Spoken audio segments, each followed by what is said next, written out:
and let the cartoons begin.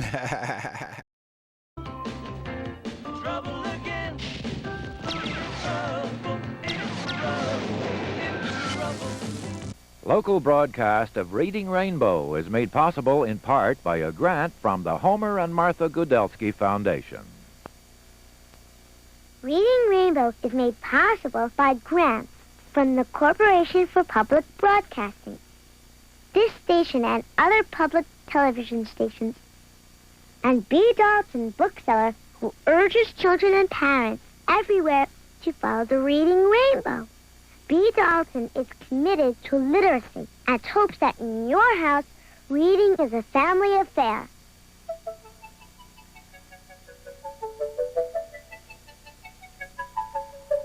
Butterfly in the sky, I can go twice as high. Take a look, it's in a book, a reading rainbow. I can go anywhere, friends to know and ways to grow, a reading rainbow. I can be anything. Take a look. It's in a book, a reading rainbow. A reading rainbow. A reading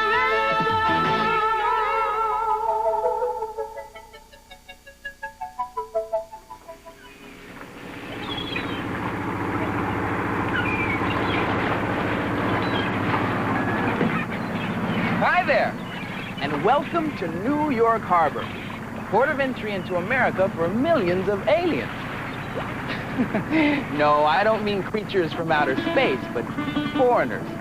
Immigrants from another land who chose to come here. Ellis Island used to be the gateway to America. It's closed now, but many aliens from all over the world had to come here before they could become American citizens. Can you imagine how these people must have felt when they first arrived? Look, it's Ellis Island. We are finally in America. There is the Statue of Liberty. Children, it is America. Stand up and wave your flags. We get off the boat. What will be next?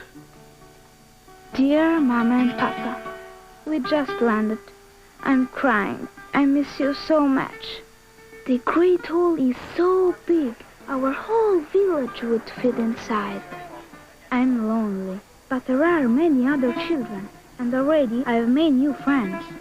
I stand in long lines, waiting to see the doctors, daydreaming of what my new life will be like. All of us, old and young, must be checked by the doctors to make sure that we bring into America no sickness.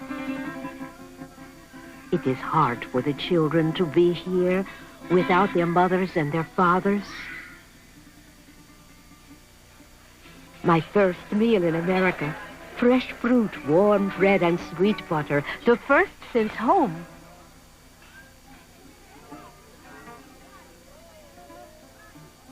I have dreams, a new life, great hopes. I see America, what waits for me here.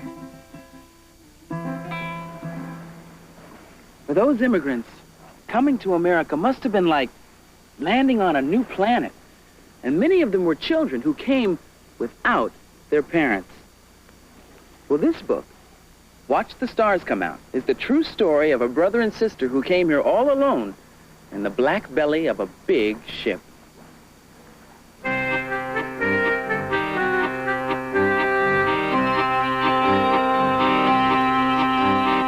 Watch the Stars Come Out by Ricky Levinson. Illustrated by Diane Good. Read by Laura Heyman. When I was a little girl, my big brother and I went on a big boat to America. My aunt, Mama's sister, took us to the boat. She didn't bring my two little brothers. They were too small. They would come on a boat when they were older. Aunt gave us a barrel full of dried fruit. She asked an old lady to watch over us, and she did. She also ate our dried fruit.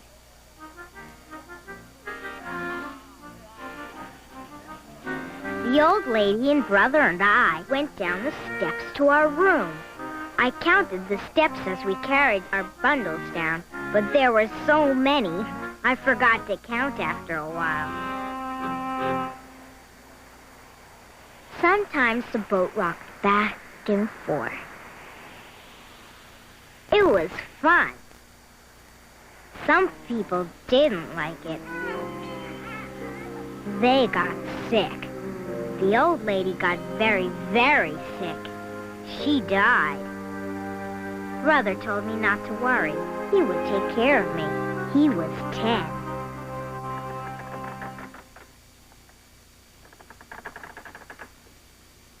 At night, when I went to sleep, I couldn't see the stars come out in the sky. That made me sad. One morning, we looked across the water. There were 2 islands near each other. One of them had a statue standing on it, a lady with a crown. Everyone got very excited and waved to her. I did too.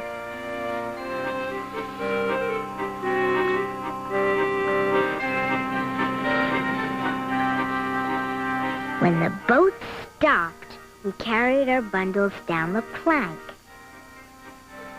I started to cry. I did not see Mama and Papa and Sister. A sailor told me not to worry.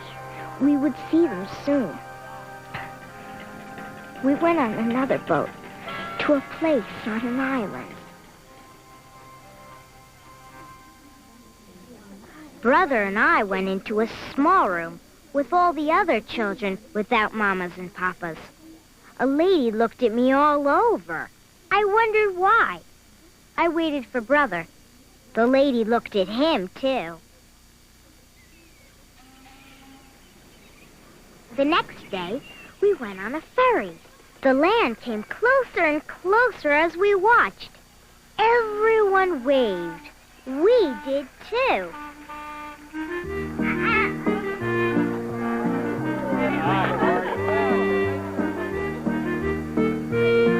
Mama and Papa and Sister were there.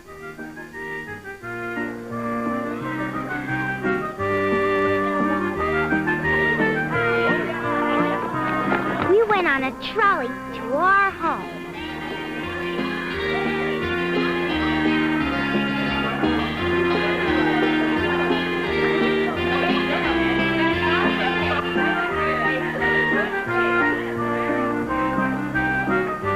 Mama said it was a palace. Mama's palace was on the top floor. I counted the steps as we walked up. 52. Mama warmed a big pot of water on the stove. She poured some into the sink and helped me climb in to wash. Mama washed my hair, and when it was dry, she brushed it. It felt good. Sister gave us cookies and glasses of tea. I kissed Mama and Sister goodnight. Papa patted me on my head and said I was his little princess. I went into our room and climbed into Sister's bed. It was right next to the window. I watched the stars come out. 1, 2, 3.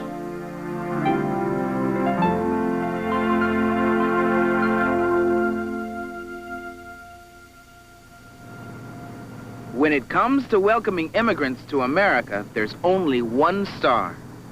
And here she is, the Statue of Liberty. One of the first sights immigrants saw upon entering our country.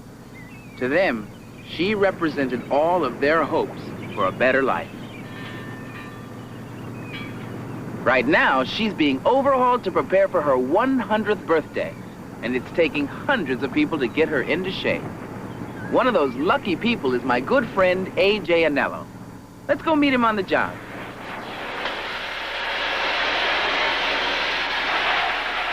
Hi, A.J. Ready to go? Let's do it.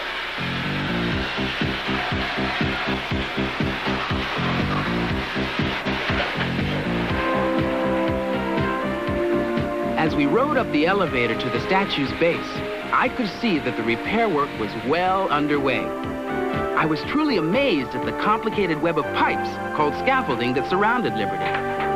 The scaffolding made it easy for the crew to reach any spot to be fixed. Wow, those are the biggest toes I've ever seen. Is it okay if I touch them? Well, sure, go ahead. I couldn't believe I was standing close enough to actually touch Liberty's feet. And AJ showed me something very symbolic about the statue. Over here, the broken chains that represent freedom in the new land. What's going on up at the top? Further up on the statue, there's a great deal of damage. Rust spots and skin damage. Let's go up and investigate.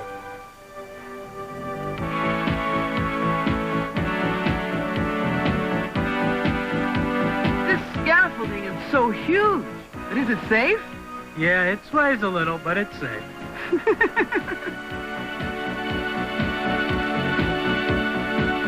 This is quite a view, AJ. You can see the whole harbor from up here. LeVar, look up here. See the lady's arms stretched out through the scaffolding? At the top is the famous Torch of Freedom. Well, there's her hand and torch, but AJ, where's the flame? It's being completely rebuilt in a workshop downstairs. When they finish, the new one will be brought back up here.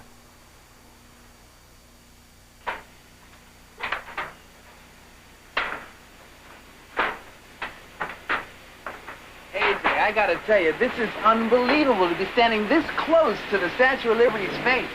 Not many people get to come up here, LeVar. Now, just out of curiosity, how high are we? About 300 feet up in the air right now. Now, wait a minute. She's hollow. That's right. The copper skin is wrapped around a steel skeleton. Wow. What's this up here? That's a hole in the nose, which is from corrosion from the statue being here all these years in the harbor.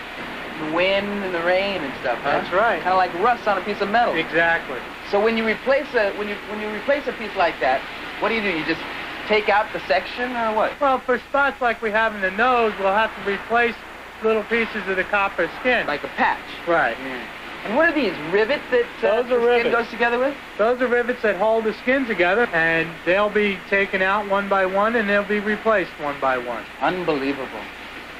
Okay, LeVar, I have to go downstairs for a while, and I'll leave you up here with the lady, and I'll be back. Okay. Okay? Thanks, AJ. Okay.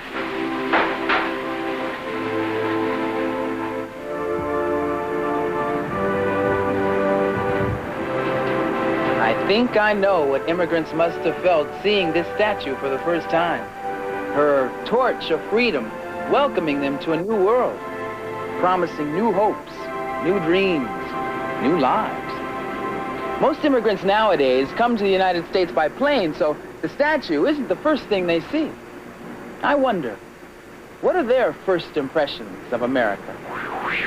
We came in November, which is autumn, and there was a great smell of leaves, autumn leaves, and I never smelled that before in my whole life. My first impression was that I'm so little and I'm surrounded by this strange city that I never saw before in my whole life. And I was very frightened because I don't know the language or the people. And I came here, it was night, and I looked down by the window, you see all those lights are shining. It was nice, all those cars were small, like toys. When I first came from Cuba, I was 4 years old, and I was not allowed to bring any toys whatsoever. So my mother bought me this doll, and it was very ugly, but I see that now, but at the time it was an absolutely beautiful doll, and this was the first thing I had, and I still have that doll. One of the things that I like is the tall buildings. In Japan, after the school is over, you have to clean up your room, mop the floor and clean the windows. But here, after you finish the school, you can just go home. And that's what I like about it. When you come here and you taste the pizza, it's delicious. I taste the first American food, hot dog. I loved it. Here, on Essex Street in Lower Manhattan, many immigrants started their new lives in America. They tried to blend in quickly by putting aside their old ways, but many traditions survived, like the old world recipe for a good old-fashioned sour pickle. How much, Lou? Oh, just help yourself, Lavar. Thanks a lot. Now that's a pickle. You know, today we're very proud of our different heritages. And one of the ways we show it is at special festivals, like the one held at Liberty State Park in New Jersey, where Americans of different backgrounds gather to celebrate and share their cultures.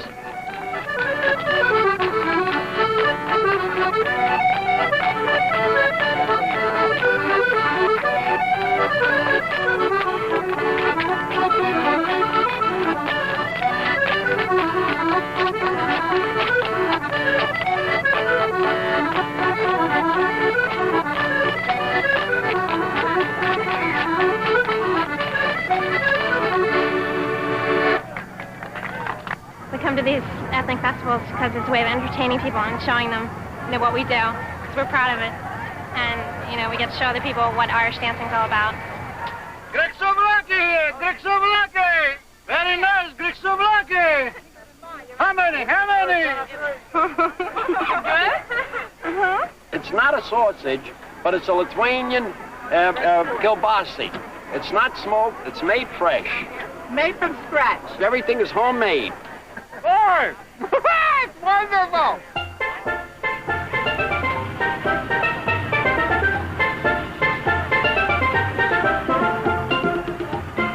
This still dancing art is known as Mokojumbi.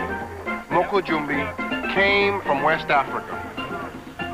One country in the Caribbean that still maintains this part of the culture very strongly is the Virgin Islands. This is where we come from. This is a very closed, select group that are chosen to do this. You don't teach it to everyone that you meet on the street. So you must pick someone special. I pick my children. They are expected to pass it along to their children. When it gets to their generation, it should be even greater for us to look back and see what advances they will make. I'd like to share my Caribbean culture with everybody at this ethnic festival, and to see what we do in our land, as well as see others what they do in theirs.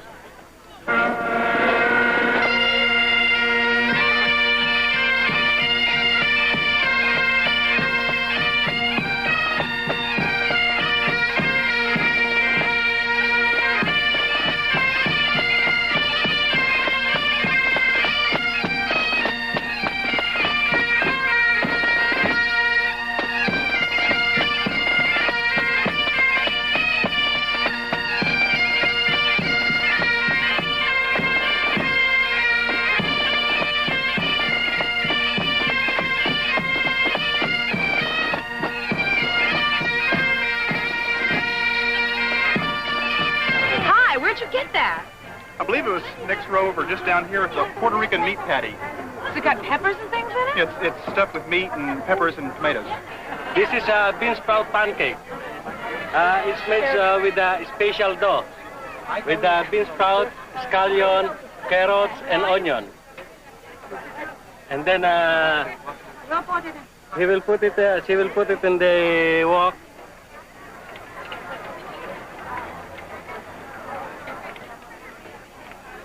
It reminds me of Rice Krispies, because it's just as crunchy, but it tastes much better. I'm gonna have another bite. I'm gonna have another bite. I'm gonna have another bite. I'm gonna have another bite.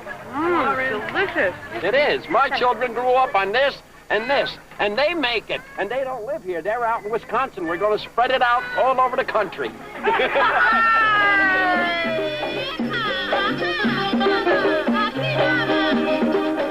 We organized the group with the purpose of teaching our young people not to forget what is their background and musical culture. The name of our group is La Trulla Latina. It is important to us to preserve and share our music, folkloric music.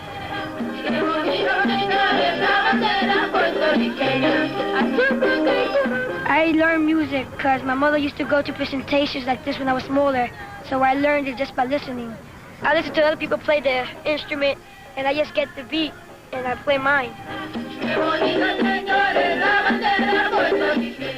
Almost every nation in the world express their culture through their music, and we as Puerto Ricans do not want to forget that music is part of our heritage and our culture.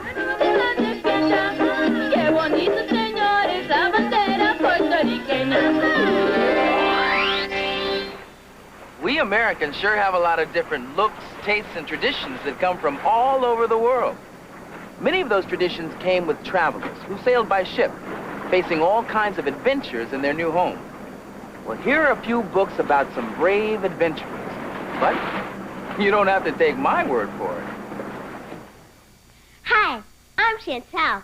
How would you feel if you had to leave your grandmother and friends you've known all your life? How would you feel if you had to move to a whole new different country? Pretty rough, huh? That's what this book is all about. This book is called The Long Way to a New Land by John Stanton. Carl Eric, the little boy in the story, lives with his family in Sweden. There's no rain nor crops, and the family is very hungry. After a lot of talking, they decided to move to America, and each child had to only bring one toy. The boat ride was really rough. The water was coming in, and all they had to eat was dried bread, water, and dried up cheese. It was a really rough journey coming to America. If you like stories about traveling adventures or how the immigrants came to America, well, this is the book for you. I think you will find it very interesting. The Skog. He's ugly. He's terrifying. Or is he? My name is Gautam Srikant, and I would like to tell you about a terrific adventure story called The Island of the Skog by Stephen Kellogg. It was National Rodent Day when a brave group of mice got tired of being chased by cats. So they sailed away on an antique ship. At first, their voyage was dreamy and comfortable, but then Captain Bouncer read the compass upside down. After battling storms, Jenny cried out, "Land ho!" They had arrived at the island of the Skog. There's a big surprise at the end of this book, but I'm not going to tell you what it is. You'll need to check it out of the library and find out for yourself. Hi. It isn't easy being a new kid in school, especially when you have an accent and you talk differently. That's how Molly feels in this book called Molly's Pilgrim. Molly has come to America from Russia. When she goes to school, Elizabeth and her friends tease her. I felt bad for Molly when the kids were mocking her. When she brings a pilgrim doll to school, Elizabeth laughs at her. She says, "That doesn't look like a pilgrim to me." My favorite part in the book was when one of the kids, Emma, goes up to Molly and says, "I like your doll best." I'm Monica, and I recommend that you read this book because it shows that there are still pilgrims coming to America. Let's welcome them.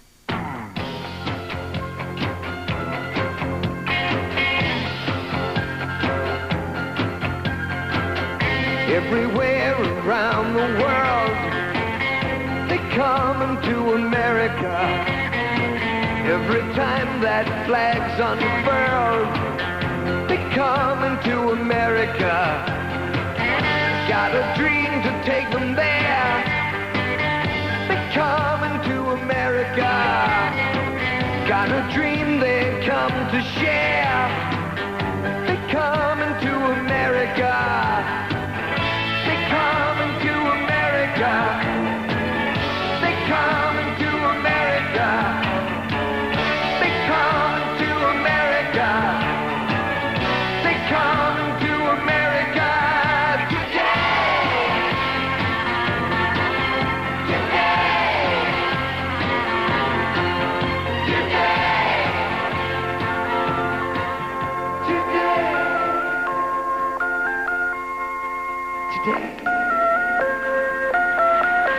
Well, our friend Miss Liberty's ready to welcome newcomers again. But is America still as accepting of immigrants as she always was? I guess that's up to you. It all depends on how you look at people or ideas that are unfamiliar to you. Just keep in mind that someday the shoe may be on the other foot. Like our ancestors, someday we may be the aliens on our way to other worlds. I wonder who or what will be there to greet us. I'll see you next time.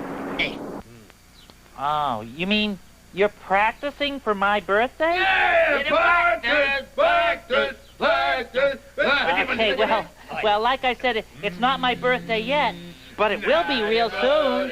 We're going to have a big roller skating party, and all my Sesame Street friends will be there, and I hope you'll be there, too. Here on WETA tonight at 8 o'clock. Back by very popular demand, Rocky and Bullwinkle return Monday night at 9. Local broadcast of Reading Rainbow is made possible in part by a grant from the Homer and Martha Gudelsky Foundation. Reading Rainbow is made possible by funding from the Corporation for Public Broadcasting and by a grant from Kellogg's, who reminds you to take time each day for reading.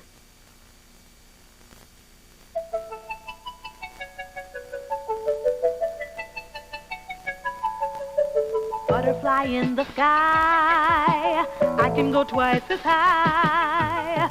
Take a look, it's in a book, a reading rainbow. I can go anywhere, friends to know and ways to grow, a reading rainbow.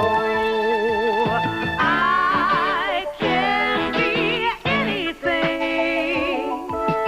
Take a look, it's in a book, a reading rainbow. A reading rainbow. A reading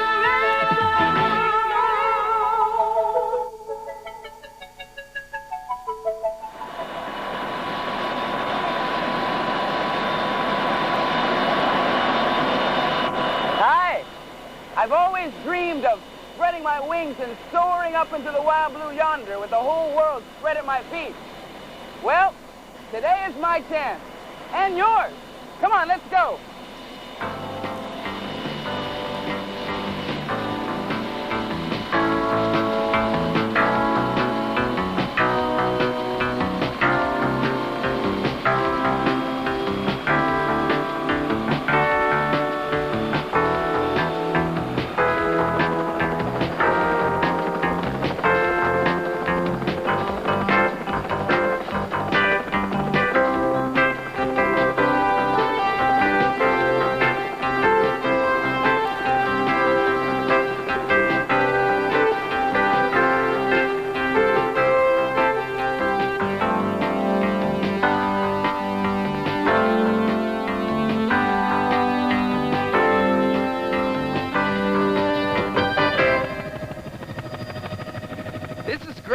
I love flying around in this giant dragonfly. But this is just the first leg, or should I say wing, of my journey. My secret dream is to soar right above the treetops with nothing between me and thin air. And that's just what I'm about to do. We're the latest arrivals at the Palmetto Balloon Classic in Camden, South Carolina. There are over 40 hot air balloons here, of all sizes and all colors of the rainbow. Balloonists from across the country have come here to share the excitement of sailing over the Carolina countryside together. After the preparations are over, these balloons will pepper the skies with a fleet of colored polka dots. It's an incredible sight to behold. Whoa, look at this. I think they're expecting us. Let's go down and see what's happening.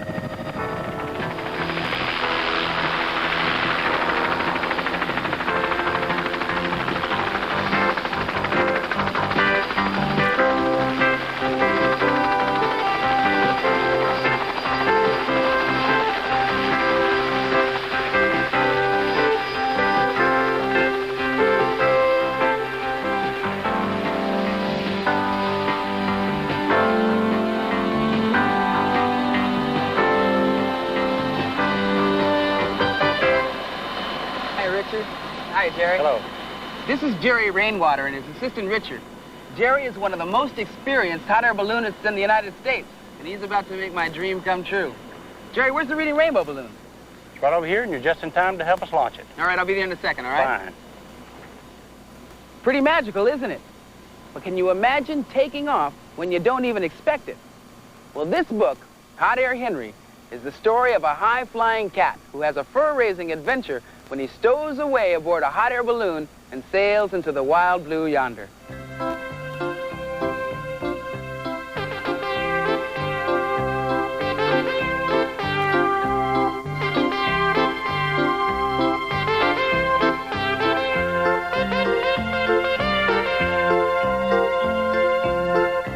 Hot Air Henry by Mary Calhoun, illustrated by Eric Ingram. Read by William Wyndham. Henry wanted to fly. Everybody in his family had gone up with the balloon, but the man always declared, "I'm not flying with that cat." Henry grumbled and his tail switched as he watched the people crunch around on the crusty March snow. The kid and the woman held open the mouth of the colorful balloon, while the man blew it up with a gasoline-powered fan. Then the instructor blasted warm air into the balloon from the burner mounted on a frame below it. "Watch your fuel gauge," he told the man. "You don't want those propane tanks to run dry, and stay away from those power lines on Colson Hill." At last, the beautiful balloon stood fat in the air. Henry saw his chance to stow away. He raced across the snow and leaped up to the basket. One of his claws snagged on the cord that fired the burner, and there was a horrible roar. "Grab that cat!" yelled the man. The kid lunged for Henry and slipped on the snow. The burner kept roaring. Flames heated the air, and up rose the balloon. Up rose Henry. Up, up and away. Henry crouched on the leather rim of the basket, digging in his claws. Below, the ground fell away and the people shouted and waved. Yet the basket didn't feel as if it were moving. And Henry wasn't afraid. "Meow, meow," he called down to the kid. He was Hot Air Henry, the flying cat. Looking down, Henry saw the river like a black ribbon winding between white fields. The kid and the man looked small as cats. The balloon drifted silent as a cloud, and Henry loved the glorious bubble that carried him across the sky. But now he'd had his flight, and it was the man's turn to solo. Time to go down. How? Henry stood up and tried pulling the cord. The whooshing roar of the burner scared him, and the balloon rose higher. That was not the way to get down out of the sky. He peered over the edge of the basket. He couldn't see his people anymore. Henry glared up into the bright cave of the balloon. "Come down now," he yowled. Then he saw a cord leading down from the balloon. He could reach it from the rim of the basket. When he clawed the cord, he saw a little hole of sky open in the balloon cloth. As air spilled out, the balloon began to sink. Ahead were some willows dotted with blackbirds singing, "Okay." The basket bounded over the tops of the trees, brushing out birds. The redwings swarmed around the basket. Henry snatched at this bird, that bird. Missed, missed. The birds whisked upward, teasing. Okali, you can't catch me. Henry forgot about landing. I can too, he yelled. Standing on the rim, he pulled the burner cord. Roar! The basket zoomed after the birds. Yow, meow! Henry chased the blackbirds up the sky. But the balloon overshot the birds, and they settled back down in the willows. The balloon sailed on toward the mountains, the wrong direction, away from the man and the kid. Go back, yowled Henry at the beautiful bubble. But the balloon went where the wind took it. Henry peered down, narrowing his blue eyes at the brightness of the snow. Below, on a road, was a truck, and the kid's head stuck out the window. The chase truck was following the balloon. Yow, yow, right now, sang Henry. He got over to the ripcord, spilled air, and the balloon dropped.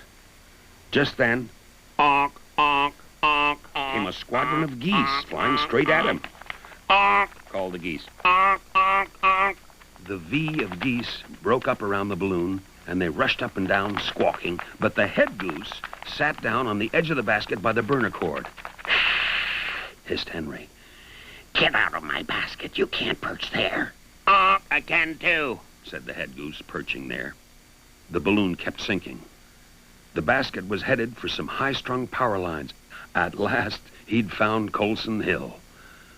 He had to fire the burner to lift quickly, or he'd sizzle on the wires. But the goose guarded the burner cord. Henry started toward the goose. Answered the goose, hunching its wings. Henry had never fought a goose, and he didn't like to try for the first time while balancing like a tightrope walker. But he had to fire the burner.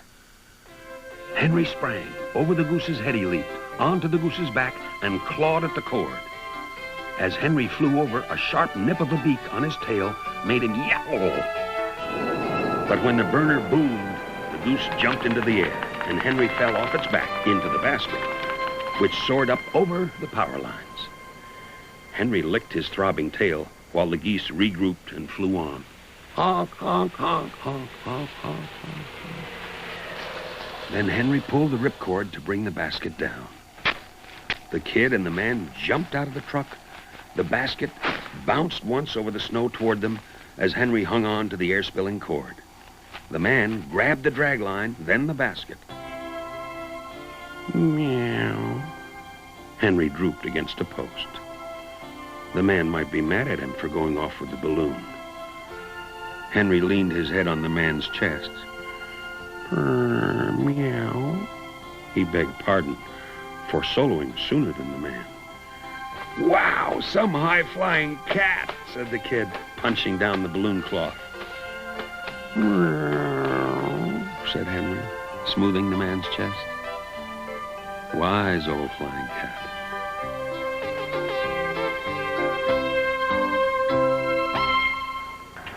That Henry sure was some high-flying cat. Well, Jerry, what do we do to get this big bird off the ground here? Well, next thing we do, LeVar, is walk the envelope out. Walk the envelope out. Right. Come on, we'll get the bag. You grab hold of the forward handle on the right side there. And we'll walk straight toward the pole over there, okay? Okie-doke. Here we go. Slide it along the ground. That's good. So what is the balloon itself actually made out of? Well, it's made out of a ripstop nylon material, very similar to parachute material. Ripstop, that means if you get a rip or a tear in it, it'll stop right there? Should stop itself, that's correct. And how long does it take to fill the balloon up, Jerry? Oh, we'll get ready to start the fan. It'll take us about 6 or 7 minutes. That's all? That's all. And how much air actually gets inside the balloon itself? Well, this one will have 77,500 cubic feet of air inside it. Sounds like a lot of hot air to me. It is a lot of hot air.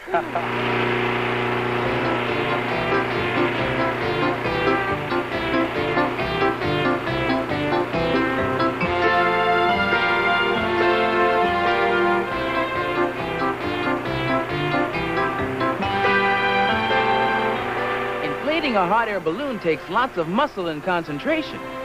Powerful fans create a hurricane of wind that blows into the envelope. At exactly the right second, the huge burner flame roars its heat into the balloon, and the magic moment of flight has almost arrived. Well, the crew's got the balloon almost ready to go, and I still can't believe I'm actually going to take off in that laundry basket. But if Hot Air Henry can do it, so can I. I've always dreamed of flying free in a balloon, and now that that dream's about to come true, I gotta tell you, I've got some butterflies. Since the beginning of time, people have dreamed of flying free and soaring into the clouds. And once in a while, they had a few ideas that never quite got off the ground.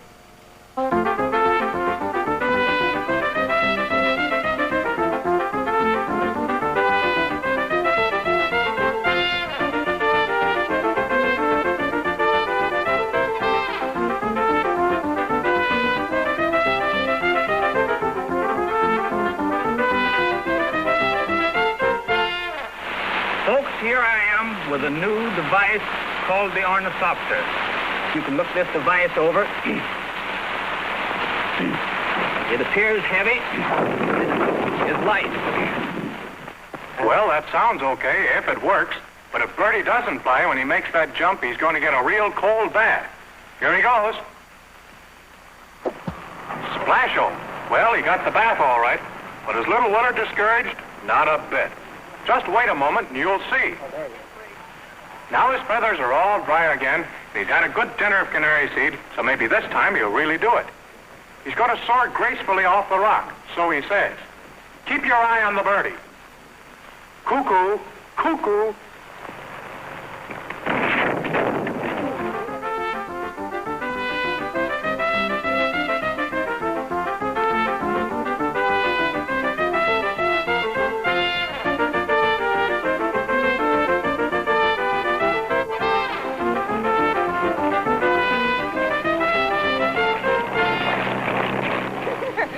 Better luck next time, guys. Those aeronautical oddities never quite made it off the ground. But it looks like we're almost ready to take off.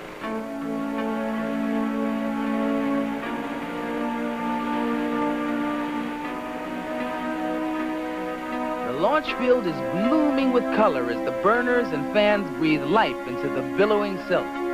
Once that hot air is inside, those balloons really want to fly.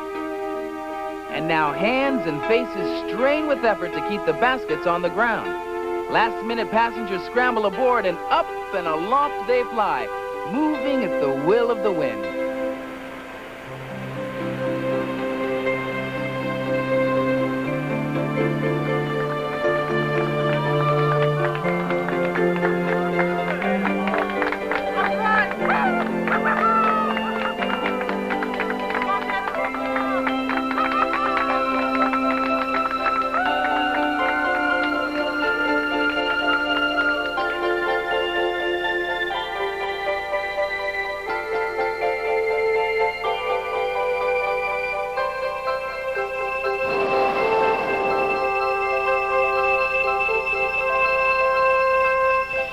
Feel like a bird or a plane, like Superman. People have always dreamed of leaving the earth behind and walking on air. Now that's a dream come true. And maybe someday you'll be one of the lucky ones with the right stuff who will ride all the way out to the stars. Well, at the National Space Camp for aspiring young astronauts in Huntsville, Alabama, kids have a chance to see firsthand what it's like to be an astronaut in training. Before you, here's a task board. And there are several tasks that you would have to perform in space. If you're going to turn a bolt, in space you just turn your body upside down because, remember, you don't weigh anything. So I'm going to turn the machine on, and you see if you can accomplish some of these tasks when you move over here.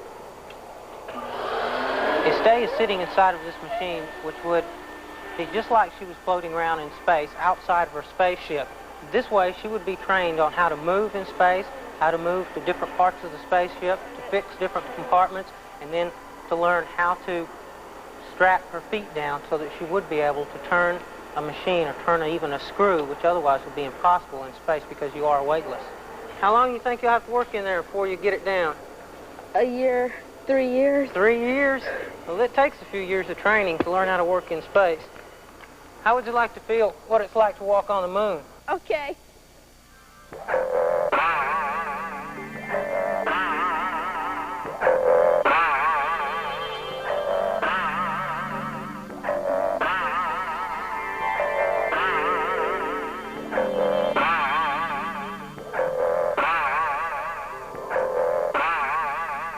Stand by, everybody. This is Mission Control. Launch sequence beginning. Mission controllers actually tell the people in the cockpit, the actual astronauts who are going to space, which buttons to push, when to push them, and whether or not to launch or to abort or to stop the mission, to come home early, when to eat the meals, when to do special missions that you have in space. 4, 3, 2, 1. Clearing the path. Lift off. We have lift off.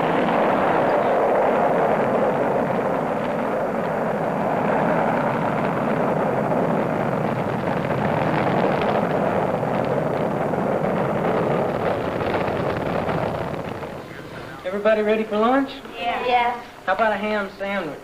Do you like ham sandwiches? This is what the first astronauts had to eat their ham sandwiches in. Just like toothpaste. You have to squeeze it out in your mouth. Would you like that? No. Well, okay. How about some spaghetti? This is what Apollo astronauts ate when they went to the moon. Add cold water. A few minutes, you have hot spaghetti. You all like ice cream? Mm-hmm. Yes. Everyone likes ice cream. Well, here's some freeze-dried ice cream.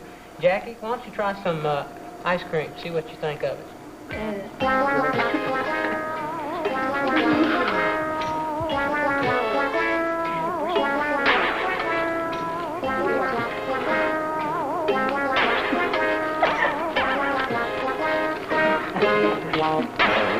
Boy, after eating all this food, I bet y'all can't wait to go to dinner.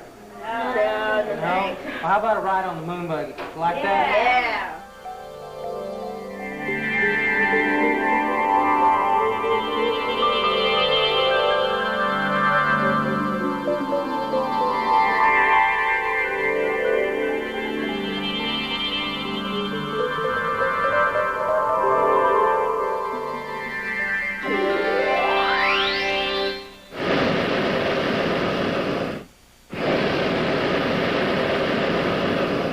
Wow, you can see everything from up here. Look at those horses there.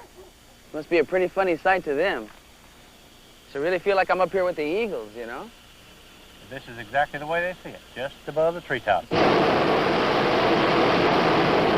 Just above the treetop.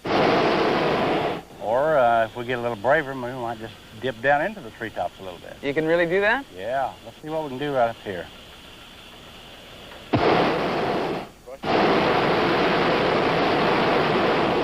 Brush the basket through and pick some leaves as we go by. Really? Here we go. Present for you.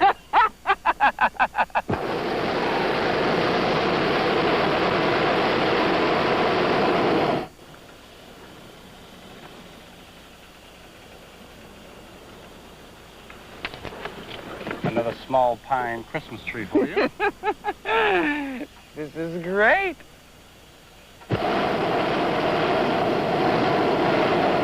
I wonder if the pine smells fresher from the top of the tree. Yes. Always fresher from the top.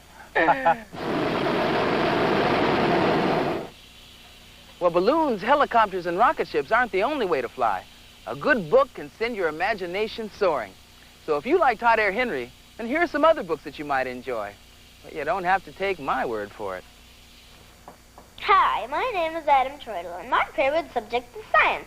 And I love learning about space. I'm too young to go yet, but with this book I just read, I can make my own spaceships. And the name of it is Easy to Make Spaceships by Mary and Dewey Blacksmith. In this book, they tell you how to make your own spaceships. My favorite is the Galactic Glider, and here it is. I'll show it to you.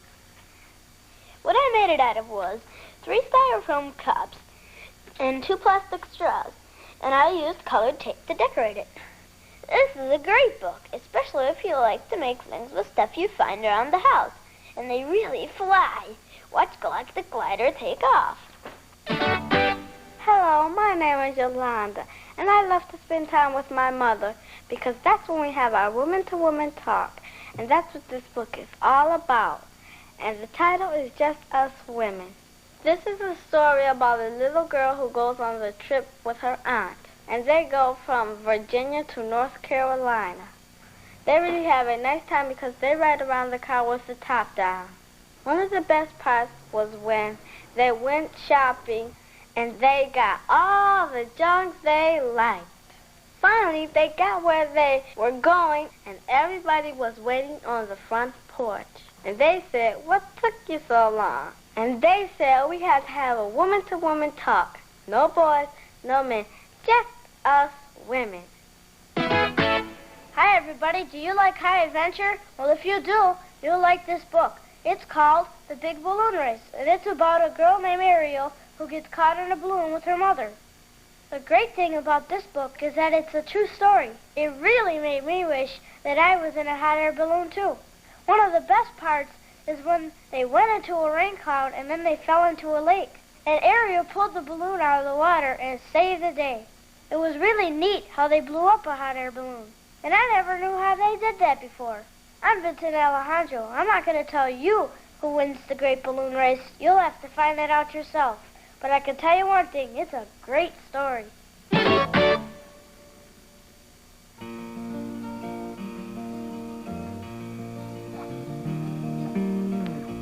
Nothing is holding me. I'm rising easily into the open air. Wherever the wind wants me to be, I'm on top of the world today. I'm on top of the world today. Seeing it all in a brand new way. In a balloon in the sky. In a balloon in the sky. Soon you may see me passing by. Look at the world below. Look at the people go. I wonder if they see me. Maybe I'll wave and say hello. I'm on top of the world today. I'm on top of the world today. Seeing it all in a brand new way. In a balloon in the sky. In a balloon in the sky. Soon you may see me passing by. Oh my. Feel like I can reach out and touch everything I see. High above a world of wonder, gliding gently, flying free. And from here I can see everything, and everything I see is fine with me. In a balloon in the sky.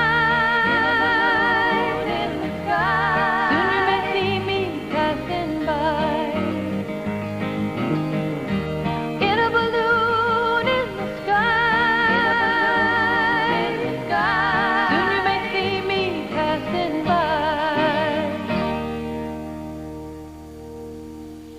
I don't think I'll ever look at things quite the same way now that I've seen the world from up here. I hope every one of you gets a chance to fly like this someday. A chance to discover just how wonderful it feels to leave the noise and the hustle and bustle of the earth far below. We'll see you next time.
Today's Reading Rainbow books are Hot Air Henry by Mary Calhoun, illustrated by Eric Ingraham, published by William Morrow and Company. Easy to Make Spaceships That Really Fly by Mary Bloxma and Dewey Bloxma, illustrated by Marissa Bina Russo, published by Prentice Hall. Just Us Women by Jeanette Keynes, illustrated by Pat Cummings, published by Harper and Row. The Big Balloon Race by Eleanor Kerr, illustrated by Carolyn Kroll, published by Harper and Row. Funding for Reading Rainbow is made possible by a grant from Kellogg's. who urges you to explore the joys of reading. Funding for the series was also provided by the Corporation for Public Broadcasting.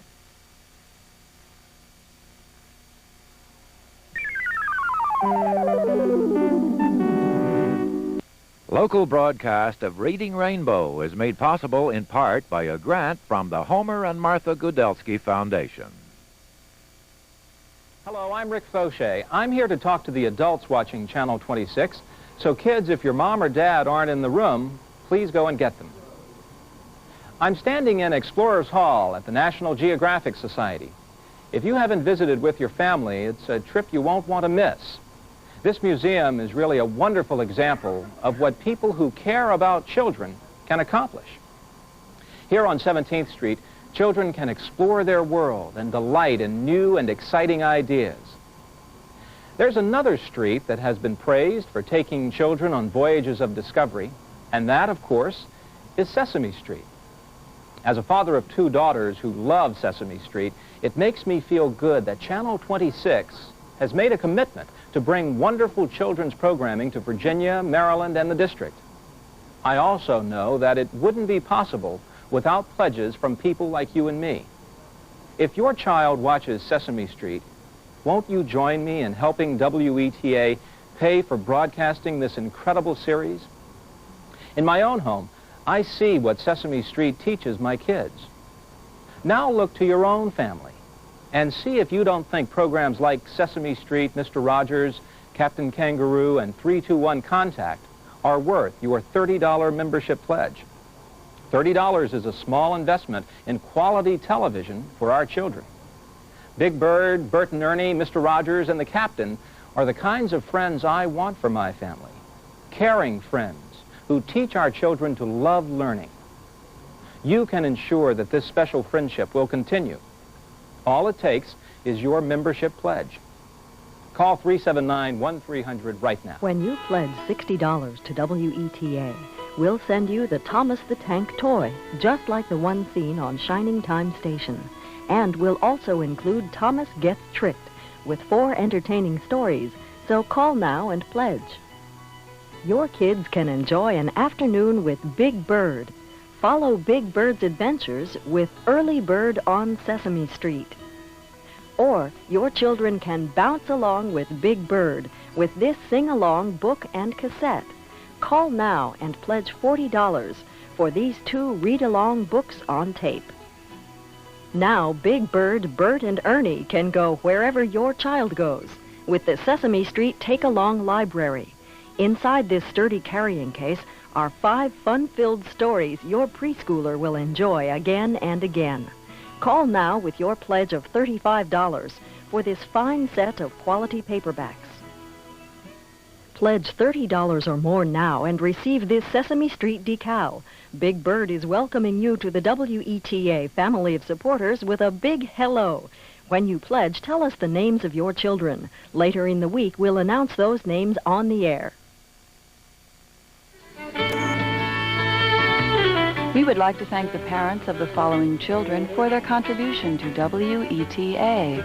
Sonia Jorgensen, Max Brooks, Jefferson Benson, Sierra Bannister, Samantha Doherty, Aaron, Eleanor, and Caleb Seavey, Eric and Michael Reichling, Matthew Harold, Paul and Kate in Missouri, Megan, John, and Catherine Webster, Joshua Altschuler, Brian and Caitlin and Patrick Glass, and Amelia and Alexander Hinnebusch. Thank you for supporting the quality children's programming on WETA. When you become a member of WETA, you'll receive this great-looking sticker to show you're a supporter of public television. You'll also receive a full year of the WETA magazine, which is filled with interesting and insightful articles about the programs on TV 26 and FM 91. You'll be invited to the WETA lecture series with such speakers as Roger Mudd and Charlene Hunter-Galt.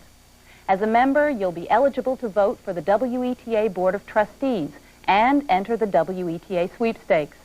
Members can also apply for the WETA Visa card. And don't forget, if you itemize your taxes, your donation is tax deductible.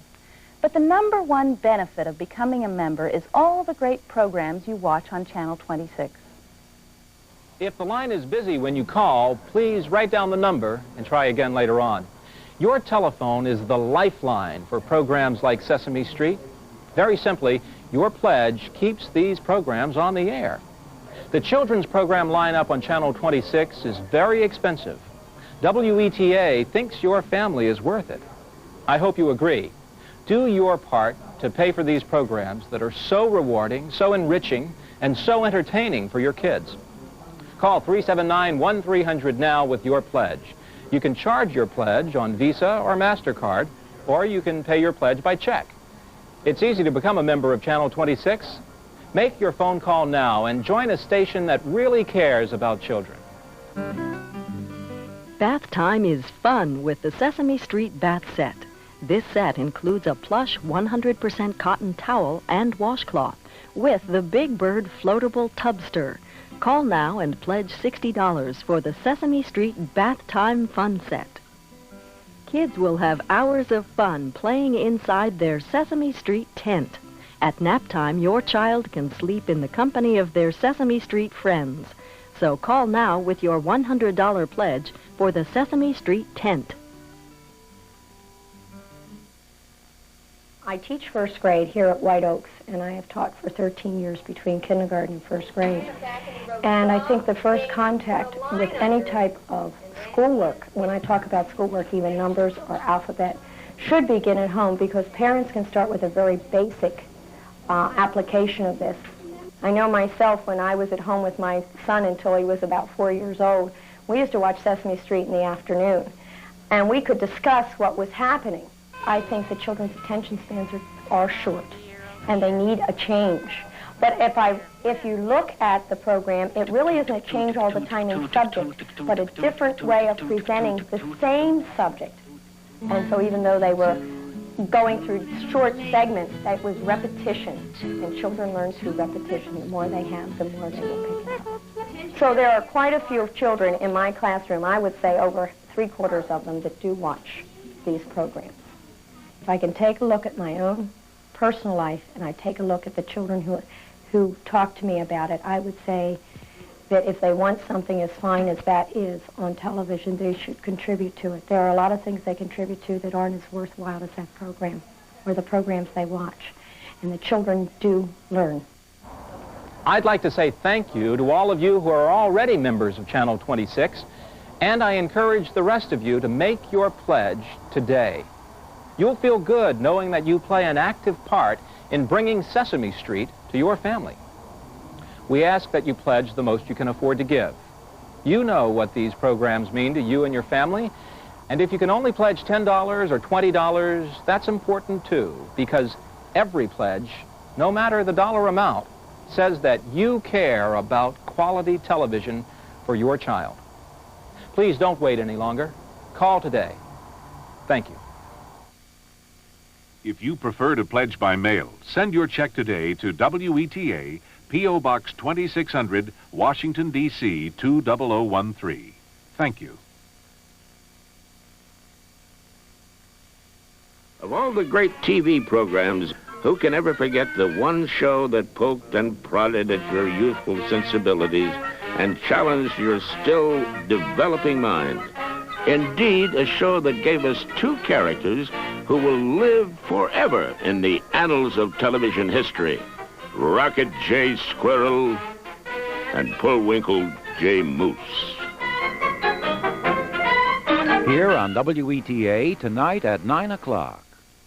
Everyone's invited to the party when Sesame Street prepares a surprise birthday party for Big Bird. Celebrate Big Bird's birthday Monday at 8.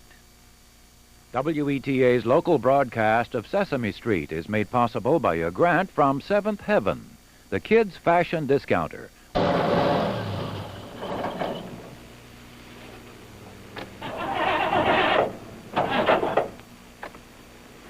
Hi there. Would you believe it? I've come all this way to Old Sturbridge Village, Massachusetts, and my car dies. Outside the gate. Inside, there's a completely different world from the one we know. Once you cross that line, you step out of the present and into the past. This book, Oxcart Man, got me started. It's the story of a family who lived here in New England around the same time your great, great, great, great, great grandparents were alive. Life was simpler then. Maybe better. Or was it? Well, I came here to Old Sturbridge Village to find out. You know, I bet you the ox cart man never had to check his ox plugs. Whew, boy, these wires look like spaghetti to me. Maybe this car is going meatballs. I think I'll have a mechanic look at this. But how to get to Old Sturbridge Village? You know, there's no time like the present to remember how things were done in the past. I'll hoof it. Whoa! Need some help? Yeah, I just lost my horsepower. Jump in. Thanks. His wheels may not burn rubber, but he's got twin engines, each as strong as an ox. Well, it looks like double or nothing. One ox cart man to take us forward into the village, and another to take us back where this journey began.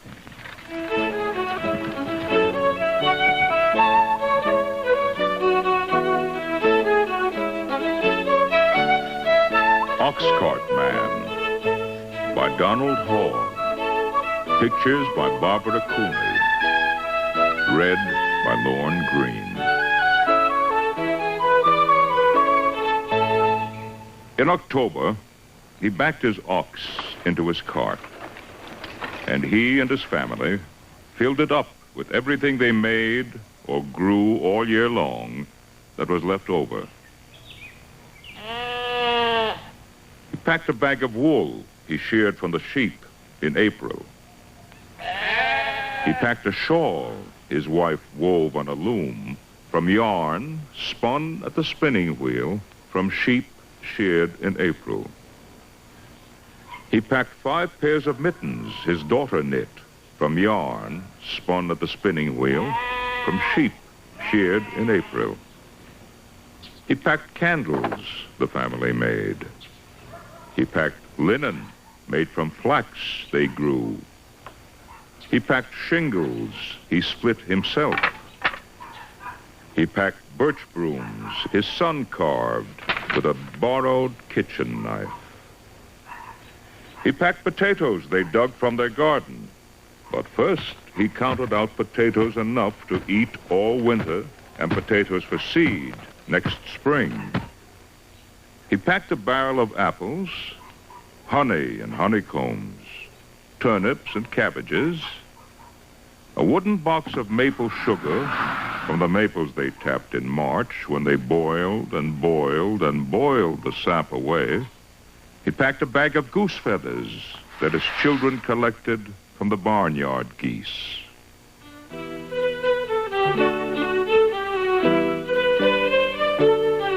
When his cart was full, he waved goodbye to his wife, his daughter, and his son. And he walked at his ox's head 10 days, over hills, through valleys, by streams, past farms and villages, until he came to Portsmouth and Portsmouth Market.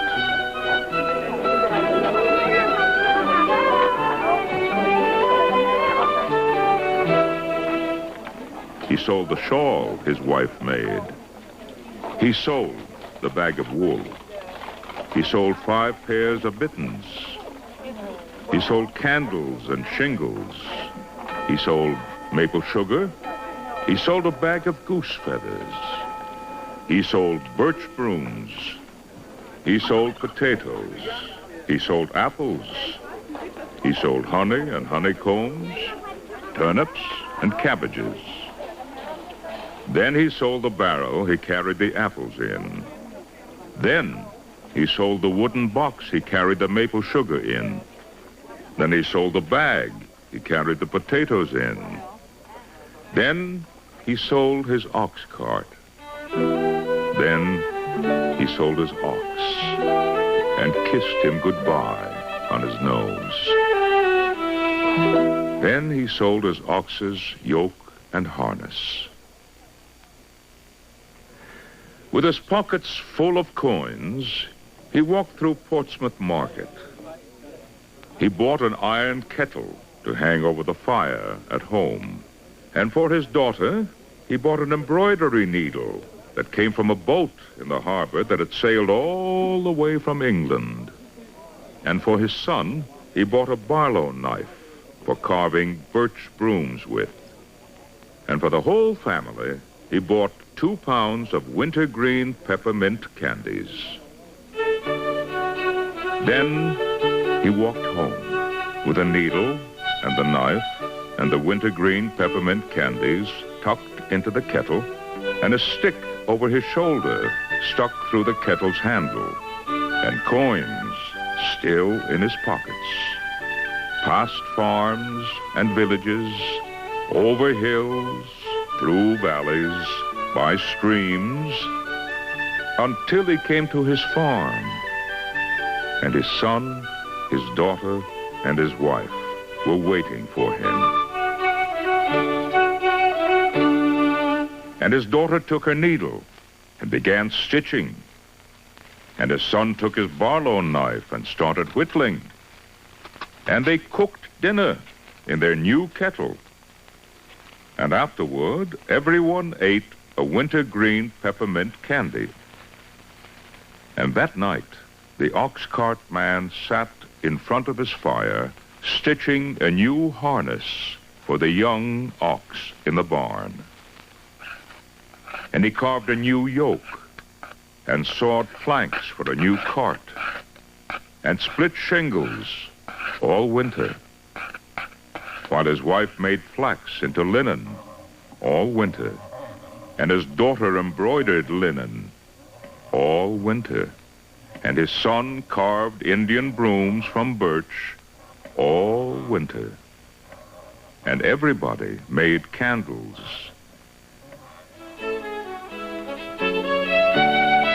And in March, they tapped the sugar maple trees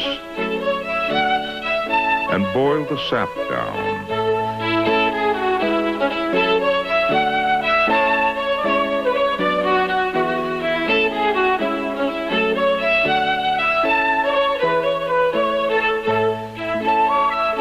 And in April, they sheared the sheep, spun yarn, and wove and knitted. And in May, they planted potatoes, turnips, and cabbages, while apple blossoms bloomed and fell, while bees woke up, starting to make new honey, and geese squawked in the barnyard, dropping feathers as soft as clouds.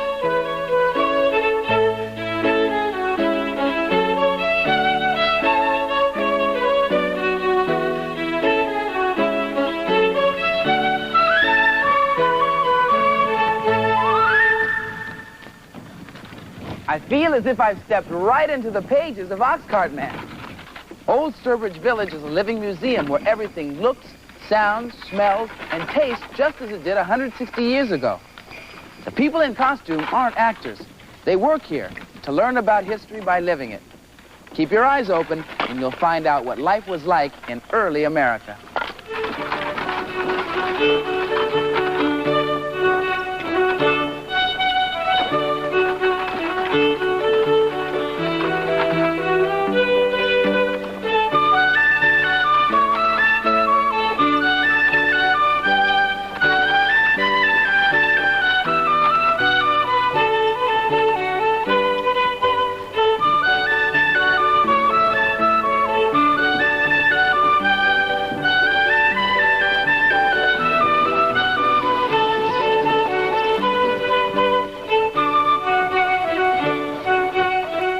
Thanks for the lift. Here at Old Sturbridge Village, they depend on muscle power instead of machines. Look around. Imagine what life would be like without electricity or machines. There's your alarm clock. Need milk? That's where you get it. Thirsty? Draw water from the well. In the early 1800s, everyone had to pitch in just to get by. Even the animals had full-time jobs. And oxen were the sturdiest and strongest of them all. They were the engines for pulling, tractors for hauling, and snowplows for pushing. And it took them years to learn their job. Here's how the baby oxen train here at Old Sturbridge. Zeph, come up. Zeph. Easy. Easy. This young pair of oxen, we have Zephaniah here, the off ox, and Red Top, the nigh ox, which just means the off is away from me and nigh is next to me. They're just a young pair. They were born in April and May, a couple of weeks apart, which makes them probably equivalent to being somewhere around 5 or 6 years of age in human terms. They're just children, so we have to be careful and have a lot of patience with them. We generally start training them as soon as they're born. Basically, the training is just taking them around and getting them to do the commands, pulling them left, saying, come ha, pushing them right and telling them to go G. And after a while, they pick that up, and they have already picked that up pretty well. The ox cart man in the book kissed his oxen on the nose. That's not something that I do. I don't. Maybe if I suppose I might, but I've never done it, and I'm not about to. If you get too close to their heads and they decide they don't want to be kissed on the nose and they toss their head around, they could hit you with the horn. But you do pet them quite a bit, because they do like to be scratched under the chin and rubbed around the ear. Try and get them out, at least, maybe not every day, but 2 or 3 days a week anyway, just taking them around the roads of the village, getting them used to some of the different places they're going to go, and meanwhile training them to the different commands, periodically stopping them and practicing on some of the different commands, G and haw. Whoa, whoa, boys. Zeph and Red, back, G. Come on, Zeph.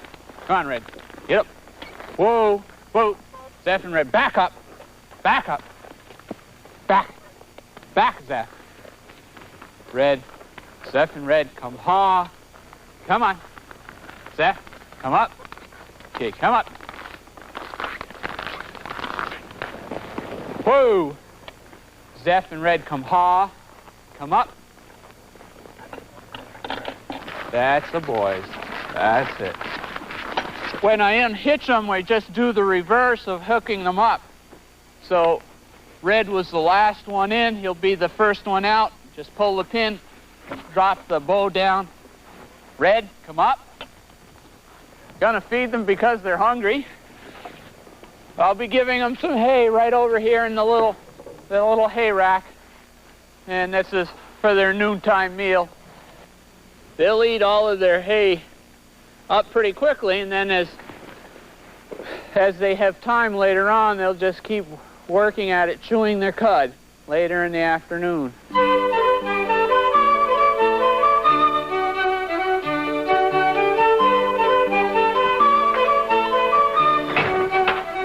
No matter what century you live in, a warm kitchen is always a real treat on a cold day. Oh, boy. This feels good. Something smells delicious. My favorite, fresh baked bread, hot out of the oven. And homemade butter, straight from the churn. Churning butter is like pouring molasses in January. Very, very slow. Not exactly like your kitchen at home, is it? And full of mysteries. What do you think this is? Well, it's called a pot hook, and you use it to pull the crane away from the fire. And what about this? A napkin server? A hot dog twirler? What do you think it is? You could use it as a weather vane, like, see, stick it on your house and go like that, and it would go like this. A pot holder. What I'd do is I'd spin this thing around and I'd use it for a lawnmower.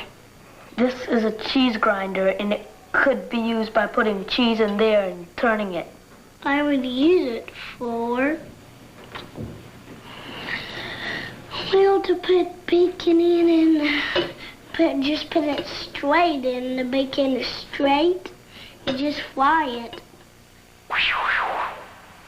There's no automatic pop-up, but with a little help, this will brown both sides of the bread. It's called a toe toaster. Ooh! And if you don't watch out, it'll toast your toes as well as your breakfast. Ah! There's nothing like the taste of home cooking, or the feeling you get when you make something with your own two hands.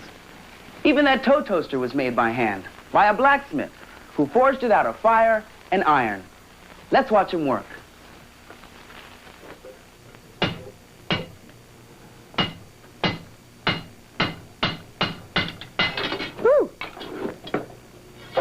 Got some door handles I'm making for Mr. Freeman today, LeVar. Heck, here's one of them I've already finished. And this bar of iron I've just cut off from that long piece is going to be another one. Now, this is going to take some more heat, and I'm going to need some help. Would you like to help out today? I'd love to. What can I do? Okay, I'd like you to pump the bellows so we can get some air in the fire and get the metal hot. Okay. Let's put this here, huh? But why do we have to get it hot? You got to hit it while it's hot, or it's not going to bend. So that's what they mean when they say to strike while the iron is hot? Right, exactly. Huh. So, Rob, where does the word blacksmith actually come from? Well, it's a term that comes from the word smite, to hit. And goldsmiths hit gold, silversmiths hit silver. Right. And in the ancient times, black metal was iron and steel. So they naturally call the guy the blacksmith. The blacksmith. At this point, LeVar, I could use a little help in rounding that handle portion up. Okay. You want to act as my striker? I'd love to. Great. You give me short, quick hits. Short, quick ones, huh?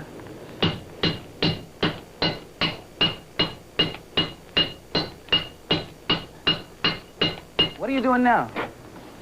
Well, I've got to spread the metal out from that lump into the bean shape. Uh-huh. A bean, B-E-A-N, like chili bean or coffee bean? Well, that's a lima bean shape. Huh. You going to help me bend the handle? Love to. Okay.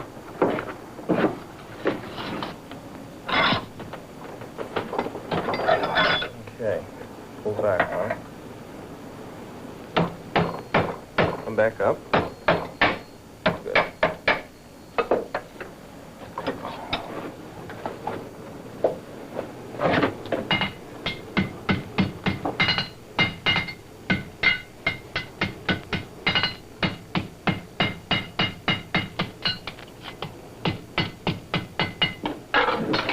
Bend that just a little bit more in there.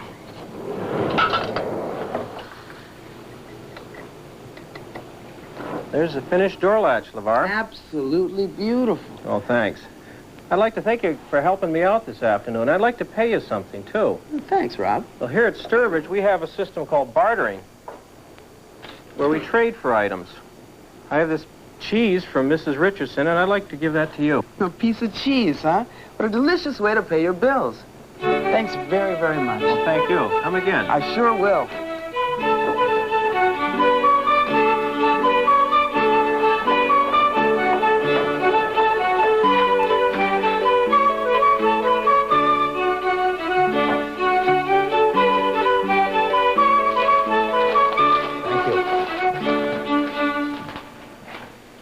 Need help? Boy, these are really terrific. I think I'll take them. Do you have an account with us? No, but I do have a credit card. I don't leave home without it. Didn't use plastic in the 1800s. Don't you have something to barter? Barter? Barter. Oh, you mean trade? Yeah, how about this cheese? It's a deal. Beautiful. And handmade with love and pride woven right into the fabric. Most of the things in the early 1800s were made by hand. Forks and spoons, brooms, shoes, even books. This is what a children's book looked like in the early 1800s. And here we are at the Isaiah Thomas print shop, where the printer is setting some type. What you up to, Peter? Well, I've got the typeset on this, and I'm just putting a fancy border around the edge. Once that's done, we can lock it up and put it to bed and ready to print. Now, I have something already there. Would you like to see it? I'd love to. Well, let's go. 160 years ago, most books were being printed on machines like this. So a child would have been very lucky if he even owned one. So how does it work? Well, it takes two people. One has to put the paper in and operate the press. Right. The other has to ink the type. So if you would like to take that roller over there, give the type a couple of passes. Yeah, that's all it takes. Now I'll lower the frisket. The hole in the frisket enables the type to print through onto the sheet of paper, but keeps the margins clean. Now I lower the paper onto the type. You grab that handle and roll it under the platen. Right. Of course, you'd have to do this a little faster back then. Right. And pull that lever. Just hang on to it when you go to return it. Well, this looks like it takes some elbow grease, but it's really pretty easy. Oh, it's a modern press. Just roll it out, and then just do everything in reverse. Well, thanks to bookstores and free libraries, you can have more than one book. So if you liked Oxcart Man, well, then here are some others that you might enjoy, but you don't have to take my word for it. Hello out there. My name is Robert Martin. Have you ever been alone on the prairie at night and there's no one in sight? Well, this story, Wagon Wheels, is about 3 boys who do that, and it's real scary, too. Back in the pioneer days, the 3 Mouldy boys and their father went out west for free land. They had to dig a hole in the ground to live there so the snow wouldn't get them. And one time when they ran out of food, the Indians came and saved their lives. The most exciting part came when the boys went out to meet their daddy. They went 150 miles and it took 22 days. They ran into snakes and coyotes and panthers, and they were all alone, too. This is a great book because it shows that kids can really do things all by themselves. And if you like adventure, you'll love Wagon Wheels. Hi, I'm Nirav Shah. Do you have a special place you like to go in the winter? Well, I do, but I'll tell you about that later. Right now, I want to tell you about a great book I've read called A Winter Place by Ruth Radin. It's about a small town where people find wonderful things to do in the winter. And there's something really different about this book. The pictures are really paintings. They're filled with details of mountains and hills, ice skating and ice fishing, and people playing in the snow. Some of the paintings even have signs you can read. What I really liked about this book was that I felt like I was walking in a small town in Vermont, watching horse buggies go by. I promised you I'd tell you where my favorite winter place was. Well, it's snuggled up on my bed, reading a good book. That's where I read this one. Hi, boys and girls. This is Ernie Perez telling you about an unusual book called Round Trip. Most trips are round trips. You go to a place and you come back home. But in this book, there's a little twist. The twist is you read the book all the way to the last page, then you turn the whole book around and you read it the other way. On the trip, we pass small farms, fields of wheat, and you could even count the cars on a train. Very soon you get to a big city. My favorite picture is when they stop the car on the highway and they look at the fireworks in the sky. But when you turn the book around, it looks like marshy inlets. You should read Round Trip because it's almost as good as having 2 books. And it's one of the most unusual books I've ever read. You'll think so too. One thing never changes. People love to have fun. And here at Old Sturbridge Village, joining in is a snap. In some ways, maybe the olden days were the golden days. People lived closer to the land, more in harmony with nature. And the world seemed more their own because they crafted so much of it by hand. Looking back to see how far you've come shows how far you can go. And there are always new frontiers. But you have to find them. You're the new pioneers. LeVar, come join us. See you next time.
result for Tchaikovsky's 150th birthday gala featuring Itzhak Perlman, Jesse Norman, and the 1812 Overture, Sunday night at 9.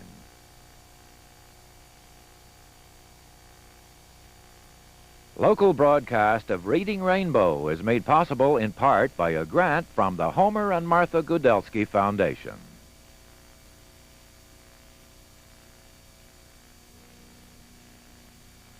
Reading Rainbow is made possible by funding from the Corporation for Public Broadcasting and by a grant from Kellogg's, who reminds you to take time each day for reading.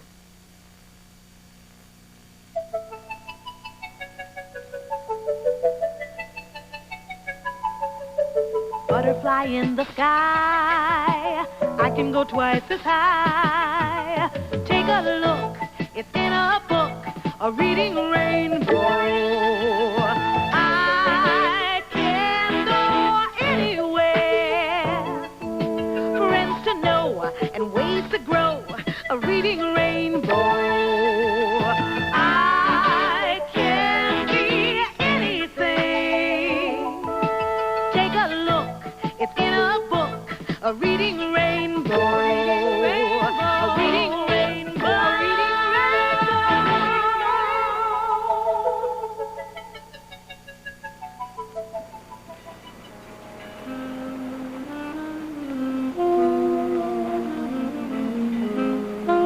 The night was dark and cold. The fog was thick as homemade soup. I was in Charleston Harbor, hot on the trail of Big Mama Blue.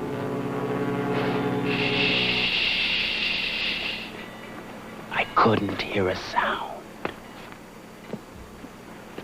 It was midnight, and I was all alone on the docks. Or was I? I didn't have the foggiest notion of where to look next, and then I got it. I knew there was only one place I could look for a clue, only one page I dare not leave unturned. I knew I might get a lead on how to handle this case from Ralph, the hero of one of my favorite books, Mystery on the Docks. Ralph really knows how to spot a rat when he sees one, and he's handled some pretty tough customers.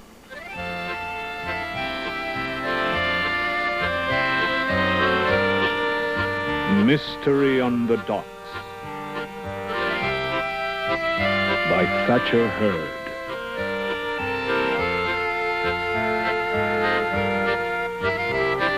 Read by Raul Julia.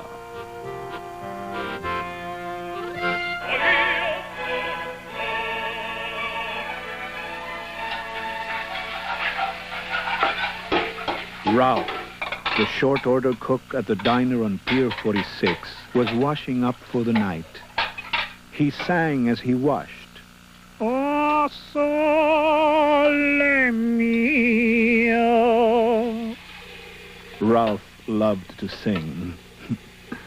On his nights off, Ralph headed for the opera house to hear the stars sing, or he strolled to the end of Pier 46, playing the accordion and singing to the stars in the sky. But tonight, there were no stars. A cold and clammy fog crept over the docks. A foghorn blew.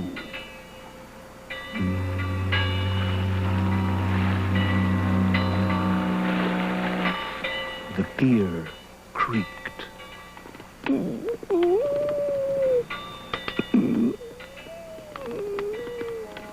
Then all was quiet. Or was it? Ralph stopped singing. He heard a ship's engines throbbing. He saw a dark ship gliding to the dock. Thud. He heard a gangplank fall. Two rats slunk out of the gloom. They headed straight for Ralph's diner.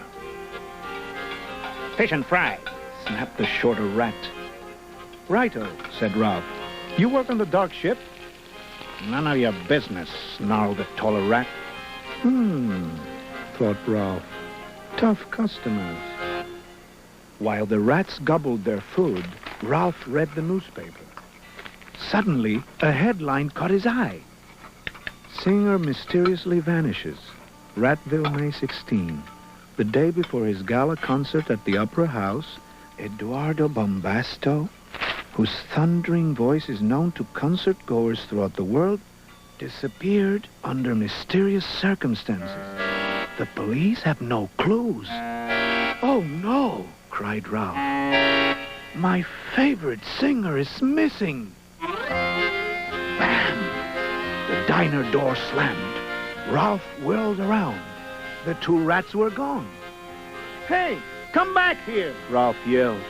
Pay up! But the pier was empty. Or was it? Suddenly, a car screeched to a stop in front of the dark ship. 3 rats jumped out.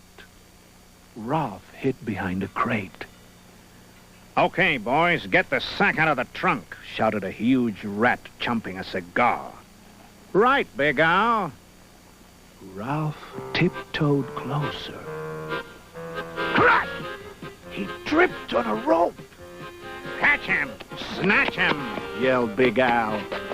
Ralph scampered down the pier, but the rats were too quick on their paws.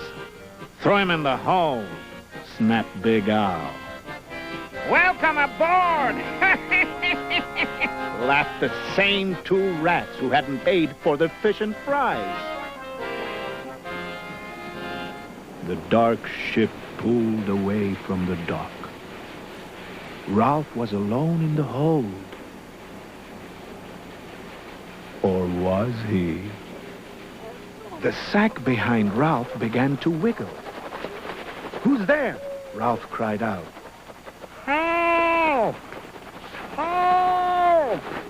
Ralph untied the sack.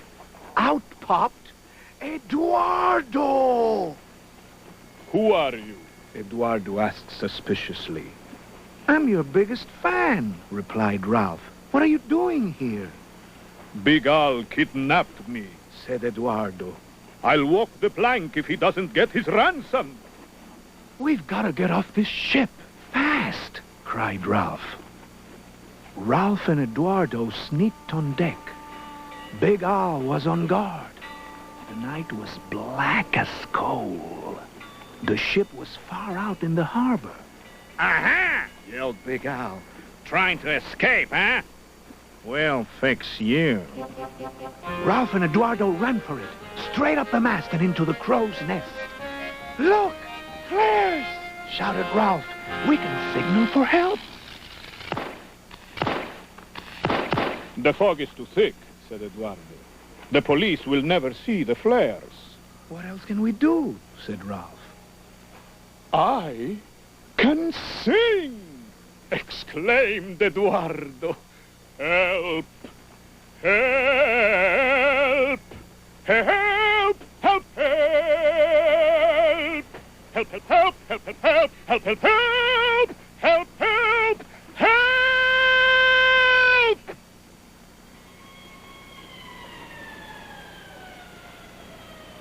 A police boat siren wailed in the distance. They saw the flares, cried Ralph. No, said Eduardo. They heard me sing. Big Al was hopping mad. Full steam ahead, he shouted.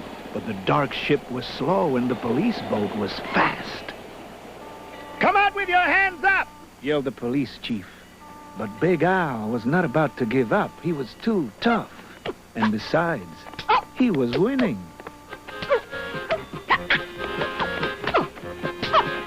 Or was he? Suddenly, 2 figures swooped down out of the fog. Ralph and Eduardo to the rescue! Whap, bam, skaboom, splash, kapow! Rats overboard, yelled the police chief. police fished Big Al and his gang out of the water. Their fur was dripping.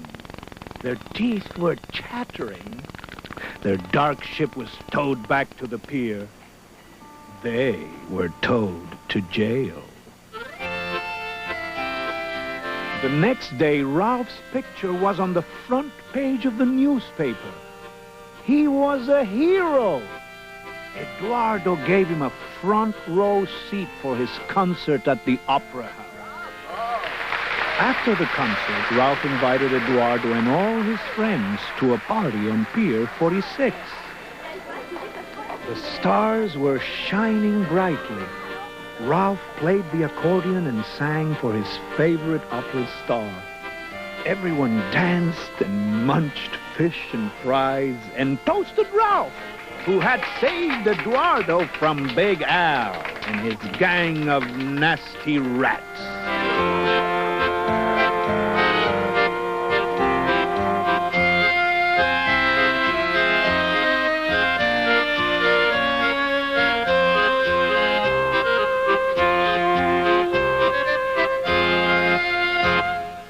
And that, boys and girls, was the end of the story for Big Al and his gang of nasty rats.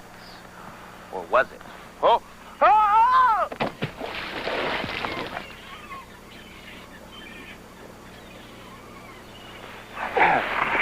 Nothing like a long walk off a short pier to make you real crabby. Guess I really missed the boat that time, huh? But you know, Ralph and Eduardo showed me exactly what to do if I'm ever in real trouble. Just sing out for help.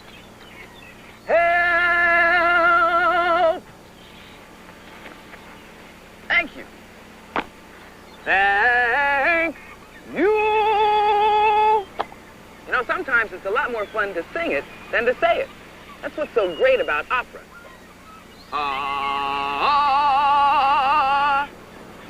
You don't have to be a great opera star like Eduardo to sing your heart out. But if you were a star, what would you sing about? Love rock and roll because it's so hot, so hot. Get down. I love dinosaurs.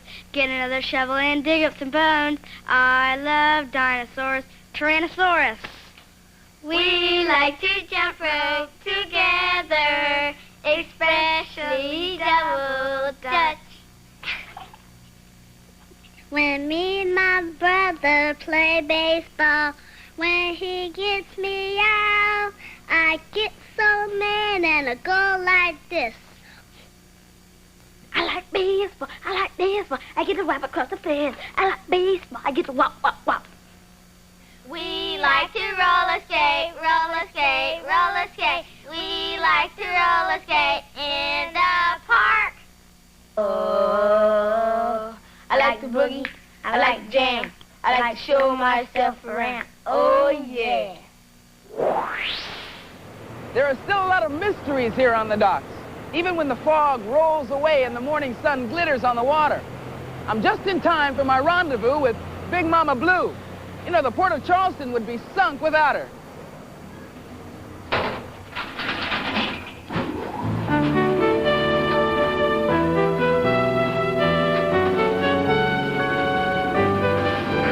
Wouldn't want to mess around with this mama.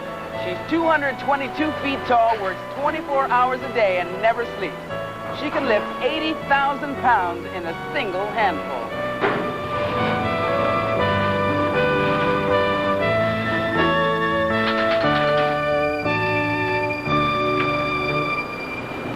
I'm standing on top of her right now. How do you do, Big Mama Blue? Big Mama Blue is one of the huge cranes here in the harbor. She was named by the school children of Charleston, and it's her job to load and unload some of the huge freighters like the Liza Maersk here. You're looking at the crane operator's cab, the heart and brain of Big Mama Blue.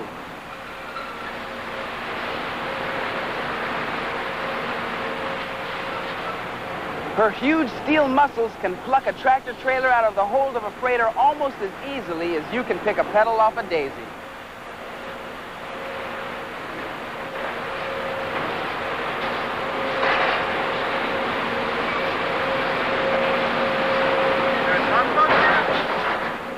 Each of those containers weighs as much as 6 full-grown elephants, more than 571 people my size.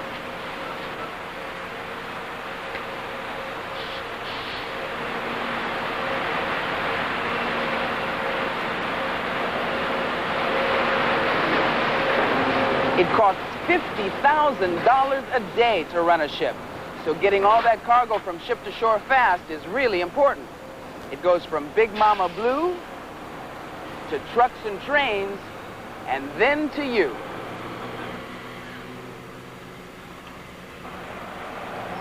And here's another mystery for you. Just how big is this ship anyway? Well, here are some clues for you. She's as high as a 16-story building. 3 football games can be played on her decks at the same time, and more than 3,000 of these containers can nestle inside the Liza Maersk without standing on each other's toes. Looks to me like the Liza Maersk is the most important vessel in the harbor today. Or is she?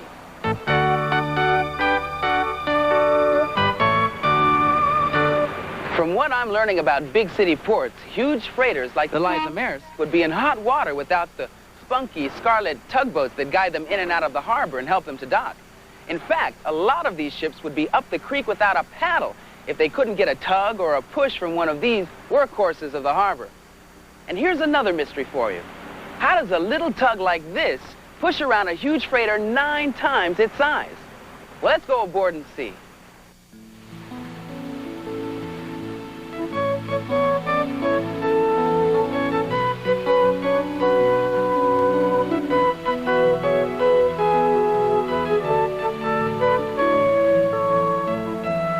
Tugs are fearless and friendly, and with those power-packed engines, they can tackle just about anything that floats. Tugboat captains are a special breed. They and their tugs have to be ready 24 hours a day to help ships in and out of port. I've been a tug captain for about 8 years. I like it very much. I enjoy my work. We're out in the open and we get to ride around and see what's going on. We get to enjoy nature. We watch the birds and the fish. And we have a nice time. We really do. Robert Mazik is the captain of the South Carolina. And his job, together with the tugboat Hinton, is to turn this tremendous freighter around so she can move out of port under her own steam. Many times, 2 tugs have to work together to get the job done right. They talk to each other with radios and walkie-talkies to make sure there aren't any false moves or mistakes. Ships do real well when they're in the ocean or in a large body of water, but when they get around small areas, they're not too maneuverable. So what we have to do is we have to help them to maneuver themselves so they can get in tight areas. The main purpose for a tug is that it can handle itself in a small situation rapidly, and it's got plenty of power for its size. The lines that we have, some of them are right heavy, some of them aren't. Of course, the heavy lines we use are the stronger. It seems that the heavier they are, the stronger they are. But they weigh possibly 3 or 4 pounds to the foot, which makes them right heavy to handle sometimes. The ships are large and the tugs have a lot of horsepower, so it takes a pretty strong line so you won't break it when you're off pushing or pulling on the ship.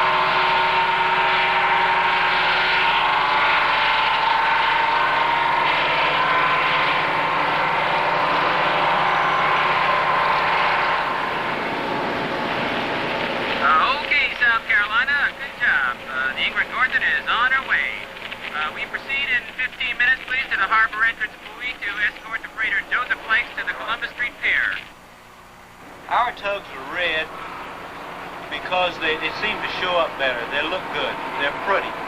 you'll notice our particular company has stacks are black with an orange band around the stack. A long time ago, before you had radio communications as we do today, the tugs used to have to race out to sea, and the captain on the ship they were going to, whichever tug he saw first was the one that he would use. So our tugs had the orange band, which stood out pretty well so they could be seen first so they could get the job. We're on our way out to meet a ship coming in. This ship will have two tugs on it. One of them will go on the bow of the ship and one will go on the stern of the ship. And we will take the ship and bring it up off the dock ahead of us and tie it up. See the seagulls flying over flags from every land. I see great ships from every port, they all look mighty grand. I am a tugboat captain, here's the song I've always sung. My boat may be a small one, but it gets a big job done. Away, haul away, moving all the mighty ships in and out of the bay. Shiny ocean liners, all tankers too, cargo ships and barges, we've got to pull them through. I am a tugboat captain, here's the song I've always sung. My boat may be a small one, but it gets a big job done. Away, haul away, moving all the mighty ships in and out of the bay. Away, haul away, moving all the mighty ships in and out of the bay.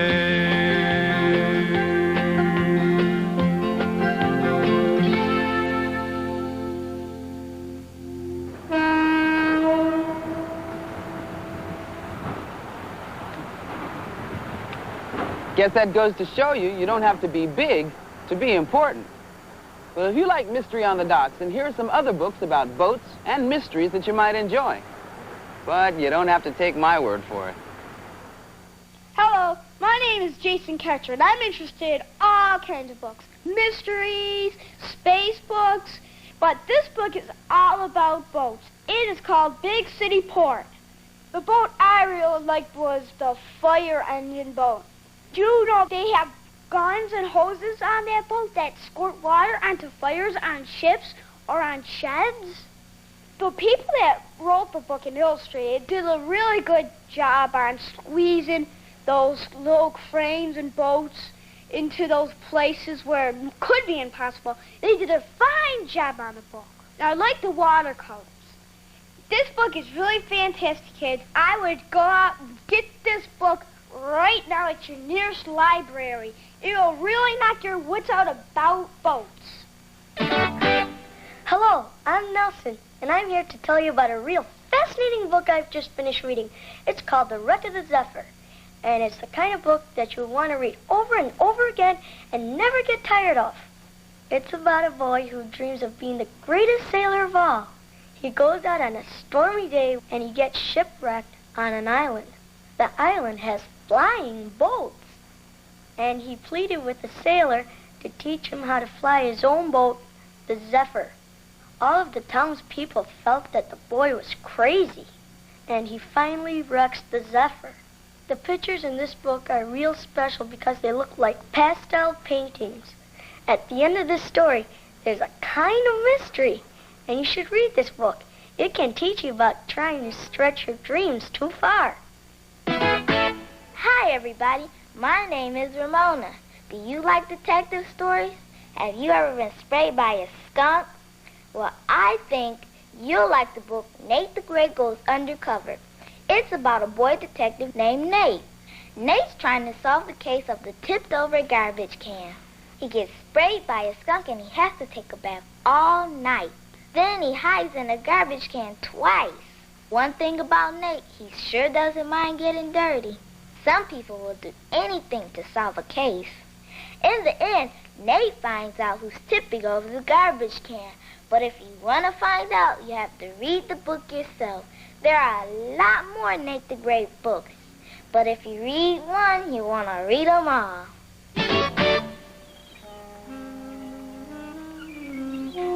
It's been a busy day down on the docks.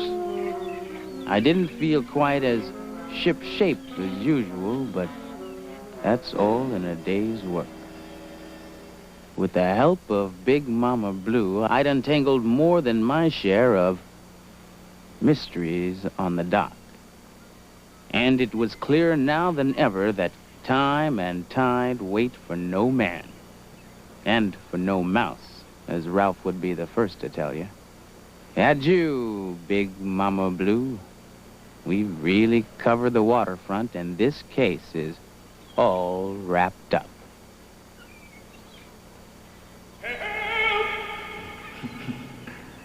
Or is it? Bon voyage. See you next time.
Today's Reading Rainbow books are Mystery on the Docks by Thatcher Hurd, published by Harper and Row. Big City Port by Betsy Maestro and Ellen Del Vecchio, illustrated by Giulio Maestro, published by Four Winds Press. Wreck of the Zephyr by Chris Van Allsburg, published by Houghton Mifflin Company. Nate the Great Mystery Series by Marjorie Weinman Charmat, illustrated by Mark Simont. Watch a star-studded tribute to Richard Tucker featuring Marilyn Horne, Roberta Peters, and Luciano Pavarotti. A great performance, Friday night at 9. Local broadcast of Reading Rainbow is made possible in part by a grant from the Homer and Martha Gudelsky Foundation. Reading Rainbow is made possible by funding from the Corporation for Public Broadcasting. And by a grant from Kellogg's, who reminds you to take time each day for reading.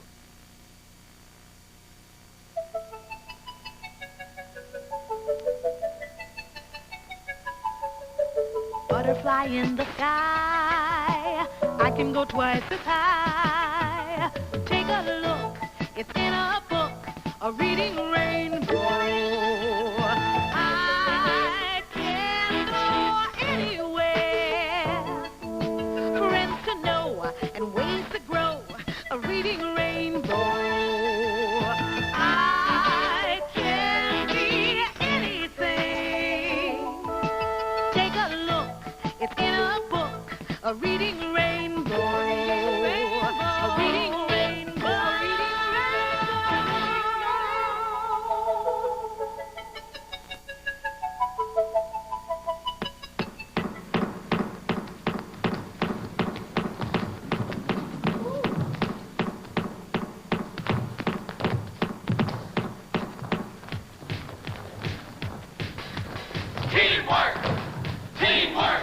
All right, hold it, everybody. Hold it. Listen, Lamar, for that to work, you've got to delay 2 counts. You're 2 counts early. Okay. If you delay 2 counts, the flip will work and we'll get into teamwork, okay? Sorry, Sam. Hi, I'll be with you in a second. All right, let's set up from the pyramid, okay? Come on down to the pyramid. Okay. Front, gentlemen. Here we go. And 5, 6, 7, 8. 1, 2, 3, 4, 5, 6, 7, 8. 1, 2, 3, 4, 5, 6, 7, 8. All right, that's it. That works. It's real good. Okay. All right, let's set up for the diner scene. All right. Here we go. Whew. Hi. We're working on a song and dance for Reading Rainbow with our choreographer, Sammy Dallas Bays. You'll see it later on in the show. It's going to take a lot of hard work and some serious teamwork to get it right. By the time we're ready to go on the air, it'll look as easy as pie. Waiters and waitresses, set your props. Let's run through the diner scene. We'll take it from bar 79. Ready? And playback. Friends working along with me, I get energy, 'cause I know we've got teamwork. Cut. Come on. We need a little teamwork ourselves here. You take that, and you take that, all right? All right, let's do it again. Ready? And playback. Friends working along with me, I get energy, 'cause I know we've got teamwork. Good. You have a dream, you want to make it. Shell, look up, don't look at the floor. Working up steam to make your teamwork. Smile, people, smile. Working together, whatever we do, doing it better as a team. And cut. Very good, people, very good. Let's take a 5, all right? Okay. Ah, look what the Rainbow Special is on today's menu. A chair for my mother. Now here's a book to whet your reading appetite. It's a tasty tale about a terrific team, a family that works together as well as ice cream and cake, peanut butter and jelly, or ketchup and french fries. When the going gets tough, this family really gets going with some extremely delicious results.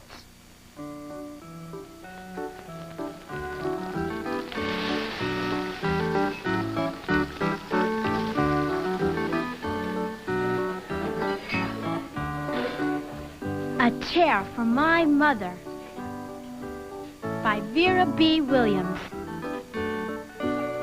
Read by Amy Linker. My mother works as a waitress in the Blue Tile Diner. After school sometimes I go to meet her there. Then her boss Josephine gives me a job too. I wash the salts and peppers and fill the ketchups. When I finish, Josephine says, "Good work, honey," and pays me. Every time I put half of my money into the jar. It takes a long time to fill a jar this big. Every day when my mother comes home from work, I take down the jar. My mama empties all her change from tips out of her purse for me to count. Sometimes she's so tired she falls asleep. Usually Grandma sits with us too. While we count, she likes to hum. When we can't get a single other coin into the jar, we're going to take out all the money and go and buy a chair. A wonderful, beautiful, fat, soft armchair. We're going to get the best chair in the whole world. That's because our old chair's burned up. There was a big fire in our other house. All our chairs burned. So did our sofa, and so did everything else. That wasn't such a long time ago. My mother and I were coming home from buying new shoes. Right outside our house stood 2 big fire engines. I could see lots of smoke. Tall orange flames came out of the roof. All the neighbors stood in a bunch across the street. Mama grabbed my hand and we ran. My Uncle Sandy saw us and ran to us. Mama yelled, "Where's Mother?" I yelled, "Where's my Grandma?" My Aunt Ida waved and shouted, "She's here, she's here, she's okay, don't worry." Grandma was all right. Our cat was safe too, but everything else in our whole house was spoiled. What was left of the house was turned to charcoal and ashes. We went to stay with my mother's sister, Aunt Ida, and Uncle Sandy. Then we were able to move into the apartment downstairs. We painted the walls yellow. The floors were all shiny. But the rooms were very empty. The first day we moved in, the neighbors brought pizza and cake and ice cream. The family across the street brought a table and 3 kitchen chairs. The very old man next door gave us a bed from when his children were little. My other grandpa brought us his beautiful rug. My cousin brought me her own stuffed bear. Everyone clapped when my grandma made a speech. "You are all the kindest people," she said, "and we thank you very, very much. It's lucky we're young and can start all over." That was last year, but we still have no sofa and no big chairs.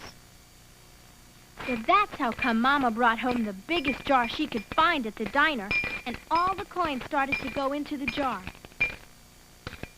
After supper, Mama and Grandma and I stood in front of the jar. "Well, I never would have believed it, but I guess it's full," Mama said. On my Mother's Day off, we took all the coins to the bank. The bank exchanged them for $10 bills. Here you are. Have a nice day. Then we took the bus downtown to shop for our chair. We tried out big chairs, smaller ones, high chairs and low chairs, soft chairs and harder ones.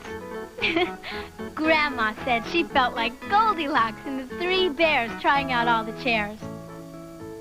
Finally, we found the chair we were all dreaming of, and the money in the jar was enough to pay for it. We called Aunt Ida and Uncle Sandy. They came right down in their pickup truck to drive the chair home for us.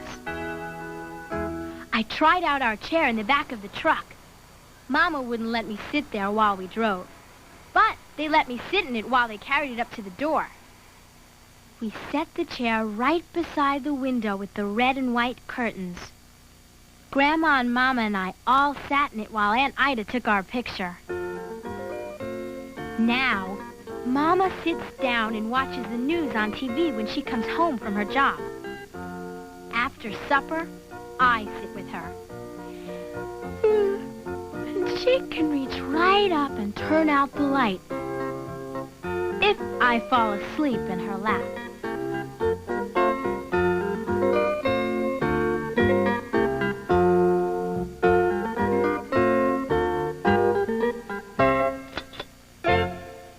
And a 5, 6, 7, 8, 1.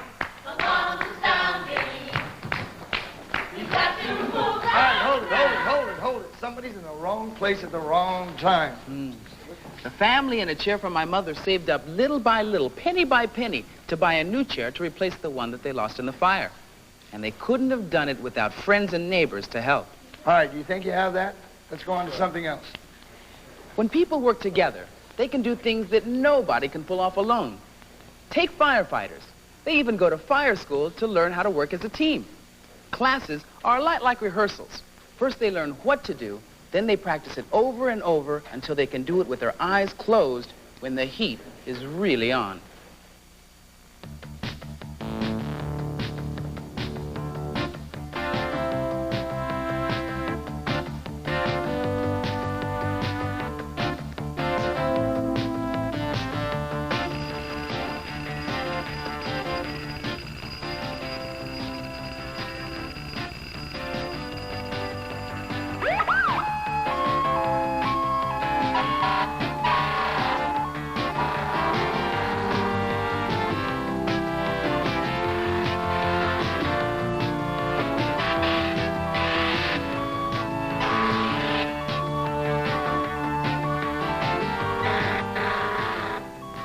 Firemen are like everyone else. They have to go to school. At the New York Fire Academy, people train and study for the big day when they'll ride up on a fire engine to put out the flames. All right, come on, let's go. All right, get that hose off. Each fireman has a special position on the truck and a special job to do when he arrives on the scene. Unlocking doors, stretching out hose, and hooking up the pumper to the fire hydrant all happen at once. Hold on. All right, start water. All right, crack the nozzle.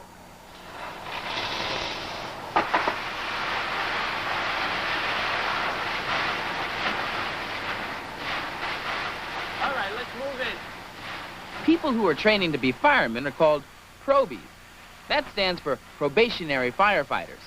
It can take up to 2 years before a probie can become a full-fledged firefighter. All right, shut down. All right, guys, that was good. We were a little slow on hooking up. We're going to have to work on that.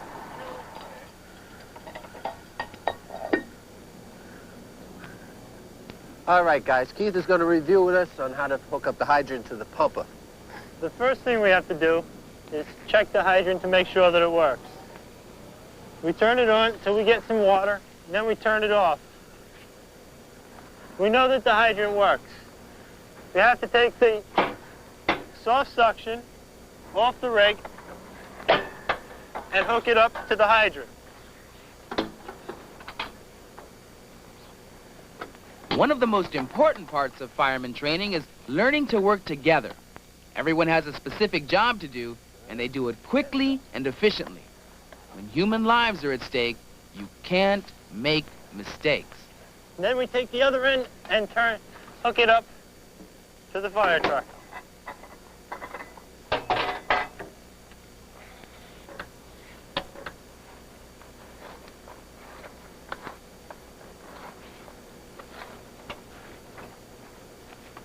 Okay, we have it hooked together. We can open the hydrant to give the fire truck the water.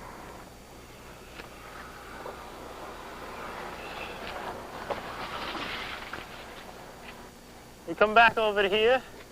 We take the hose, thank you. And you screw it on to this outlet. Once I have it connected, I wait for the signal to start water, and then I pull out this valve. I have to check my gauges to make sure that they're getting enough water, and the lights tell me how much water is in the engine. Thank you, Keith. Well, you guys did pretty good on this one. Now I think you're ready for a rescue. All right, yeah.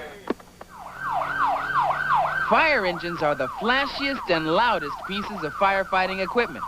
When one of these red and silver trucks comes barreling down the street, everyone knows, and everyone watches.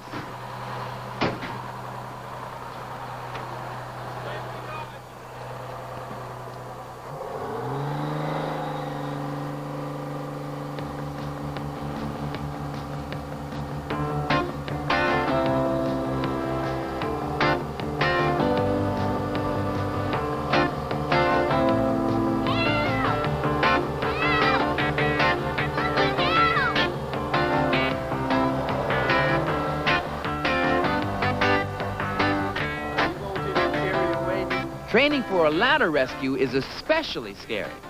The ladders can reach up to 3 and 4 stories high. One of the secrets is, don't look down. Are you alone? Someone's in here with me. Yeah? Okay. All right, now let's get you ready. Ready? When a civilian is being rescued, 2 firemen climb up to the rescue point and get on either side of the person being saved. This is a safety precaution to keep them from falling off. They give lots of words of encouragement, they come down slowly, and make the long journey down as smooth as possible. I got you. Okay, here we go. All right, guys. You look good. We're working well together. Okay, Now, no problem. Now, Okay. let's see if we can put out a real fire. All right, no problem. We got it.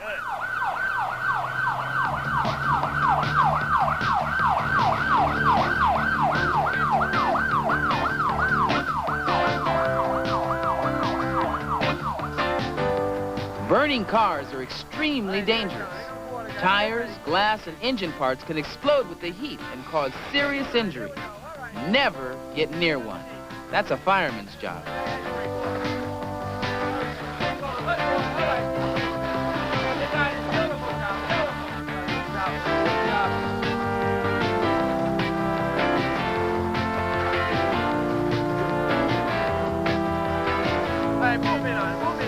The person holding the nozzle of the hose has a tough job. That water comes out hard and fast.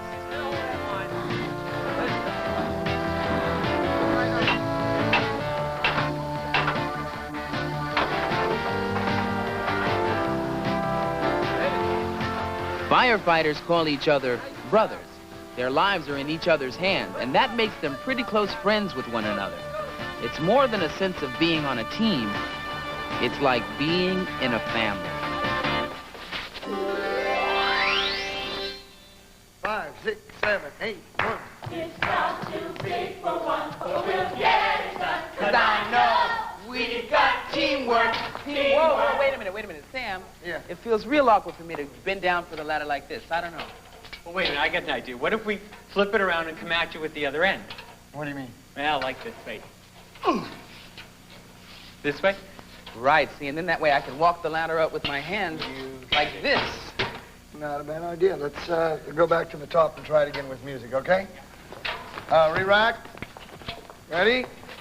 And playback. This job's too big for one, but we'll get it done. 'Cause I know we've got teamwork. You have a dream, you want to make it real, you need a team. All right, and cut. That's great. That's going to work real well. Thanks, Stanley. Good idea, Stanley. All right, everybody take 5. Thanks, Sam. Looks good. See? Feels great when you finally get it right. 10 heads are definitely better than 1. That's what teamwork's all about. Say, you ever wonder what you could do as part of a team that you can't do alone? I like to run track, and I'm the third leg on the relay team. I like to play baseball. I like to play soccer at Night Heron Park with all my friends. I like to sing in the chorus at school. I like to go to the park and play frisbee with my friends. I like to play cards with my friend Sheena, and we play fish. I love going camping, fishing, hiking with my mom and dad and 2 brothers. I can't play hide and seek by myself because I need a lot of people. Okay, guys, let's go over the basketball intro, okay? Ready? And playback. See some teamwork, the big games tonight. 5, 6, 7, 8. 1, 2, 3, 4. Okay, cut. It's not working. There's something missing. I think it's the music, all right? Be right back. Steve. Yeah? I need your help. Right here. The C-section. Yeah. That section we're going to be shooting in slow motion. Oh, terrific. And right now it feels a little empty. What can you do? No problem. We can put in some really terrific strings there, push them in the mix, and then for that move you were doing, we can use an electric guitar, do a soaring solo, and motivate that move. Yeah, that'd be great. Good. All right, let's do that. Thanks. Okay, I think we got it. All right. Steve's going to put a guitar solo in there. It should make that whole section look real beautiful. Okay, people, come up here, please. All right. That's it for tonight, okay? You've done a great job. The number looks real good. And you're all real winners. Now, listen, what I want you to do is go home, get a good night's rest, and be here tomorrow at 4 p.m. for a 4:30 performance. Okay? Yeah. Good night. All right. If you thought A Chair for My Mother was a real winner, here are some other books that you might enjoy. They're all about the most important teams in the world, families. But you don't have to take my word for it. Do you know what it's like to have a brand new baby in the house? Well, I've read a book called My Mama Needs Me. It's about a boy who has a brand new sister. Jason was frustrated because he couldn't hold the baby a lot because the baby usually was sleeping. Whenever his friends would come over, they would leave because he would say, "My mama needs me." So he would never get to play with them. Finally, Jason finds out what his mama really wants. A great big hug, and she gets it. I'm Nathan, and this is my little brother, Nicholas. Just like in the book, I didn't get to hold my little brother right away. But if you're patient, you'll get to hold your brother or sister soon. Hello, my name's Nellie Chilungu, and I'm here to tell you about a book I've just read called Everett Anderson's Goodbye. It's about a little boy who's lost his father. At first, in the story, Everett doesn't believe that his father's gone. Then, Everett says that he doesn't love his family anymore. He really does love his family, but he's just angry. Everett can't eat and he can't sleep because he's too sad. Finally, after some time, he realizes that even though his father's gone, he still has his love. Even though this is a sad book, I felt relieved at the end because Everett found a way to feel better. I think kids should read this book because it helps them understand how it feels to lose someone you love. Hi, I'm Tiffany. If you've ever known a person with a handicap, you probably know that they have the same feelings as everyone else. I Have a Sister, My Sister is Deaf by Jean Whitehouse Peterson is the story of a young girl and her little deaf sister and the special relationship that the two of them share. The relationship is special because the two sisters understand each other even without words. Like one time when they were playing together in the grassy lot next to their house, they pretended that they were stalking deer. The deaf sister watched for quick movements in the grass, and the older sister listened for small sounds. The deaf sister can use all her other senses to communicate her feelings. This story helps you understand that being handicapped is nothing to be ashamed of. It just makes a person unique, and the love between two people all the greater. Reading Rainbow, teamwork, take one.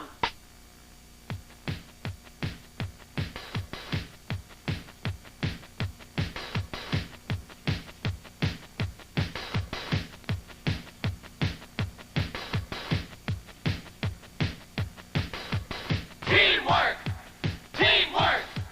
T-E-A-M! Teamwork! Teamwork! Teamwork! You have a dream, you want to make it real, you need a team, working a team to make your dream work. Teamwork!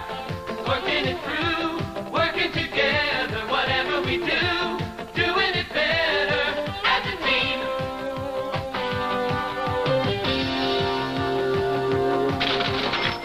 Haven't got a moment. There's just too much to do. My feet are really tired, and my back is aching too.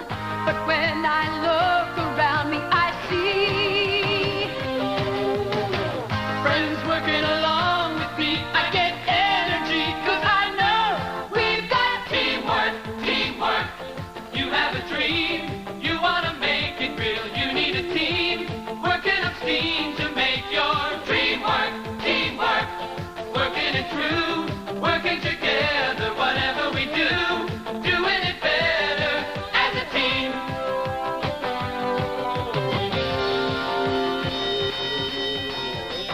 Alarms are sounding, we've got to move out fast, hard work to do now, before the dangers pass, no stopping once the work has begun.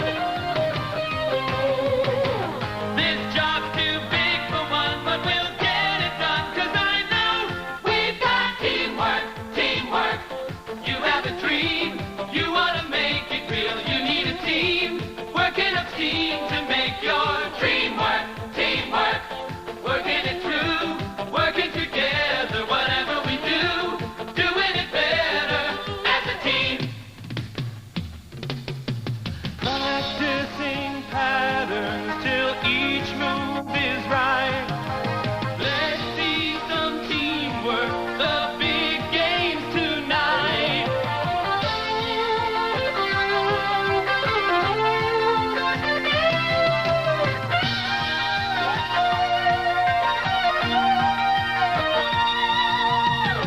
When we put it all together and see, we score so easily, and it's got to be because we've got teamwork, teamwork. You have a dream, you want to make it real, you need a team, working a team to make your dream work.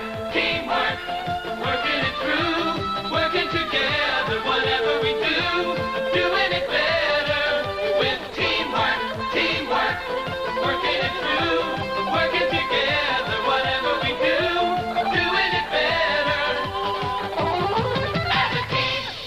Okay, great performance.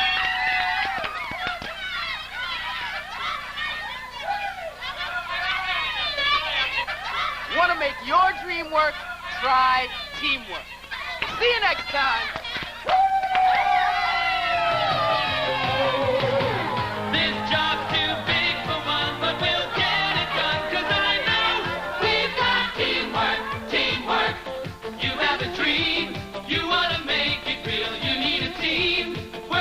team to make your dream work. Teamwork, working it through, working together, whatever we do, doing it better as a team.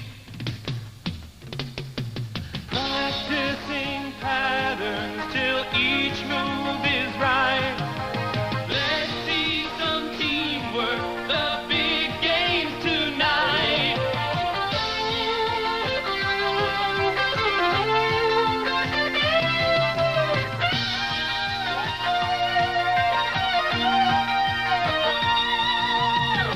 When we put it all together and sing, we score so easily, and it's got to be because we've got teamwork, teamwork. You have a dream, you want to make it real. You need a team, working a scheme to make your dream work. Teamwork, working it through, working together, whatever we do, doing it better with teamwork, teamwork, working it through, working together, whatever we do, doing it better as a team. Today's Reading Rainbow books are A Chair for My Mother by Vera B. Williams, published by Green Willow Books. My Mama Needs Me by Mildred Pitts Walter, illustrated by Pat Cummings, published by Lothrop, Lee, and Shepard. Everett Anderson's Goodbye by Lucille Clifton, illustrated by Anne Griffalconi, published by Holt, Reinhardt, and Winston. I Have a Sister, My Sister is Deaf by Jean Whitehouse Peterson, illustrated by Deborah Ray, published by Harper. Bureau of National Affairs, Incorporated. Stay tuned to WETA 26, Washington, D.C., working for a greater Washington by providing programming that meets your needs throughout Maryland, Virginia, and the District. Local broadcast of Reading Rainbow is made possible in part by a grant from the Homer and Martha Gudelsky Foundation.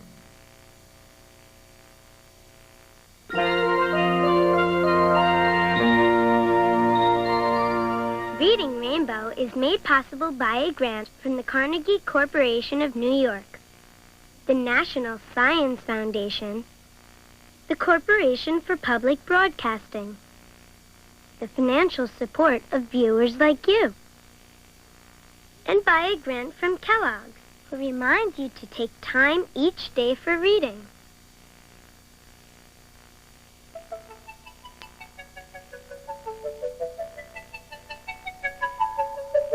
Butterfly in the sky, I can go twice as high. Take a look, it's in a book, a reading rainbow. I can go anywhere, friends to know and ways to grow, a reading rainbow. I can be anything. Take a look, it's in a book, a reading rainbow. A reading rainbow. A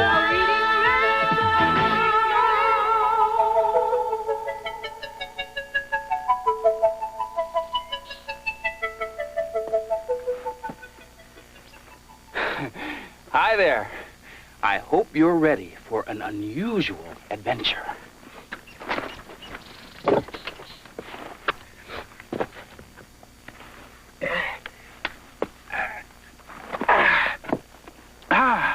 We're going to visit an incredible world that you've probably never seen before.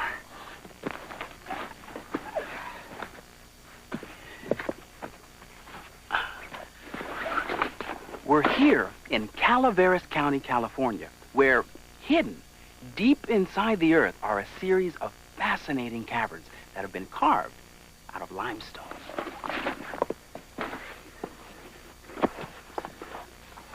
Right down that hole is the entrance to California Caverns. We're going to take that rocky road into the earth to see what the world beneath our feet really looks like. We're taking our trip on foot, which is the way many people explore the earth unless they happen to be students in Ms. Frizzle's class.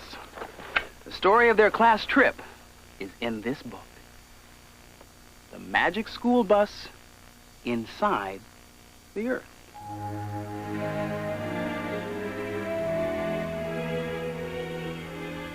The Magic School Bus Inside the Earth by Joanna Cole. Illustrated by Bruce Deegan. Read by Keisha Knight Pulliam.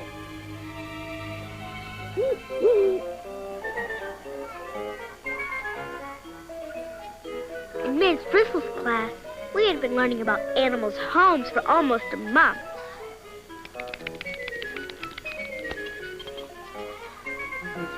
We were pretty tired of it, so everyone was happy when Ms. Bristle announced, "Today we start something new. We are going to study about our Earth," said Ms. Bristle. "For homework, each person must find a rock and bring it into school." But the next day, almost everyone had some excuse. "I guess we'll have to go on a field trip and collect rocks." Never know what'll happen on a trip with Ms. Frizzle.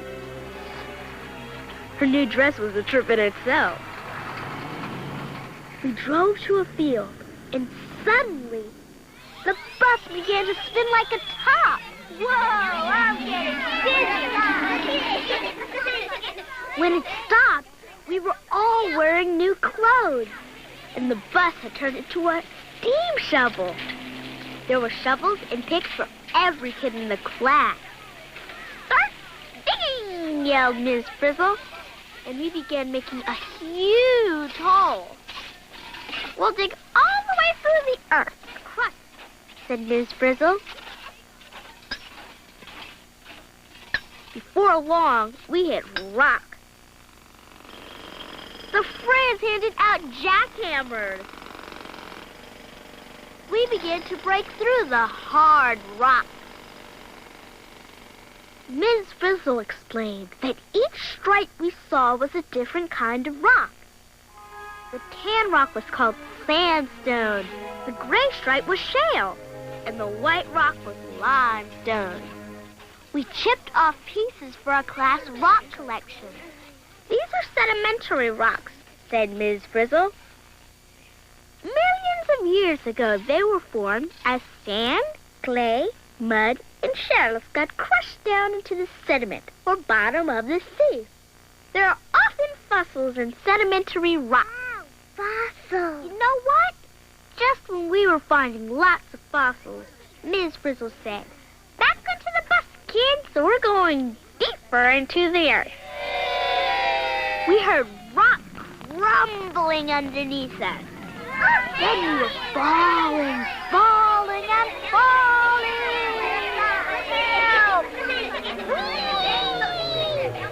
We landed with the boat in a huge limestone cave. "Rainwater has been dripping down through the earth for ages," said Miss Frizzle. "The water wore away this cave in the rock." She also said that the cone and icicle shapes were formed by dripping water containing tiny bits of limestone. Suddenly, the bus sprouted a drill and started boring through the rock. Frizzle shouted, "Follow that bus!" And down we went, further into the earth. We passed metamorphic rocks, rocks that were changed from one kind to another by heat and pressure. Then we hit igneous rock that was formed billions of years ago from a pool of melted rock under the Earth's surface. We had dug all the way through the Earth's crust. We got back on the bus and zoomed toward the center of the Earth. And then we headed out again. "Isn't this wonderful?" said Ms. Frizzle. "We've driven right up onto a volcanic island. This whole island is one big volcano." We were nervous, but Ms. Frizzle made us collect some rocks. She said they had all hardened from melted rock that had come out of the volcano. Then, suddenly we heard rumblings from below. We scrambled into the bus. The Frizz turned the ignition key. Nothing happened. The bus would not start. We thought we were goners. Oh, no. Red-hot lava came streaming out of the volcano. It flowed over the land like a river. Our bus went along with it, right into the sea. When the lava hit the water, it made a huge cloud of steam. We seemed to be rising with the steam and floating along. When it finally cleared, we were back in the school parking lot. Do you think the Frizz will want reports about our field trip? Probably. There is always rock under you. By Shirley. Most of the rock in the Earth's crust is covered with soil or water. But if you dig deep enough, you will always find rock. Where do rocks come from? By Wanza. Most of the solid part of the earth is made of great masses of rock. Small rocks are just pieces that have broken off. The Earth's Crust by John. The outside of the Earth is a shell of hard rock and soil. This shell is called the Earth's crust. What are rocks made of? By Tim. Rocks are made of minerals. Sometimes you see tiny specks in a rock. These specks are minerals.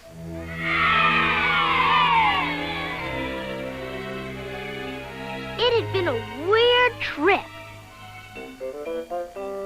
But we got a great rock collection for our classroom.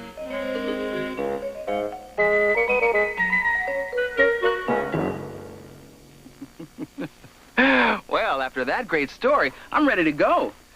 As soon as my guide gets here, I'm going to explore this cave. You know, I'm really excited about this, and I got to tell you, a little nervous, too. Caves are so dark and mysterious, scary. For all I know, practically anything could be in there. What do you think we'll find in this cave? Bats and rats, snakes, and a lot of mud. Cavemen? The, like spike things that come down. Gold. A troglodyte. Stalagmites. An alien. A monster. A big dragon with green slime all over him and sharp teeth.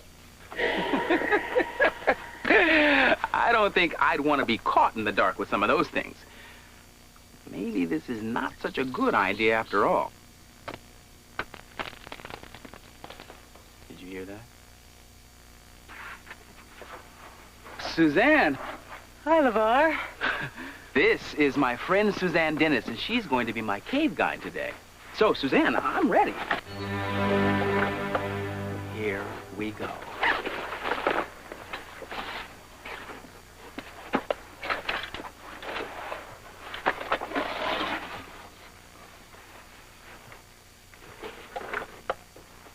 Come on down, LeVar. There's a good foothold. Right there? Yeah. Ooh, great. This is fun. Now, when you're in a cave, you should know the walls are very fragile, so you don't want to try to touch them. Okay. Okay? Best way to move in a cave is like a caveman. Keep your knees bent and your arms hanging down. Okie doke. Oh, let's go.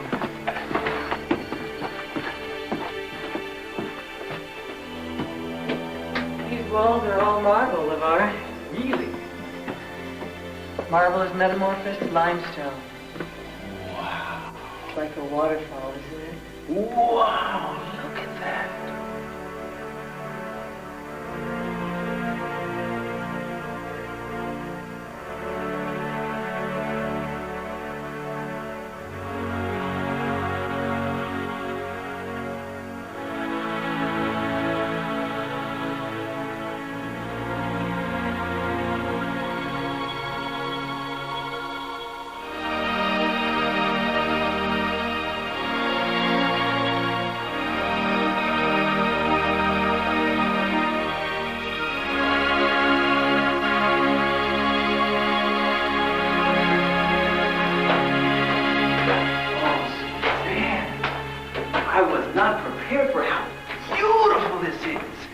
great? Whoa! I've never seen anything like this before.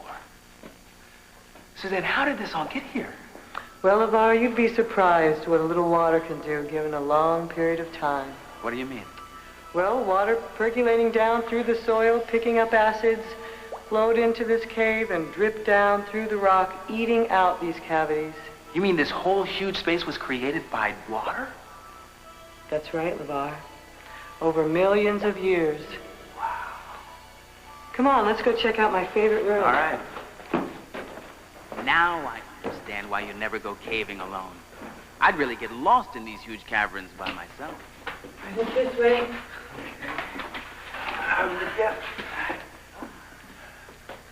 Whew. Wow. Now, Suzanne, how did these formations get here? All from dripping water. Really, still dripping water, does it? Still dripping water. This is a living cave, growing and forming right around us. Now, what are these big ones called? These are stalactites. Stalactites. They're formed by the water dripping down, depositing little amounts of calcite, growing layer upon layer downward, drip by drip. And calcite is a mineral. That's right. The mineral comes right from the rock. And these big guys here on the floor, they look like they're growing up from the ground rather than dripping from the ceiling. Well, they're really not growing up from the ground, LeVar, but the water splashing down on the floor is depositing more calcite, building up these beautiful stalagmites. Now I notice, yeah, like over here, this looks like flowing water, this formation. Yes, that's flowstone. That's one of my favorite formations, flowstone. It does. It looks like a cascading waterfall, doesn't it? So smooth looking, too, kind of like ice cream. I like the draperies over here also. They're really beautiful, formed by the flowing water again and dripping water, depositing the calcite. There's a nice ribbon. One droplet ran down the wall, and then another drop ran down in the same place, and another drop ran down, building up that beautiful ribbon over there. It does look like a ribbon, doesn't it? Doesn't it? Just amazing. Now, Suzanne, all of this dripping and flowing and forming, how long does it take? A couple of weeks, a couple of months, what? Well, LeVar, you'd have to figure about 1 inch every 100 years, and that's the optimum speed. Are you kidding? No. This is a timeless wonderland.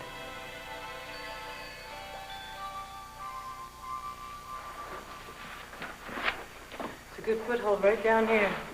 Right here? Yep, great. Whew. Well, looks like we've hit a dead end here, huh? Not necessarily. Today we go right down this hole.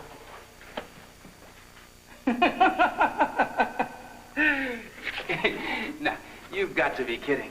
You know, I think I see a nice passageway right over here around this bend. That'll be good to take with... Of course, you're the expert. Suzanne? Suzanne! Head first or feet first, LeVar? Well, I guess head first. Here we go. Look out below!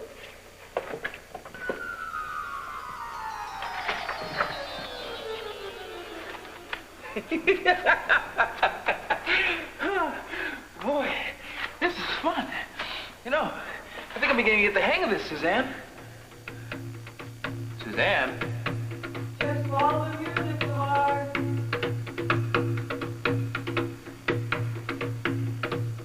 Wow. You've even got music in here. That's right, LeVar. What is this? This is our touching stone. We call it the drum. It's a thin sheet of marble. A drum made out of marble. Isn't it wonderful? It makes great sounds. Let's try to play it together. Oh, yeah. Okay.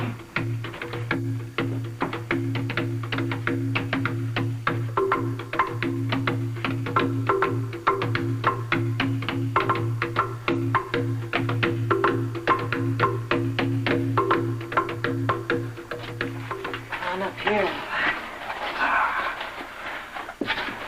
Isn't this beautiful? Oh, I like this place. This is one of my very special little spots. Now, what are those Those are the soda straws. Soda straws. That's right. And when a droplet falls from the ceiling, it leaves a tiny ring of calcite. Ring upon ring, build up these tubular stalactites called soda straws. Soda straws. It's so delicate looking.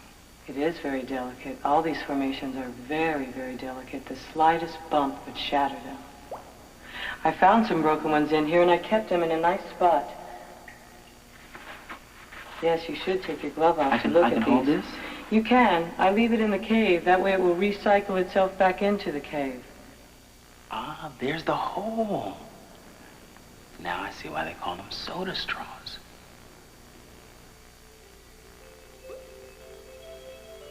Now what are these things in here with these curlicues?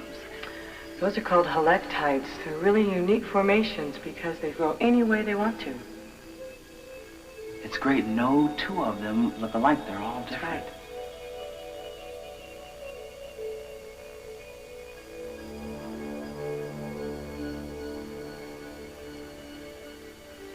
Those are some bottle brushes over there. They look like bottle brushes, don't they? Yeah.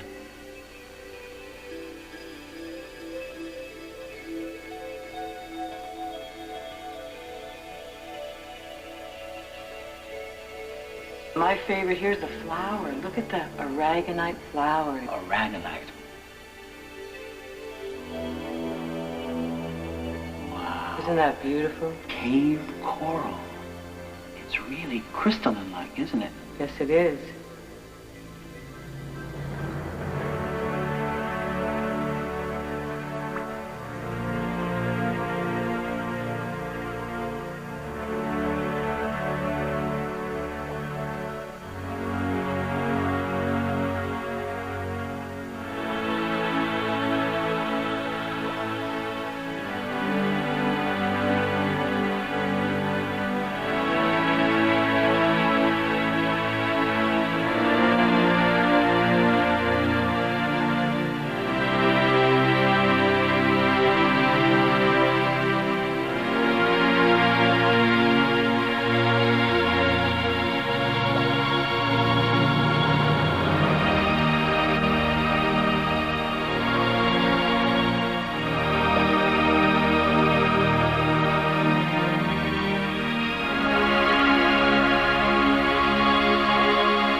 Do you wonder what might lie just below the surface where you're standing? Well, you might find the answer hidden in the deepest, darkest corner of your library or bookstore. But you don't have to take my word for it. You probably think I'm in a deep, dark cave, but I'm not. I'm in the Reading Rainbow TV studio, and I'd like to tell you about this really neat book called Caves. Caves are dark and mysterious places. Some caves are very small, and some are big enough to fit the Empire State Building. Inside a cave, you'll find stalagmites and stalactites. Some caves even have lakes. There are people who explore caves. They're called spelunkers. Sometimes they use ropes to climb down into a cave. I'm Christy Donahue, and after reading this book, I would like to go out and explore caves. I don't know about you. Read caves and decide for yourself. If you wanted to get to the center of the earth, how would you do it? You can't go by airplane, but you can get there with this book. How did they go hole to the other side of the world? The boy in this book digs a hole to the other side of the earth, and he uses all kinds of weird tools to get there. He uses a drill to get through the Earth's crust, which is mostly real hard rock called granite. There's boiling water and steam inside the Earth. For that, he needed a special diving suit. This guy goes on a real adventure. I'm Thomas Petrikevich. Of course, you can't really get to the center of the Earth, but what if you could? It's sure nice to know what you'd find. This book has all the answers. Hi, here's a riddle. It's big or small, any color at all. seen on the lands or under the sea and can be found by you or me. Give up? Rocks, of course, and this book is full of them. Rock collecting. The oldest things in the world that you could collect are rocks. Some of them are millions of years old. You can find rocks anywhere, even in your classroom, like the chalkboard is made of slate. There's so much to say about this book, but I'm all out of time. So this is Sally Grazzi suggesting that you get into rock collecting right away, and I will too. Are we almost there? Yeah. Okay, here comes the pat. And here I come. Boy, All right. boy. Oh, boy. Good workout, huh? Look at it up here. Oh, yeah. my goodness. It's bright. Smell the air. Yeah. Sweet. You know, I guess I expected for it to be dark up here, too, but it's great. Thank you. Come again. I'll be back. You can bet on it. Okay, bye for now. Bye-bye. Well, for today, our journey into the earth is complete. And even though we didn't get to ride on Ms. Frizzle's magical bus, I think our trip was still pretty magical. If all of those surprises could be hidden beneath our feet, imagine what other wonders are waiting to be discovered right in front of our eyes. Or between the covers of a good book. I'll see you next time. Butterfly in the sky, I can go twice as high. Take a look, it's in a book, a reading rainbow. I can go anywhere, friends to know and ways to grow, a reading rainbow. I can be anything. Take a look, it's in a book, a reading rainbow. A reading rainbow. Butterfly in the sky, I can go twice as high. Take a look, it's in a book, a reading rainbow. I can go anywhere, friends to know and ways to grow, a reading rainbow. I can be anything. Take a look, it's in a book, a reading rainbow. A reading rainbow. Butterfly in the sky, I can go twice as high. Take a look, it's in a book, a reading rainbow. I can be anything.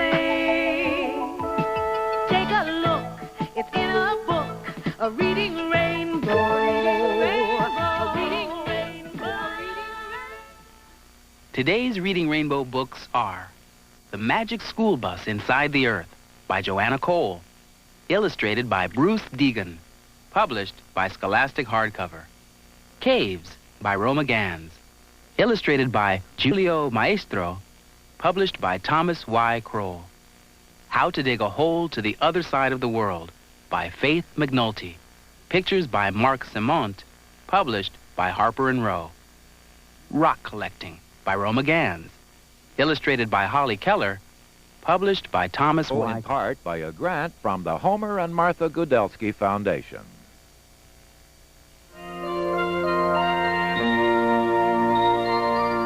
Reading Rainbow is made possible by a grant from the Carnegie Corporation of New York, the National Science Foundation, the Corporation for Public Broadcasting, the financial support of viewers like you, and by a grant from Kellogg's, who reminds you to take time each day for reading.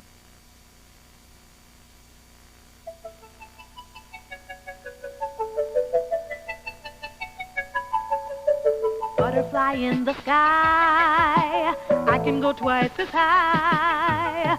Take a look, it's in a book, a reading rainbow. I can go anywhere. Friends to know and ways to grow, a reading rainbow. I can be anything.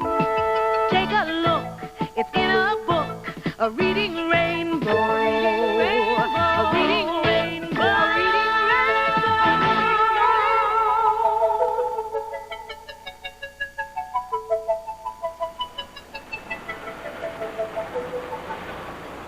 Aye, we're up at the crack of dawn to spend a day at the beach. But we're not going swimming or sunbathing. We're going treasure hunting. Come on.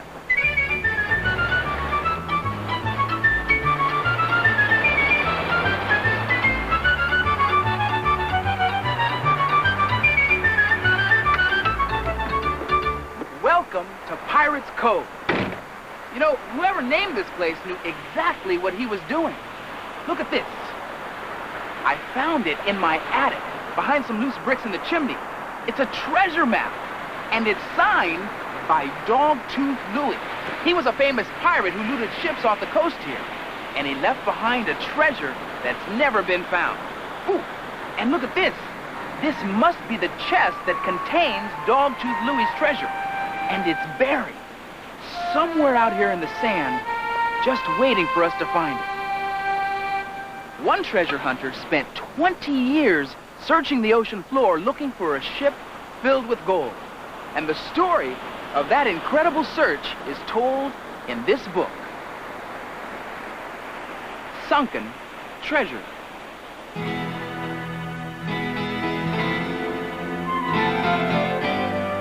Sunken Treasure by Gail Gibbons. Read by Robert Morse.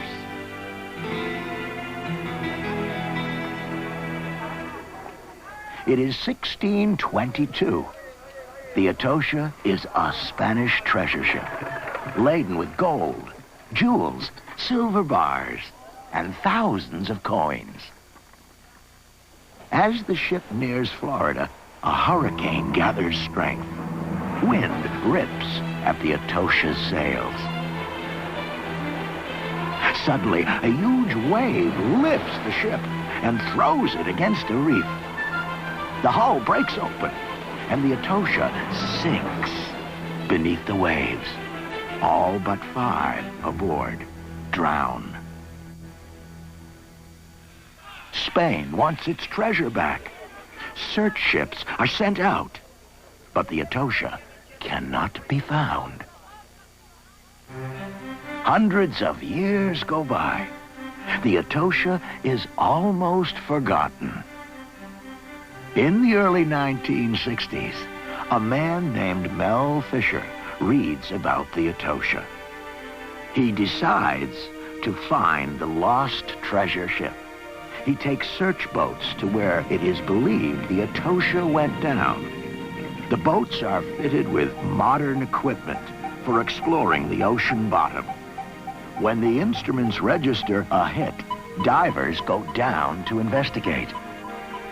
Large, elbow-shaped pipes, called mailboxes, are swung into place. The mailboxes are Mel Fisher's invention. The whirling of the boat's propellers forces water through the mailboxes, blowing large holes in the sand. If anything is buried, it will be uncovered. But nothing from the Atocha is found. Mel Fisher asks an expert to look through Spanish shipping records from the 1600s. The expert discovers a new clue about where the team should look, and he finds a cargo list that tells what the Atocha was carrying. In 1971, a huge anchor, several muskets, and gold bars and chains are found. But there is no way to prove they are from the Atocha. 2 years later, 3 heavy silver bars are recovered. The bars, with their markings, match up with the Etosha's cargo list. Now they have proof. It takes 12 more years until the divers finally find the mother lode, the main treasure of the ship. Before the divers bring anything up, a marine archaeologist makes a record of the site. A grid of plastic pipes is laid down. The divers take pictures and make drawings square by square. Each square of the grid is numbered. That way, the exact position of each timber, coin, and artifact is recorded.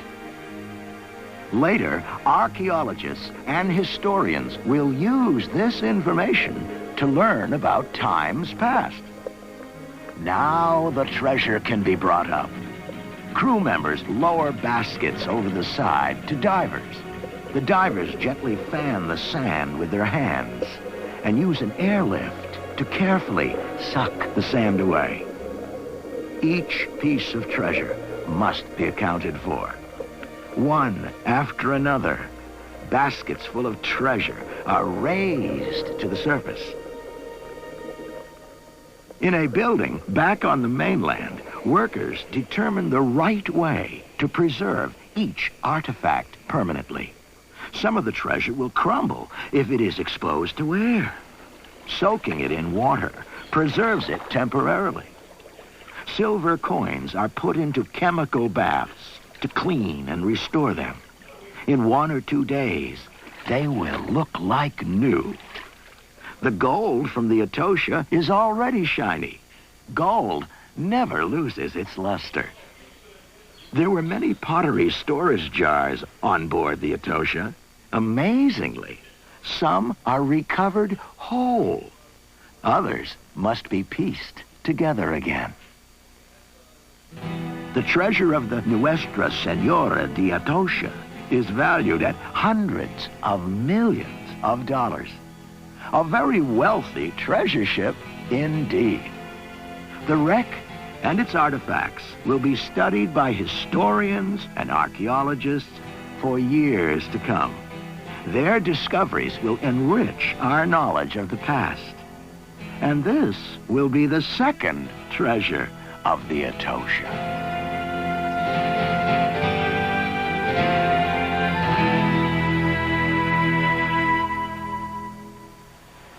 The discovery of the Etosha was big news all over the world. Television crews sailed to the site to observe the salvage operations. And what they saw was fascinating. Divers working as a team on the ocean floor. They fit the plastic pipes together to make the grid.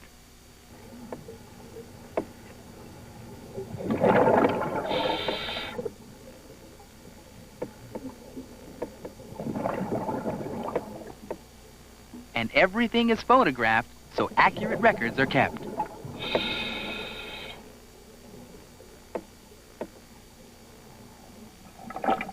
A metal detector is used as the divers search for clues leading them to the Etosha's cargo. This diver uncovers a surprise. A spoon, probably from the ship's kitchen.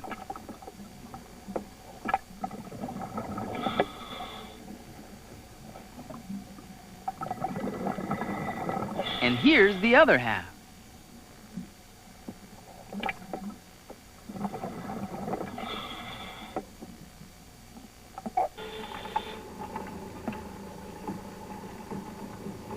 The airlift and mailboxes clear the way for the diver's search. And here are the rewards. A 300-year-old clay jar in perfect condition.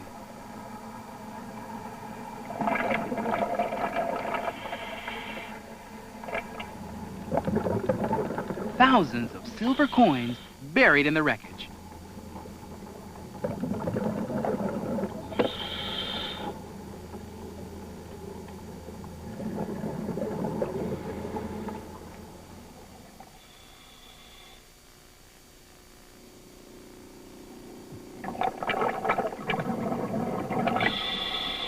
shining through the sand and cloudy water, gold from the Atosha's treasure chest.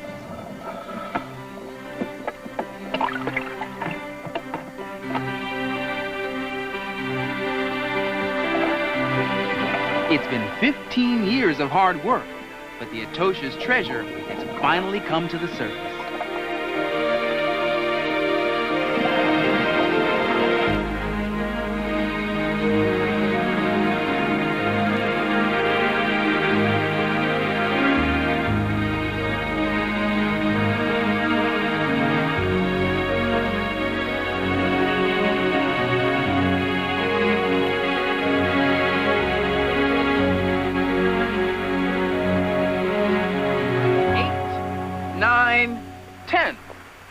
Well, so far so good.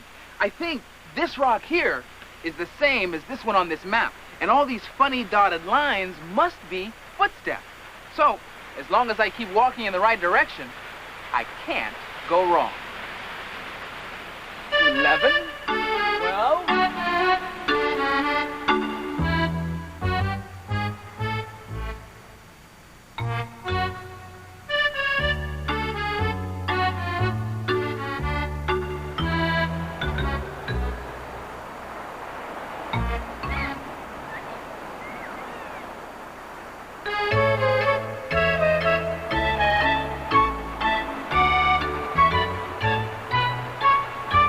$197, $198, $199, $200. Well, I'm almost there. The chest is buried in the sand just up ahead. Okay, turn right and walk 10 paces. 1, 2, 3, 4, 5, 6. Uh-oh.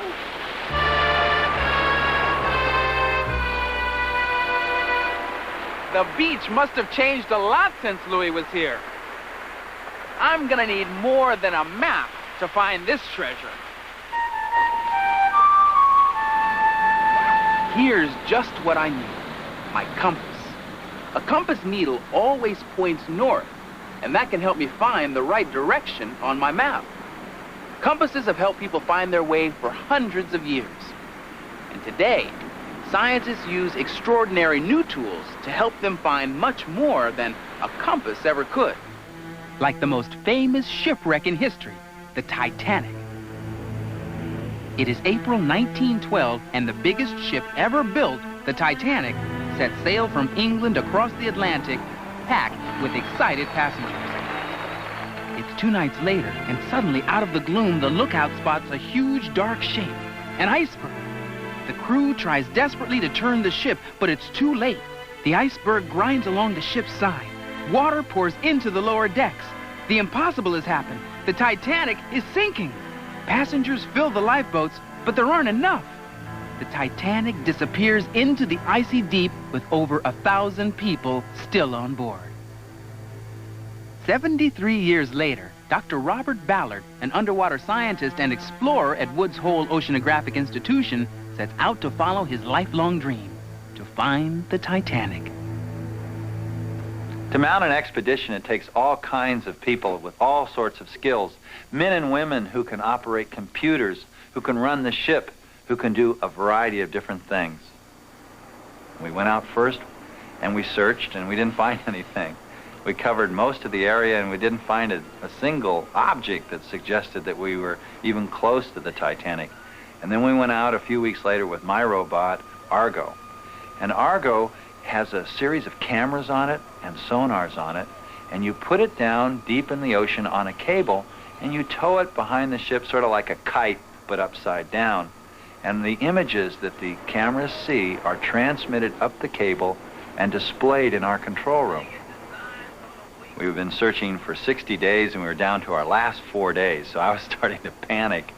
And then all of a sudden came into view the debris, and the first recognizable thing we saw was the boiler, one of the big boilers from the Titanic. And it was a very exciting moment. We all were jumping up and down like kids, because we really are kids. Well, once we had found the boiler and we began moving up to where we thought the Titanic was, it showed up on our sonar as a big, big shadow. So we came in very, very high above the ship. We turned on our black and white cameras, and up on the screen came the image of the bow. Looking straight down, you can see the auxiliary anchor. You could see the crow's nest had fallen over and lain onto the bridge, and beneath the crow's nest and mast, you could see two big cranes folded into the forecastle. And then you could actually look down inside some of the cargo openings, because the hatches had blown off as the ship had gone to the bottom, and you could gaze down inside the interior of the Titanic. Well, since we found the Titanic so late in our 1985 search, we had only a few days to really explore it. And so when we left, I felt a sense of incompleteness, that I hadn't really got to know the ship and got to explore it as much as I wanted to, particularly because I wanted to go inside the Titanic and see what was inside the ship. To do what I really wanted to do, I had to come back to Woods Hole and build a new robot. And the name of that robot was Jason Jr., or JJ.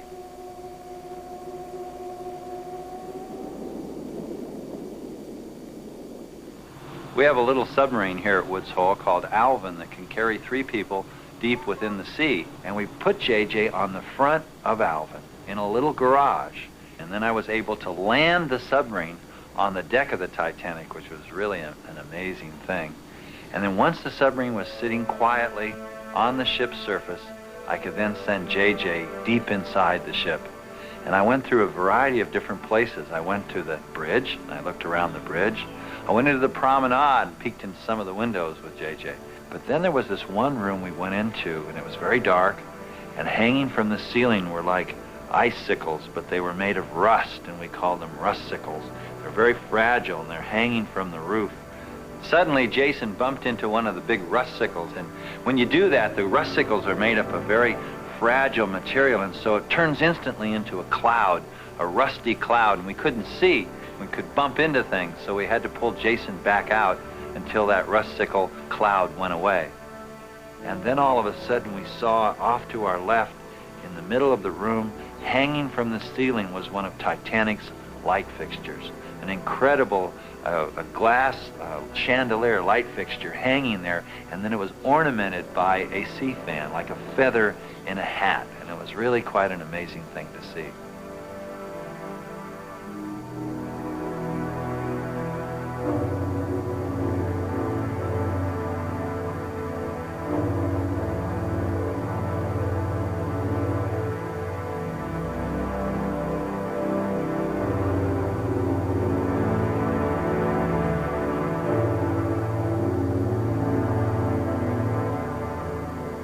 We never took anything from the Titanic, but we left something behind to commemorate all those that had died on the ship and requesting that the ship be left in peace. So we put a beautiful bronze plaque on the stern of the ship, and it's still down there today. I think everyone is born a scientist. Every person that comes onto the planet begins as a scientist. They want to know why they're here. They want to know what the Earth is all about. And as a child, I was always curious. I wanted to know the answers to everything. And I've continued to ask questions, and what's so beautiful about it, you can find answers.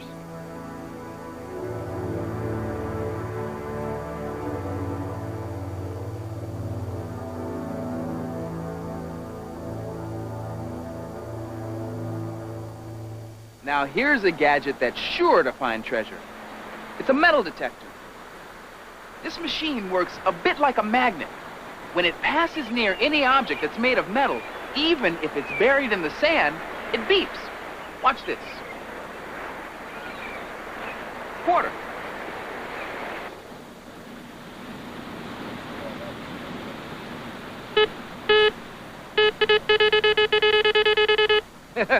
It works. Now let's see if we can find that treasure.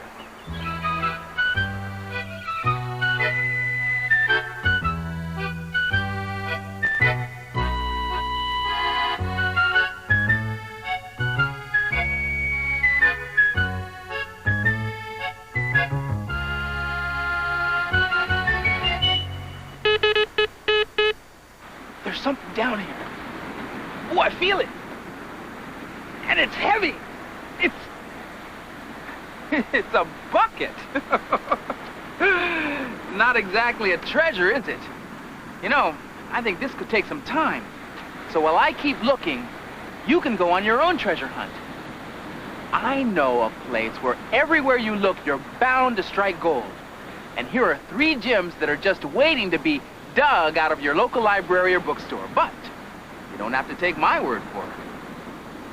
Take a deep breath, grab your fins, mask, and snorkel, because you're coming with me, Ravi, on an underwater exploration of the sea. It all begins in this book called What's in the Deep. This book is a little different. It tells the story, but at the same time gives you lots of facts. Nelson, Patricia, and Todd spend the day snorkeling. You can't imagine what they see. Fish, coral, sponges, anemones, and lots more. There's a whole new world under the ocean surface, and I had fun swimming along with the characters in this book. You will too, so find out what's in the deep. Imagine being in a submarine and sinking deeper, deeper, and deeper until you reach the bottom of the ocean. What do you think you'd see there? Find out in this book called A Day Underwater. It's a story about a submarine called Alvin traveling to the bottom of the ocean. 2 scientists and 1 pilot travel inside Alvin. They travel to the ocean floor and study animals, plants, and rocks. Alvin has robot arms that collect things from the sea. There are strange rocks and even stranger animals. I'm Annie Wall, and I really enjoyed my voyage under the sea with Alvin. I hope you will, too. Read A Day Underwater.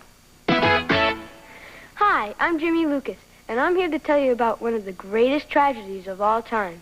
And you can read about it in this book, The Titanic, Lost and Found. The Titanic was a huge ship built a long time ago. People thought it was unsinkable, but they were wrong. One dark, cold night, the Titanic hit an iceberg and sank. Many people lost their lives. After this accident, people learned a lot about making ships safer. This book is full of interesting facts. To find out more, sail on down to your local library or bookstore and pick it up. My detector found lots of metal. But it didn't find any treasure. But I have one last way to find the treasure hidden on this beach. Come here, boy. Here you go. Good boy. This is Baskerville. He's a bloodhound, and bloodhounds are known for their incredible sense of smell. When a bloodhound puts its nose to work, it can follow a trail for miles, so Baskerville should have no trouble finding anything that's buried on this beach. Come on, Baskerville, you ready? Let's go do your stuff. Come on.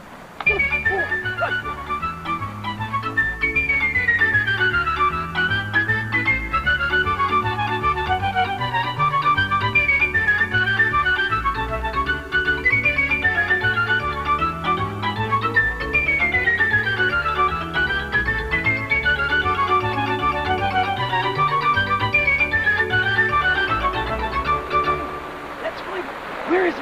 Where is it? Where do you think it is? Is that it? Is it here? I definitely think he's found something. Okay, good work, Baskerville. Okay, let's dig. Oh, look, there's something here. There is something here, and it looks like a chest. This is great. We're finally gonna get a chance to see the secret of Dogtooth Louie's treasure. Here it is. Boy. Ready?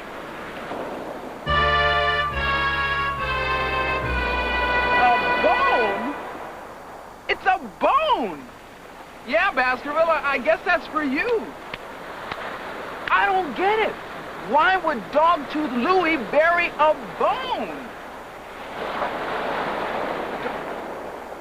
Dogtooth Louie. Oh, no. Here it is. These aren't footprints. They're paw prints. Oh, boy. Well, I guess I now know why they called Louie Dogtooth. But you know, even though I didn't find my treasure, Baskerville sure did. Huh, boy? And guess what? I did make one important discovery. If you use the right tools and you keep on looking, you never know what you might uncover. And who knows? Maybe next time, I will find the treasure of my dreams. Huh, Baskerville? Well, we'll see you next time. Is that a good bone, huh? Is that a good bone? Yeah. Well, you know, this chest isn't so bad either. Butterfly in the sky, I can go twice as high. Take a look, it's in a book, a reading rainbow. I can go anywhere, friends to know and ways to grow, a reading rainbow. I can be anything.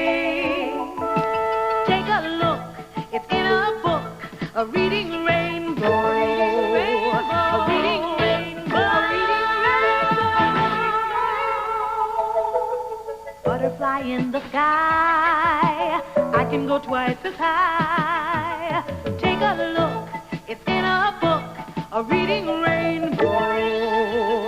I can go anywhere, friends to know and ways to grow, a reading rainbow.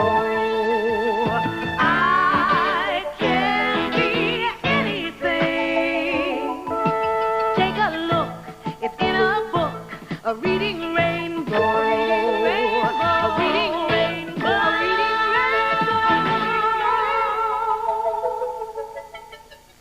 Today's Reading Rainbow books are Sunken Treasure by Gail Gibbons, published by Thomas Y. Kroll. What's in the Deep? An Underwater Adventure for Children by Elise and Morton Pector, published by Acropolis Books, Limited. A Day Underwater by Deborah Kovacs, published by Scholastic Incorporated. The Titanic, Lost and Found by Judy Donnelly, illustrated by Keith Kohler, published by Random House. Funding for Reading Rainbow is made possible by a grant from Kellogg, who urges you to explore the joys of reading. Funding for the series was also provided by the Corporation for Public Broadcasting, the Carnegie Corporation of New York, the National Science Foundation, and the financial support of viewers like you.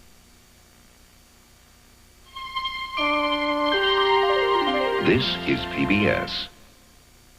Local broadcast of Reading Rainbow is made possible in part by a grant from the Homer and Martha Gudelsky Foundation. Working for a greater Washington by providing programming that meets your needs throughout Maryland, Virginia, and the district. Local broadcast of Reading Rainbow is made possible in part by a grant from the Homer and Martha Gudelsky Foundation.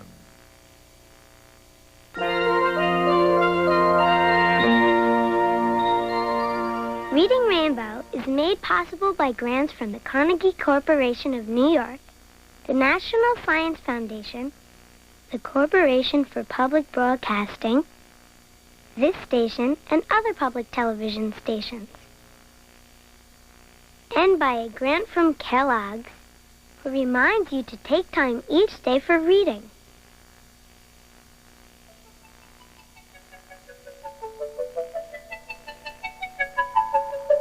Butterfly in the sky, I can go twice as high. Take a look, it's in a book, a reading rainbow. I can go anywhere, friends to know and ways to grow, a reading rainbow. I can be anything. Take a look, it's in a book, a reading rainbow. A reading rainbow. A reading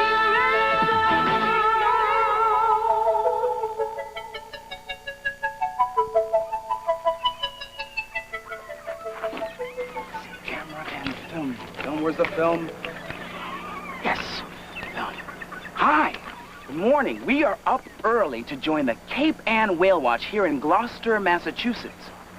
There's our boat, the Daunty 5. She's taking us out in search of one of nature's most spectacular sights, humpback whales. Sounds like we're ready to get underway. Come on, let's go whale watching. Boy, Tim. Great, good morning. Thank you. At the spring, Jimmy.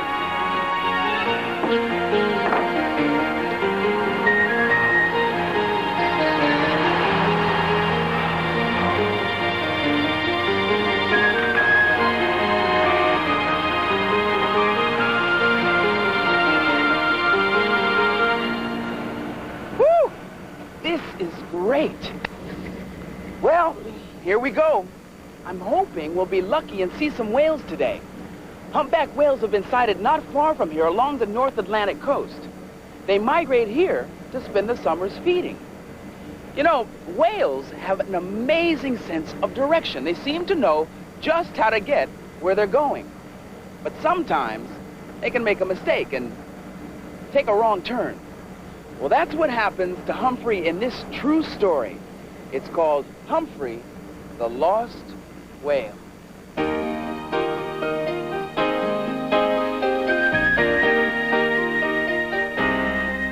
Humphrey, the Lost Whale, a true story.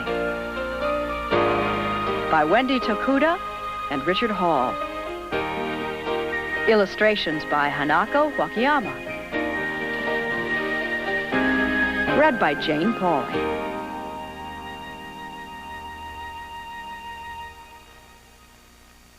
Far out at sea, a pod of humpback whales was traveling south for the winter. Humpback whales are magnificent creatures that sing to each other underwater. In the whole world, there are very few of them, so each one is quite special. Every winter, they travel south. Every summer, they head north, and they always know the way. But even whales can make mistakes, and one day, a whale named Humphrey made a big one. He turned away from his friends and wandered under the Golden Gate Bridge into San Francisco Bay. Everyone was surprised to see Humphrey in the bay. He was a spectacular sight, as long as a city bus, and as big as 7 elephants put together. When he came up to breathe, appearing as if by magic, people would stop whatever they were doing to watch him. Then, Humphrey did something no whale had ever done. Instead of swimming back out to sea, he went the wrong way, up the Sacramento River. The big river became smaller and smaller as Humphrey traveled upstream. He was looking for the ocean, but it was clear. Humphrey was lost. Hundreds of people came to see Humphrey. "There he is," they shouted. He was an amazing sight. But something was wrong. Whales are supposed to live in the salt water of the ocean, not in the fresh water of rivers. A whale would die if it stayed in fresh water too long. Humphrey was in trouble. The farther Humphrey went, the more worried everyone became. Then one day, Humphrey squeezed under a tiny bridge. It was so small, no one could understand how he had done it. Now he was really trapped. The river beyond the bridge was very shallow. Something had to be done to get him out of there. Humphrey looked sick. The scientists knew he would die if he didn't get back to the ocean. Time was running out. Scientists, Coast Guard officers, and many others got together to work out a plan to save Humphrey. They decided to bang long pipes together underwater and scare him back down the river. At the same time, they would play a recording that would broadcast underwater the sounds of whales eating. Maybe Humphrey would be so hungry and lonely, he would swim toward the sound. It worked! Humphrey turned around and started swimming back down the river. Everyone was relieved, but the danger wasn't over yet. When Humphrey arrived at the little bridge, he stopped. He couldn't find a space big enough to go through. People kept banging the pipes. Humphrey became angry. He rolled from side to side and thrashed his great tail. People stopped banging the pipes, but they didn't give up. They decided to make the space under the bridge bigger. They brought in a huge crane and worked through the night to clear away some of the old pilings. The next day, the people began banging the pipes together again. The boats moved closer to Humphrey to urge him on toward the bridge. This was his last chance. Everyone watched nervously. Humphrey bravely approached the bridge. But as he tried to swim under it, his head became lodged between the pilings. He frantically bobbed his head up and down and thrashed his tail to free himself. Suddenly, Humphrey lifted one fin way out of the water, almost touching the bridge. As he twisted his body, he broke free from the pilings and swam through to the other side. There was a shout from the riverbank, and then another and another until everyone was cheering. Hooray for Humphrey, they shouted. He made it. Humphrey, the lost whale, was finally on his way home. A whole flotilla of boats and the clanging of pipes helped Humphrey find his way down the river. Finally, Humphrey arrived at San Francisco Bay. Humphrey spent one whole day happily swimming around the bay. He did tricks for the people gathered along the shore. Humphrey seemed to be saying goodbye and thank you to all his friends who had helped save his life. Finally, in the late afternoon fog, Humphrey swam under the Golden Gate Bridge and back out to sea. Humphrey the whale had made it.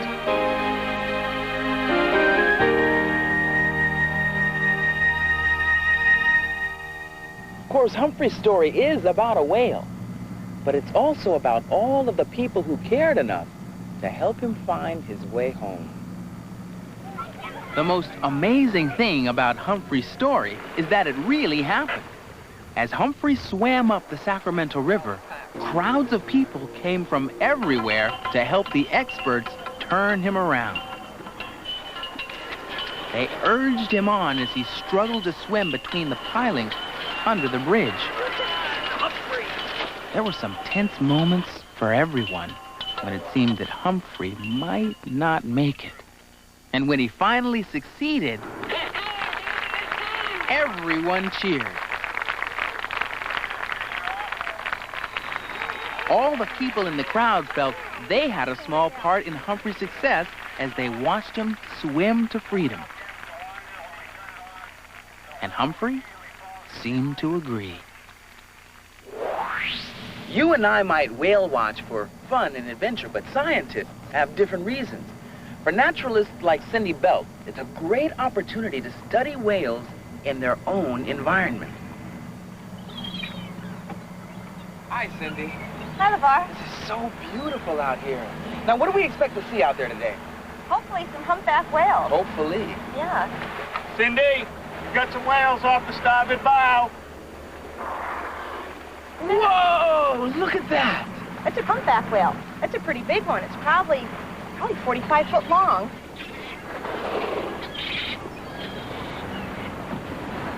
If you watch carefully, probably in a few seconds, the mouth will come right through there. Right There. Whoa. You can even see the mouth. The mouth is open. That's amazing. And the baleen is right there filtering the water out, That's too. all the stuff inside the jaw? Exactly, yeah. Instead of having teeth in their mouth, they have something called baleen. There's this hairy fringe on the inside. And this hairy fringe acts like a big sieve. So when the water comes in and the fish comes in, the water just scoots right out and ends up in the ocean, and the fish are trapped right against that hairy fringe. And actually, if you look really closely, and if you listen closely, too, you can see and hear them breathe. They have two blowholes, just like we have two nostrils, and they open really wide and then close right down again so no water actually gets into the lungs, or they drown. Or they drown, right. The big whooshing sound, that's when they exhale, and then they have to inhale. That's when the water comes up, too, right? On the exhale? It's not really water. It's more like when we exhale on a winter day, you can see your breath. Right. It's moisture. It's not really water. Is that right? A lot of times, when they go down on a deeper dive, they'll bring the tail up and out into the air. We call that fluking. Their tails are called flukes? That's right. And on the bottom of the humpback whale's tail is a pattern which is black and white, and we can actually tell individuals apart, just like people do with their fingerprints. Right. So you can actually identify the whales by the patterns that are on their flukes?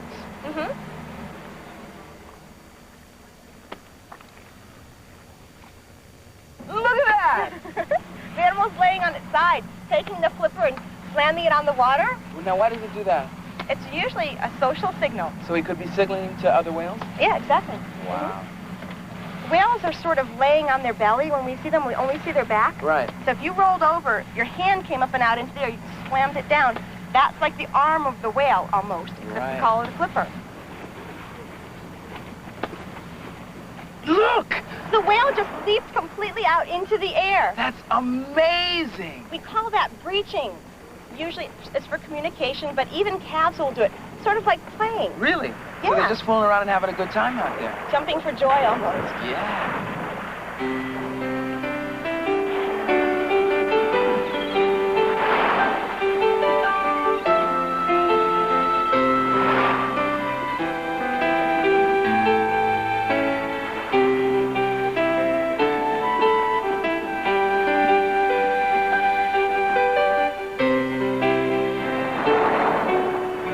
That by watching and studying whales, we can help them to survive. But sometimes, as in Humphrey's case, human beings can step in to take action to save a whale that's in trouble. Well, recently on Cape Cod, not far from here, 3 young pilot whales found that out for themselves. It's December 3rd, a cold winter afternoon. Along a 20-mile stretch of beach, a mysterious event is taking place. Dozens of pilot whales are beaching on the shore. A team of scientists and volunteers rush to the scene to help, but this is no easy task.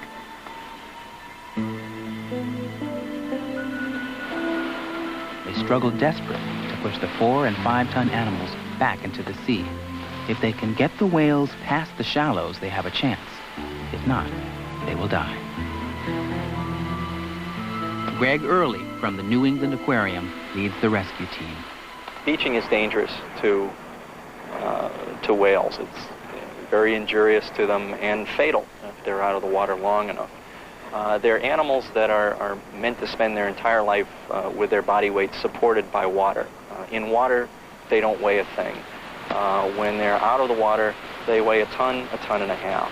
And their body just isn't equipped to deal with that weight. All night long and into the morning, Greg and his team of scientists and volunteers fight to save the whales. But the tide is out now, and most of them are hopelessly stranded, too badly injured to survive. By morning, more than 30 whales are stranded and dying. A heartbreaking finish for everyone. But the story doesn't end here.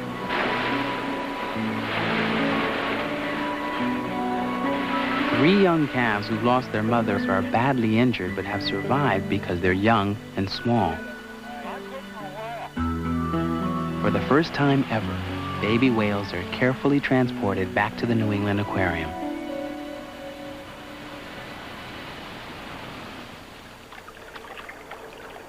When the whales first arrived back here, they really were traumatized. They were borderline shocky. They were not in very good shape. They didn't respond to each other. They didn't respond to being in the pool. They didn't respond to us. We were taking things literally hour by hour. It was touch and go at the beginning. In order to survive, the calves must eat. Until the rescue, they've been nursing. Now the staff teaches them to eat fish. Herring becomes their favorite, and to prevent infection, the fish are fortified with vitamins and antibiotics. By spring, the team's work has paid off, and the calves are strong again. They are swimming and playing together, herding behaviors necessary for their survival in the wild. Now, the most difficult phase of the rescue begins. A plan is hatched to return the whales to the sea. The team must find pilot whales for the calves to join, or their chances of survival are slim. Somebody from up north. Notch, Baby, and Tag now begin their journey home.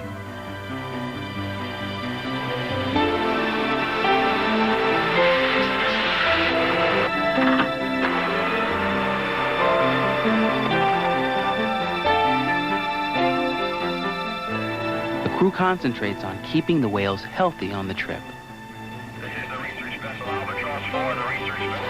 Zinc oxide prevents sun and wind burn. And massage keeps muscles from stiffening.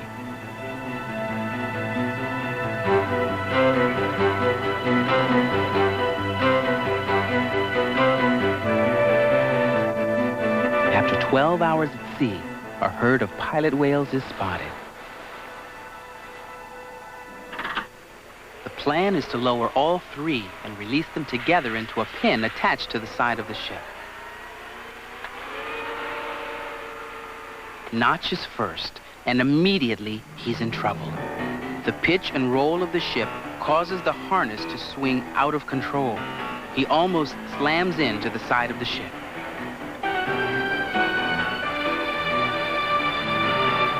And when he gets to the pen, Notch panics. He's caught in the ropes. If the crew can't free him, he'll drown.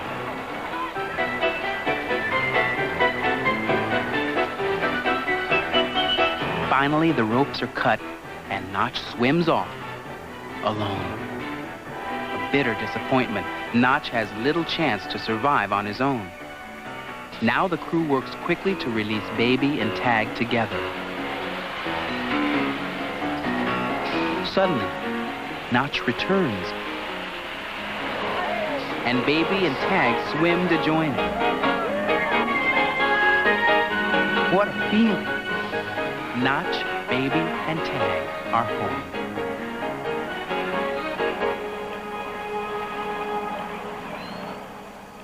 One of the best ways for us to help protect the whales is to know more about them. So, here are some books that will help you to scratch the surface. But you don't have to take my word for it. Hi, I'm Chantil. I'd like to tell you about a book that's going to take you on a great adventure. You might even call it a whale of an adventure. The name of the book is Whale Watch. The kids in the book go on a whale watch in the Pacific Ocean. They get a chance to watch the whales breach, which means to come straight out of the water. I think it'd be neat to be out in a boat and be right next to a whale. I can't wait to go on my first whale watch. If I were a whale, I'd swim all over the world and show off for whale watchers. But since I'm not, I'm going to go home and read my book again. Why don't you read it, too? Hi, my name's Michael Raffay. I'd like to tell you about a new book called The Life Cycle of the Whale. It's filled with lots of fun facts about whales. Did you know that many great whales don't have teeth? Instead of teeth, these whales have baleen. My favorite picture was of a baby humpback whale and its mother. This is a great book. I hope you'll enjoy the pictures and find the information interesting. I did. Read The Life Cycle of the Whale.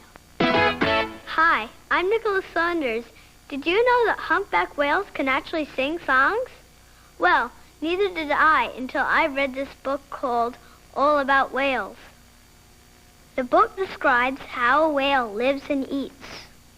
Did you know that a humpback whale eats about a ton of food a day? That's enough to last a human a whole year. There are so many interesting things about whales that someday I hope I can see one. But in the meantime, I can read books about them, and so can you. One of the most extraordinary discoveries about humpback whales is that they sing. During the mating season, male humpbacks compose songs sometimes hours long. Now, how and why they sing is one of nature's great mysteries, but they compose beautiful, haunting melodies. Just listen.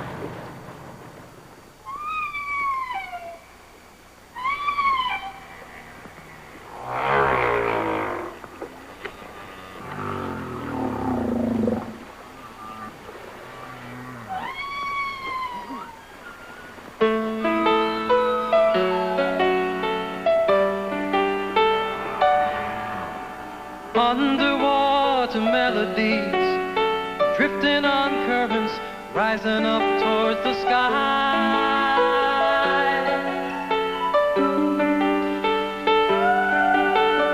Whales singing so mysteriously, I want to sing along, but the words just pass me by.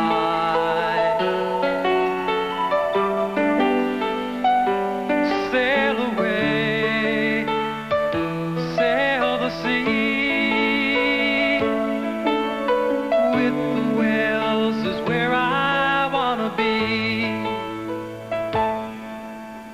Dances of the deep dark sea, dancing with the waves, flying oh so high.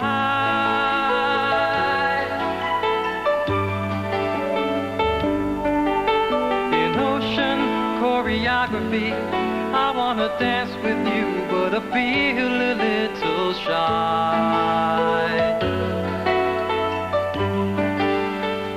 And I sail away, sail the sea, with the whales is where I wanna be. And I sail away, sail the sea, with the whales is where I wanna be. Sail away, I'm sailing free. Oh, with the whales is where I wanna be.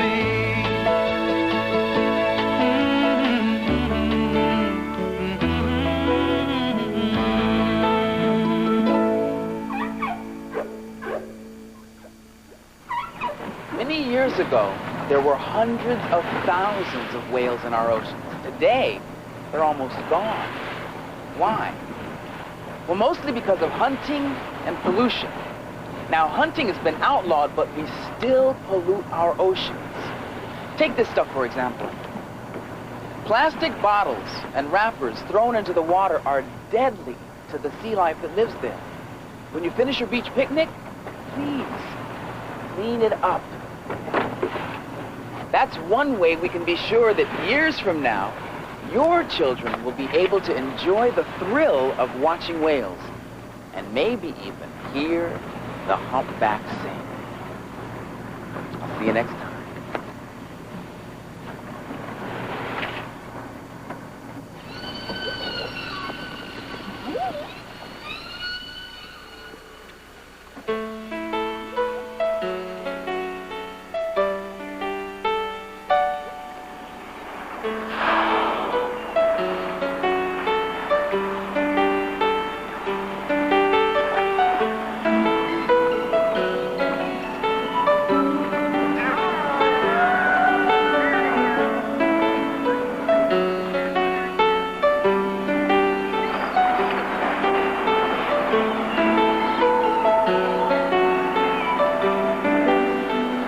and I sail away, sail the sea. With the whales is where I wanna be. So I wrote this little song for you.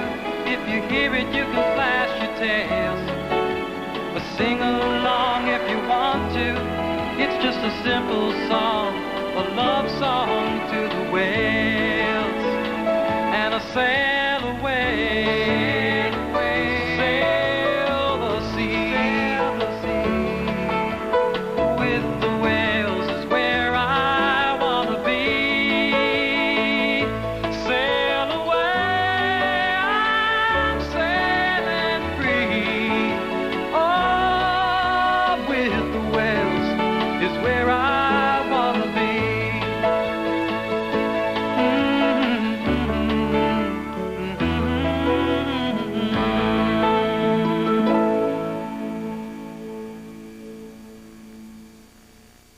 Today's Reading Rainbow books are Humphrey the Lost Whale, a true story. Story by Wendy Takuda and Richard Hall. Illustrations by Hanako Wakiyama. Published by Heian International Incorporated. Whale Watch by June Behrens. Photographs collected by John Olguin. Published by Children's Press. The Life Cycle of the Whale by Paula Z. Hogan. Illustrations by Karen Holt. Published by Rain. Cast of Reading Rainbow is made possible in part by a grant from the Homer and Martha Gudelsky Foundation.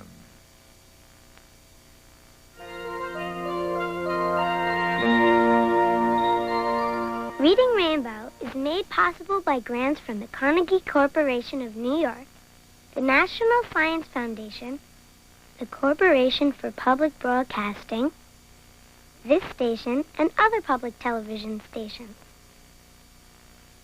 And by a grant from Kellogg's, who reminds you to take time each day for reading.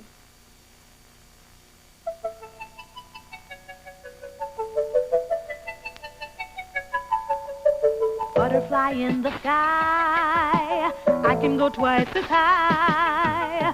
Take a look, it's in a book, a reading rainbow.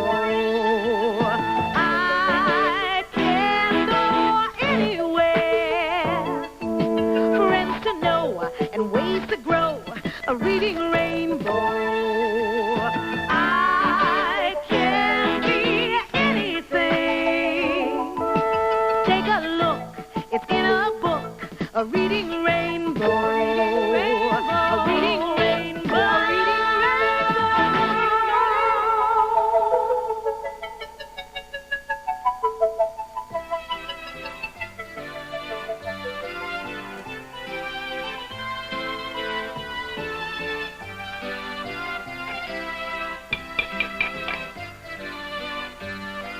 Hi there. Or as we say in Italian, buongiorno, buongiorno, buongiorno, come stai? Well, I hope you're hungry because today's show is all about one of the world's most popular foods, pizza. You know, Americans eat over 8 billion slices of it a year. Excuse me. Hello? Hi, Stephanie. No, I was just getting ready for tonight. Uh-huh. Your cousin's in town. Well, bring him along. No, I'm sure. Uh-huh. It's okay, yeah. All righty. I'll see you later then. Bye-bye. That was my friend Stephanie. She's coming over for pizza tonight, and I thought rather than ordering out from a pizzeria, I'd surprise her and make it myself. So, as any great pizza lover will tell you, you can't make a great pizza without a great crust. And the secret to that crust is in here.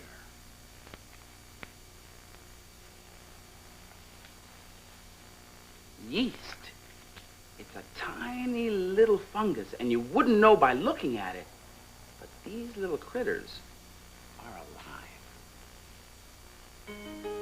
To get the yeast started, you pour it into a small bowl of warm water and stir it all up.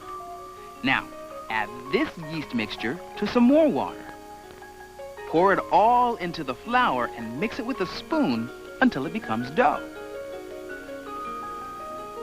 Now comes the fun part. You just press out the dough and fold again and again. This is called kneading. Here it is. Now, I know it doesn't look big enough for a party-sized pizza, but don't worry. The yeast inside is still working. We just need to cover it for a while to keep it warm. There. In a little while, you won't believe what happens. In the meantime, here's a story about a whole family that's in the pizza-making business. They say, if you want the best pizza in town, just go to Little Nino's Pizzeria.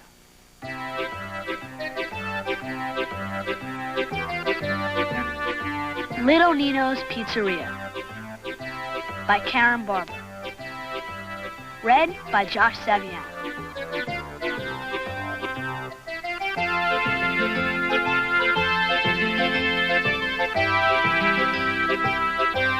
My dad, Nino, makes the best pizza in the world. I'm his best helper.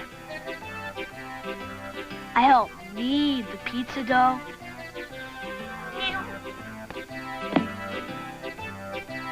I help stir the pizza sauce.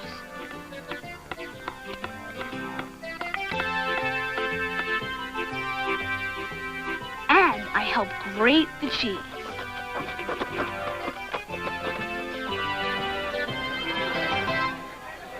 Nino makes the best pizza. I love coming to eat here. Oh, it tastes delicious. I love pepperoni. Make mine mushroom. When the customers are finished, I know how to pick up their plates and carry out the dirty dishes.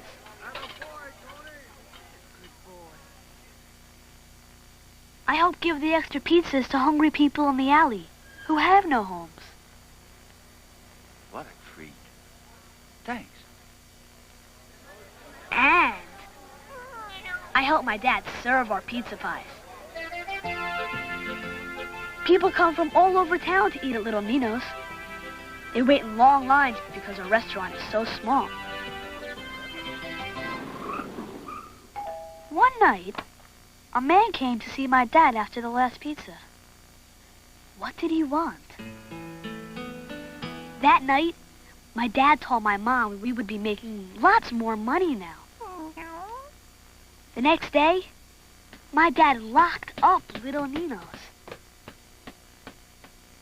Soon, he opened a big, fancy, expensive restaurant. He called it Big Nino. How tasty.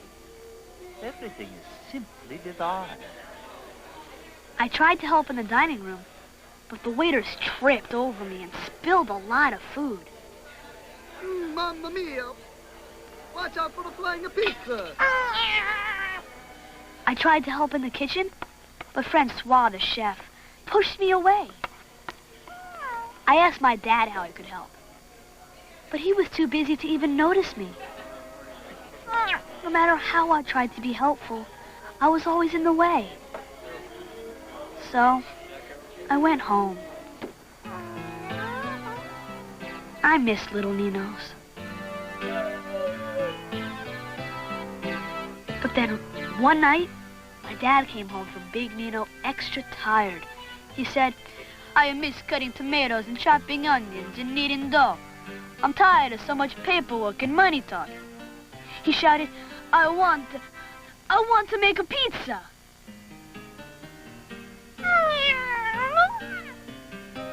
And then he looked at me, Tony, my best helper. So the next day, we went back to Little Nino's. Soon, we reopened it. And the man from Big Nino got a new person to be in charge there.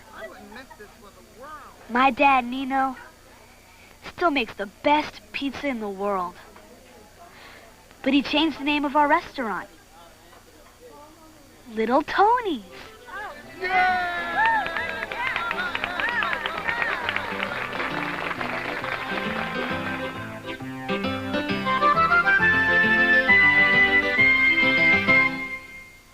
Remember that little ball of dough? Well, look at it now. The yeast blew it up like a balloon. Now watch this. I punch out a little of the extra air, and then flatten it out just a little around the edge. Now, there are several ways to flatten out dough. You can use a rolling pin, or you can try this. Are you ready? Okay. Now, I've got to make the biggest pizza possible because when it comes to pizza, you've got to make sure you have enough for everyone. I can eat a lot of pizza. I love pizza. How about you? But like normally, naturally, I would only want to eat about 3 slices. 1. 6 slices. 2. About 10 slices. I could eat about 5 boxes. I could consume a couple of 100 pieces. 4. 100 pieces. About 800 slices. 600 elephants full. 45,925,777 pizzas. Pies. Well, the crust is finished. It's finished. Hello? Hi, Steph. What's up? Your cousin wants to bring his high school basketball team. All 5 of them. Well, yeah, sure, bring them. Okay. See you at 6:30. Bye-bye. Well, I better make this bigger. But that's no problem. Just make it bigger. That's all. Just make it bigger. Ooh. Okay. Bigger. Bigger. Ooh. Ooh. Ouch. Well, that'll never do. Better start all over. That's it. Start all over. In fact, I'll double the recipe. You know, you gotta be very patient when making a perfect pizza. So, while I turn this into a jumbo pie, here's another example of how practice makes perfect. Now, you and I won't ever practice making fireworks, but this family certainly has. Learning how to make fireworks doesn't happen overnight. It takes years and years of experience. I'm Phil Grucci. I'm a 5th-generation member of the Grucci family. And when we do large fireworks programs, we don't always do it on land. We bring them out on barges and float the barges out to the middle of a river, and that becomes our stage. What we're doing now is starting to set up the barges for a mammoth fireworks program that we'll be doing this weekend. The first job that we have to do when we get onto the barge is put our pipes in. Once we load our pipes into the boxes, we have to run a wire to each one of the pipes. That wire is going to be connected to a firework. And this is what a firework looks like. We call them shells. The shell has to go all the way down to the bottom of the pipe in order for it to function effectively. When we're handling the firework pieces, we handle them very, very gently, like it's an egg. We don't want to break the firework, and we handle it very carefully. It's never dropped, and it's never mishandled. If you've ever wondered what a firework is made out of, let me show you. This is one of the many fireworks that we're using on the barges. This firework is made with a cardboard hand-rolled casing. And the casing is filled with small balls that we call stars. The stars are the magic of the fireworks. The stars are chemically made to produce different colors and different patterns. They're very light, they're very soft, and they're round, as you can see. Then there's some sections in the middle. One of the things that I love so much about this job is being able to work so closely with my family, being that we are a family company, a family business. Donna, my aunt, is the vice president of Fireworks by Grucci. Donna selects a lot of the music that you might hear when you see our fireworks displays. And then there's Cricket, my cousin. He's one of our chief technicians that works and keeps everything flowing and working out here on site. My grandmother is the glue of our family. She is the backbone keeping everybody together, as well as teaching us the importance of safety with fireworks. It's good. Mother Nature's on our side. Thank God for that. Good thing you ordered it. Yeah, I told you we were going to have nice weather. The person that's most responsible for teaching me what I know about fireworks is my grandfather. the older generation teaching the younger generation was important in the success of my family. When we were children growing up, the one thing that I learned from my dad was to respect fireworks. And my brothers and myself now are teaching our children the same thing, to respect them. Fireworks are dangerous. This is what we call a world-class show. It's a very, very large-scale production. It didn't always used to be that way. We used to use a lot of pinwheels and American flags. But today's shows have so many more people that come that we have to put a lot way up in the air. There we are. We're going to have lunch now, guys. What makes this all so much fun is the teamwork that goes into it. It's just such a rewarding feeling to see all of us work together for so many hours and to be able to produce such beauty. It's a very warm, rewarding feeling. Oh, gosh, but what happens if it rains on the night of the big show? The marinas over there, everything is tight and dry on the barges, and the program will happen. In spite of everything, the show is going to go on, regardless of the weather. Oh, where's that Tom? Look. Here comes the tug now. Yeah, they may be on this right now. I hope this is my grandson coming in now. My job's to produce the fireworks show for the river. There's a tremendous amount of pressure on myself and the rest of the family to make all of these fireworks go off at the same time. Right now, I'm very nervous with the weather. These are the breaks of our profession. We can't control Mother Nature. It's gonna happen. Mother Nature's working a little bit with us. Okay, stand by. 2, do you copy? 3, 2, 1.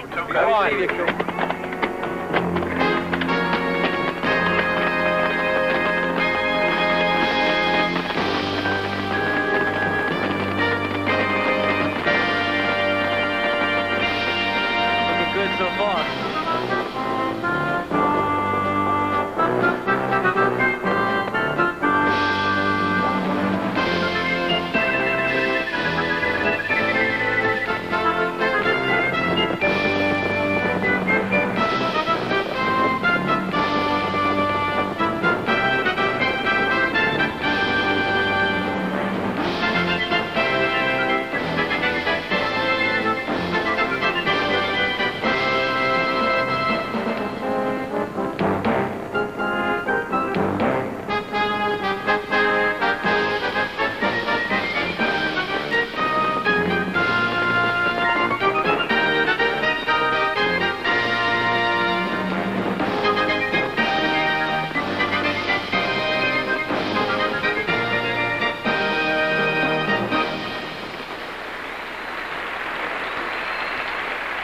Very, very happy. Second to being married, that was the best experience in my life.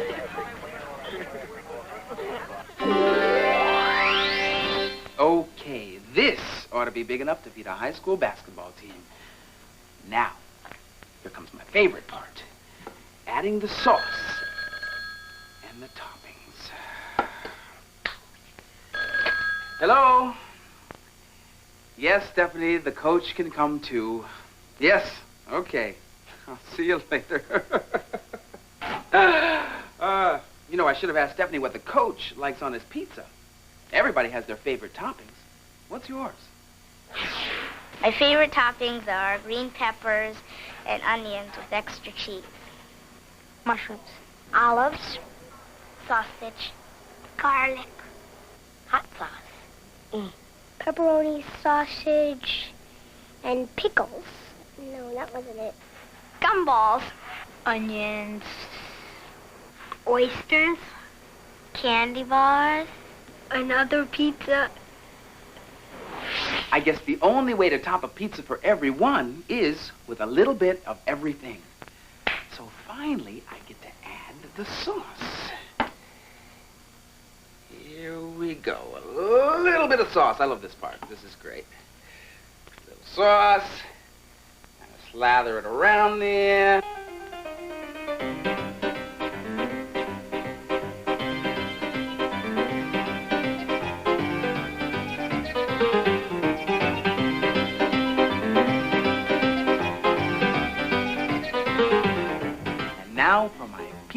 résistance.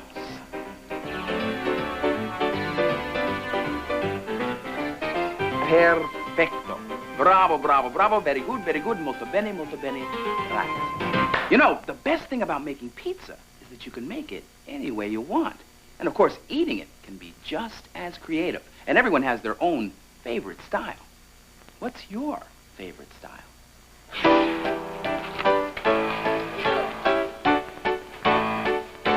You gotta have style. You gotta have pizzazz. It's a certain personality that every pizza lover has. So when you share it with your friends and their manners seem to slip away, well, it's okay. 'Cause when you're eating the pizza, everybody eats a different way. When you pass around the slices and it gets a little messy and you're not sure what to do, don't worry. Open up wide and let your style shine through. Let your pizza style shine on through. Okay. You know, I better get this thing cooked before everybody arrives. Here we go.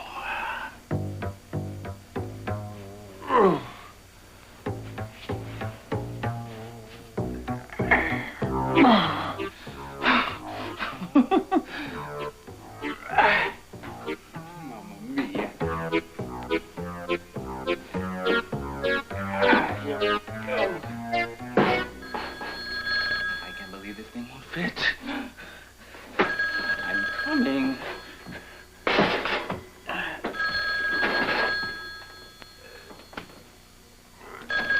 Hello. Stephanie. How many more? Oh, wait a minute. No, hang on. Well, looks like it's going to take me a little while to figure this out. But there's no need for you to go hungry, so here are some books that will really satisfy your appetite. But you don't have to take my word for it. Hi, my name's Brooke Alexander. I have a poetry book of the most unusual kind. It's all about food. It's called Eats Poems by Arnold Adolph. The whole world is made up of a lot of different kinds of foods. Arnold Adolph thinks food is great. His poems have a catchy rhythm. In the poem about pizza, the dough seems to be the most important. But not to me. I love the cheese. Chocolate, chocolate, I love chocolate. If you're crazy about food and have a wacky imagination, read Eats Poems. Hi, I'm Cameron. Have you ever wondered how food travels through your body? Well, in this book called What Happens to a Hamburger, you can find the answers to some of your questions. Digestion begins in your mouth. It starts when you chew your food and continues after you swallow it. It goes down a tube called your esophagus, then it arrives in your stomach. When the food turns into a liquid, it's really yucky. I think you'll really be amazed when you discover how hard your stomach works.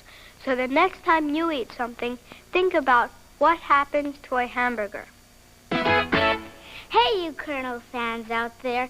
Popcorn kernels, that is. If you love popcorn the way I do, you'll eat this book right up. It's called The Popcorn Book. This book tells you lots of great facts and funny stories about popcorn. Did you know that popcorn was discovered by Native Americans? The Indians ate popcorn. They also wore it as jewelry. There's a funny folk tale in the book. One summer in the Midwest, it was so hot and dry that the corn in the fields began to pop. It looked like a blizzard outside. I'm Kamali Minter, and popcorn isn't just good for the movies, it's also good for reading. So why don't you pop over to your library and pick up the popcorn book? Well, I finally solved my problem. And I'm very excited because this is going to be a great pizza party. All thanks to Sal's emergency pizza delivery service. Well, you know, I never got an opportunity to finish my pizza, but I'm going to try again soon.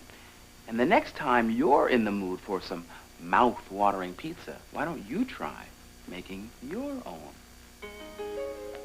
Put 3 cups of flour into a large mixing bowl. Add a pinch of salt. Dissolve 1 package of yeast into 2 cups of warm water. And add this mixture to the flour. Mix it with a spoon until it becomes dough.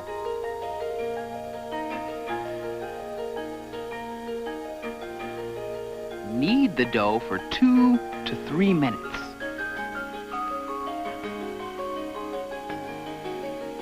Cover and set it aside to rise in a warm spot. After an hour, punch down the dough and flatten it out. Start with the edges and then use your hands like the pros. Add sauce, shredded cheese, and then your favorite toppings. And finally, bake your pizza in a preheated oven at 500 degrees for 10 minutes. And don't forget the most important thing of all. Make sure your pizza will fit in your oven. Well, maybe I'll just take a peek.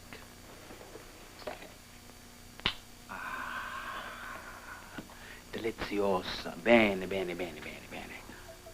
I'll see you next time.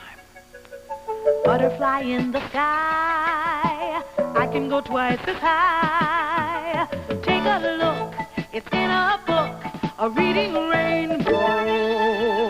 I can go anywhere, friends to know and ways to grow, a reading rainbow. I can be anything. Take a look, it's in a book, a reading rainbow. A reading rainbow. Butterfly in the sky, I can go twice as high. Take a look, it's in a book, a reading rainbow. I can go anywhere, friends to know and ways to grow, a reading rainbow. I can be anything. Take a look, it's in a book, a reading rainbow. A reading rainbow. Butterfly in the sky, I can go twice as high. Take a look, it's in a book, a reading rainbow. I can be anything. Take a look, it's in a book, a reading rainbow. A reading rainbow.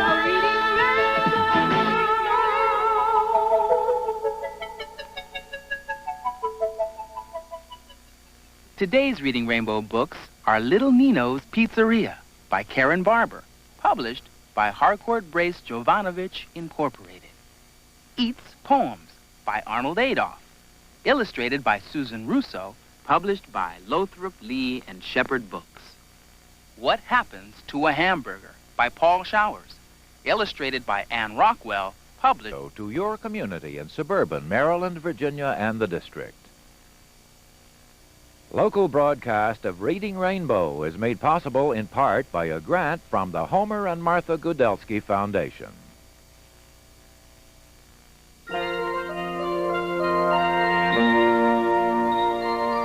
Reading Rainbow is made possible by grants from the Carnegie Corporation of New York, the National Science Foundation, the Corporation for Public Broadcasting, this station, and other public television stations.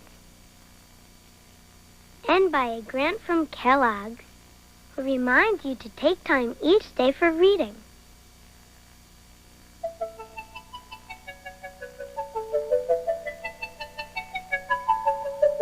Butterfly in the sky, I can go twice as high. Take a look, it's in a book, a reading rainbow. I can go anywhere, friends to know and ways to grow, a reading rainbow. I can be anything. Take a look, it's in a book, a reading rainbow. A reading rainbow. A reading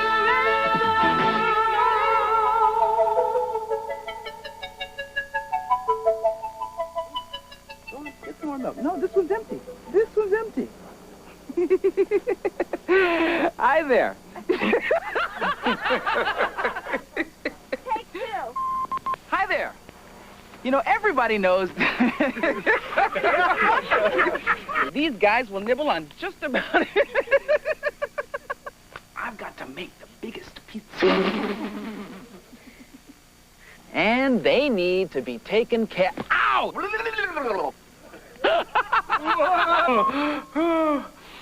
Oh, hi. I was just watching some bloopers from other Reading Rainbow episodes, and whenever I flubbed a line or someone made a mistake, we'd all laugh. Oh, you know, everyone loves a good laugh. Especially the character in this book. Now, Ludlow was born frowning, but somewhere hidden, deep down inside, was another very different Ludlow. So, here's a story about what happens when Ludlow laughs.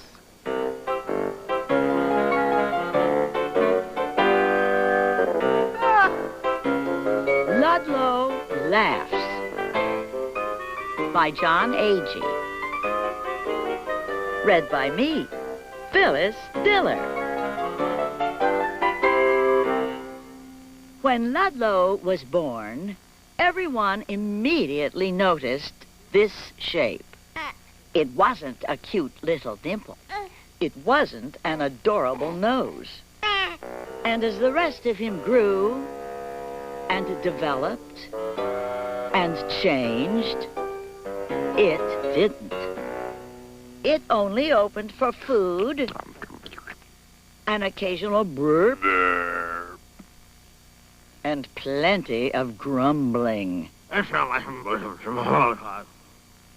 Ludlow worked in a complaint department. So what's wrong here? So what do you want? So why are you bothering me? I told you. You've been here before. At the end of the day, he felt grumpier than ever. Night after night, he came home, grumbling and growling, and went to bed. But one night, something happened. Ludlow had a dream. Not just any dream, the funniest dream in the world.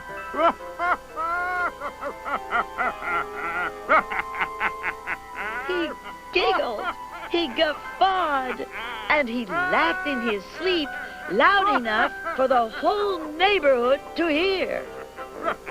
Nobody had ever heard laughing like that before.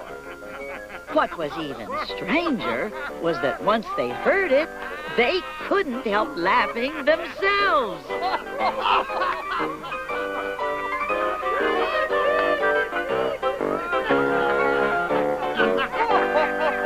Until Ludlow woke up.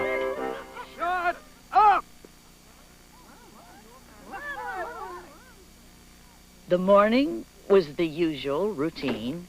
Grumbling all the way to work, grumbling all the way home.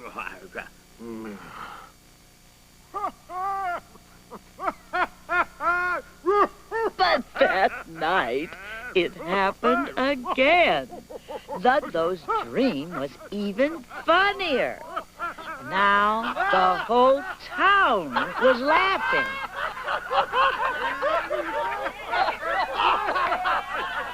If a whole town could laugh with Ludlow, why not the whole country? A local radio station was interested in the possibilities. Very quietly, they hooked up their equipment. Suddenly, Ludlow was on the air.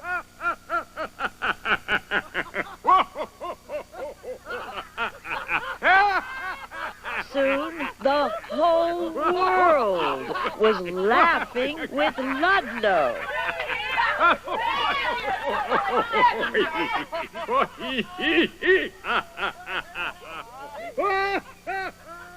When morning came, the radio crew packed up their things and crept away. Ludlow woke up, his old self again. And so it went, night after night, for months on end, until one night the world was quiet. Something was wrong. Ludlow wasn't laughing. What could they do? The radio crew was desperate. Outside, the world was growing restless.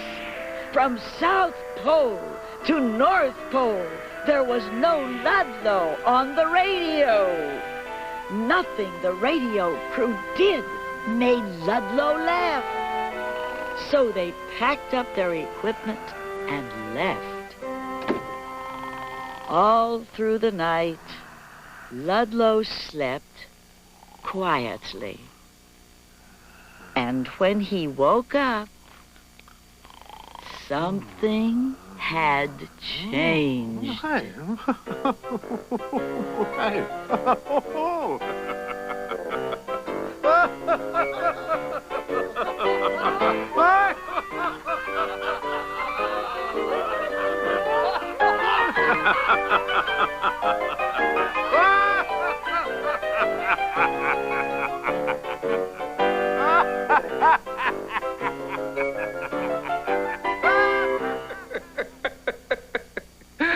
Ludlow's laugh was contagious. He got everyone laughing.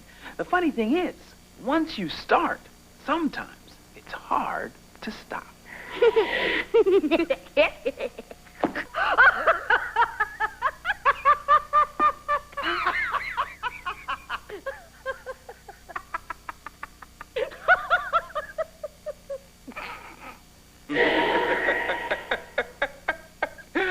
Oh, it's amazing how many different kinds of laughs there are. Well, let's see. You've got your yucks, guffaws, cackles, giggles, and my favorite, snorts. You know, I love making people laugh. In fact, the producers of Reading Rainbow have ordered as a gift for me a special comedy makeover so I can learn more about being funny. That must be my comedy makeover now. Hello, are you LeVar Burton? Yeah. I'm here to do your comedy makeover. Grab that, will you?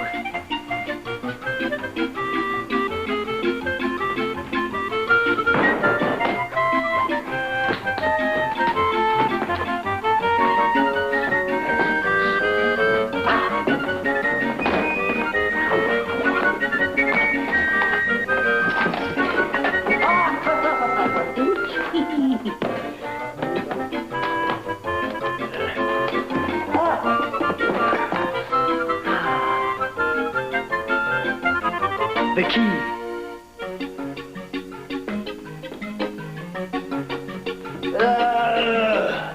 There's not enough room in here.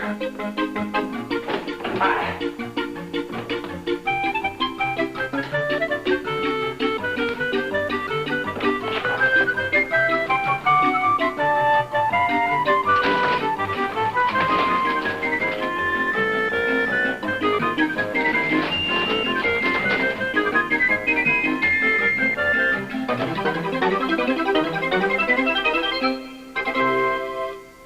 Me Deluxe Comedy Makeover. I wonder what the deluxe part is.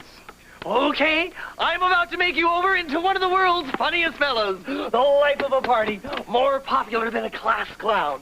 Why, when I get done with you, you'll be... Hey, but no, wait a minute. That's a little extreme, don't you think?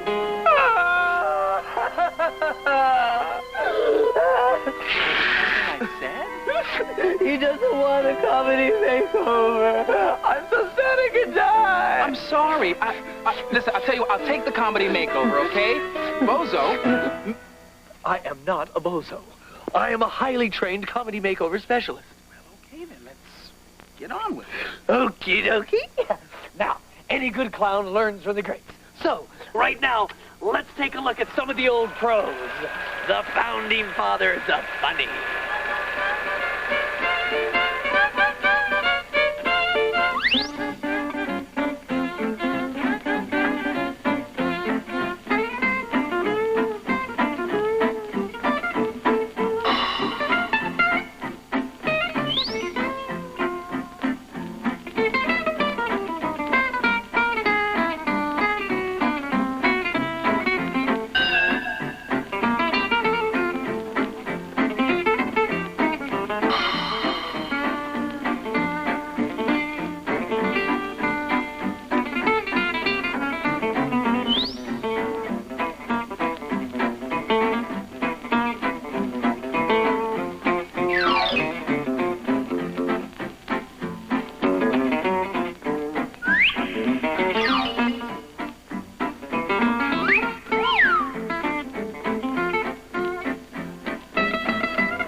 Thank you, boys. Where'll you be when I need you? Right here. Okay.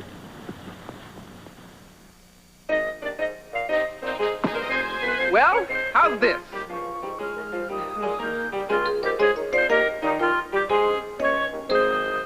We're developing my own particular comedy look. Many comics and clowns have a distinctive way of dressing. It helps to tell you who they are. No, it's just not you. Try the little thing with the pith helmet and the camera. I don't think this suits my personality either. I need something more me. More me for Mr. Burton. Well, what do you think? It's great! It's you! It's a comedy statement! Yes! Well, here are some other comedy statements that'll flip your flap doodle, bust your buttons while they'll tickle you pink.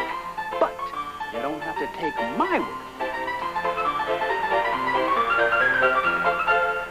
Okay, people, I've got one for you. Here's a joke. What do you call a show where cows sing? A musical. Get it? A musical. A musical. That's a joke, and there are many more for you in this new hilarious series called Make Me Laugh Joke Books. In these books, there are jokes on every subject you can possibly think of. Jokes about sports, jokes about food, jokes about holidays, jokes about music. Some of the jokes have hysterical pictures, like the one of the space creature eating human beans. The book on knock-knock jokes is particularly pleasing. Knock-knock. Who's there? Make me. Make me who? Make me laugh joke books. But seriously, folks, go down to your local library and try them out. This is Jim Longshore, stand-up comic, signing off. Hello, my name is Janina Kaminsky, and I think all kids should laugh. So I'd like to introduce you to a new friend of mine. He's in this book, Pig William. This story is about 4 silly pigs who are brothers. But Pig William is the silliest. He's supposed to go to the class picnic, but he just can't seem to get there. One of my favorite parts in the story is when Pig William takes his fish for his own picnic. Make sure you look at the pictures really carefully. You'll find a lot of extra surprises. This was a really fun book to read. So why don't you try to go find my new friend, Pig William, at your local library. Bye. Good day to you. Marceline Block here. I am pleased to present to you a marvelous work of fiction with delightful illustrations. It is entitled, Shake My Sillies Out. Let's explore it together, shall we? The story takes place in the Mariposa Forest, where the major characters, a white rabbit, a gray squirrel, and a large brown bear live. They go on adventures together. They visit a camp where they meet a group of youngsters, a jolly clan, and there is a great deal of fun had by all. I highly recommend this excellent piece of literature. It should certainly be on your comedy list. As a matter of fact, it made me wanna shake my sillies out. Gotta shake, shake, shake my sillies out. Shake, shake, shake my sillies out. Shake, shake, shake my sillies out. Wiggle my waggles away. Now that was some comedy makeover. You know, clowns like to dress this way because it's fun to exaggerate the way you look. Oh. I mean, just look at this suit. The pants, they're way too big. And the jacket, well, look at that. What do you think it is? It's nothing. Uh-oh.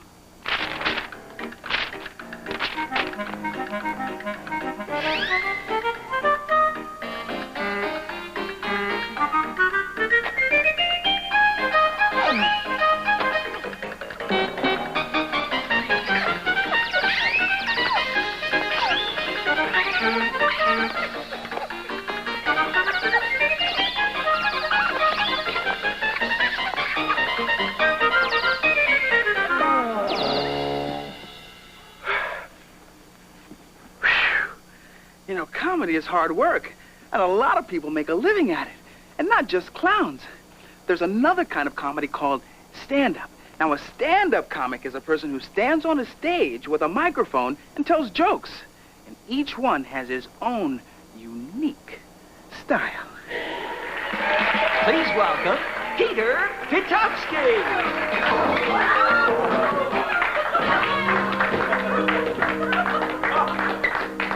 The best way I can describe what I do is I'm a Warner Brothers cartoon. I'm a human animation. That's not a real face. That's not real. That's real. Hey, this is called a half a man.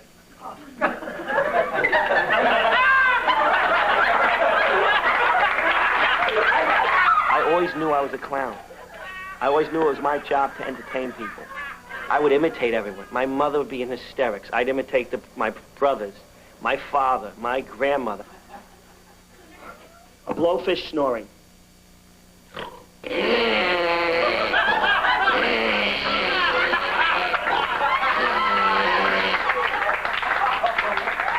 When I'm on stage, I'm very frightened.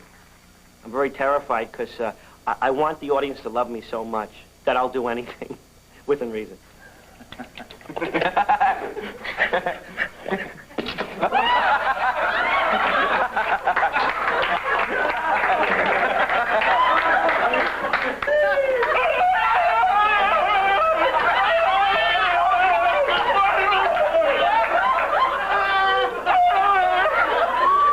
When I knew that I wanted to be a comedian, I said, okay, what do I need to do? I need to watch. Who do I watch? I watch the greatest comedians that ever lived. That's Charlie Chaplin, Laurel Hardy, Buster Keaton.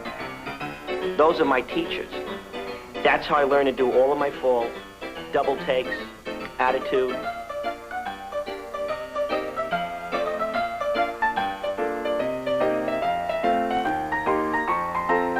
When I was 15, I was watching a PBS special on Buster Keaton, and all it showed was all of his falls. And I saw all of his falls, and to me, you know, to other people, it looks like he's killing himself, he's falling. But to me, that looked like ballet. It was the most beautiful thing in the world to me.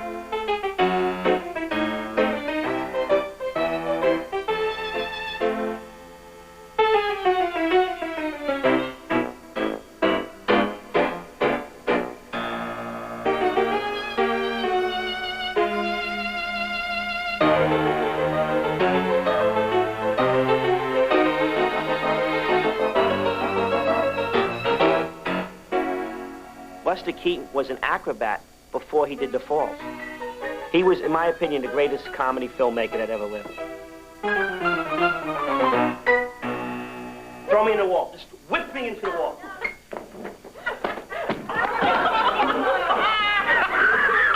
for a second, I'm a little winded. Just a little tired.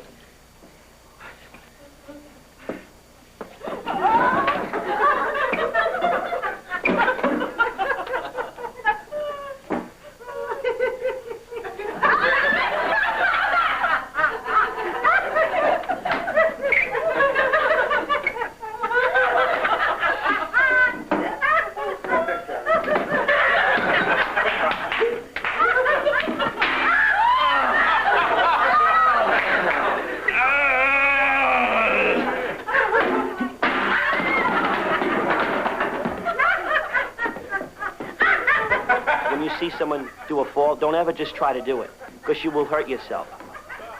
All of my falls are all illusions. They look like I hurt, it's acting. I make believe I hurt myself.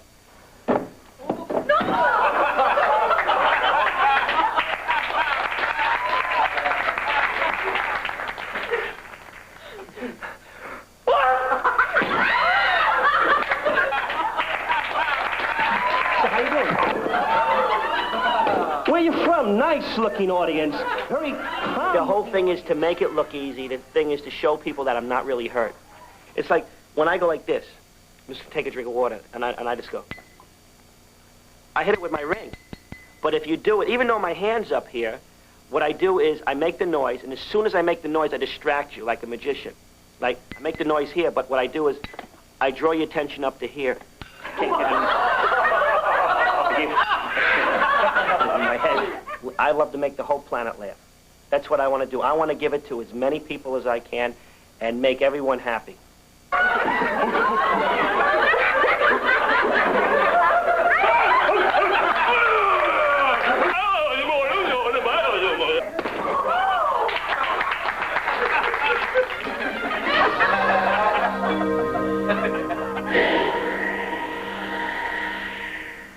Well, what's next? Well, what more do you want? Well, I thought there was more to being a clown than just the makeup and the clothes and the shoes. Of course, you're right. The most important part of the Acme Comedy Makeover. You need a routine. A routine? Yes, that's what I'm talking about. A routine is the funny business that a clown or a comedian does that makes people laugh. Your routine, sir? Oh, I think I'm gonna like this. Now let's see. I'll throw over there, and you throw over there. I'm terribly sorry. I'll get you another one. Now, here you go. Terribly sorry. Now we'll change it this time. This time, I'll throw over there, and you throw over there. I am so embarrassed. Here. Give me that. I'll get one for myself.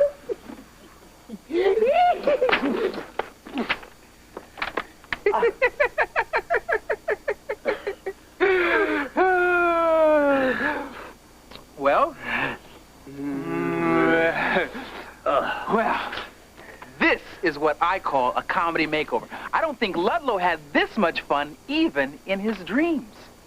I'll see you next time. I wonder where he went.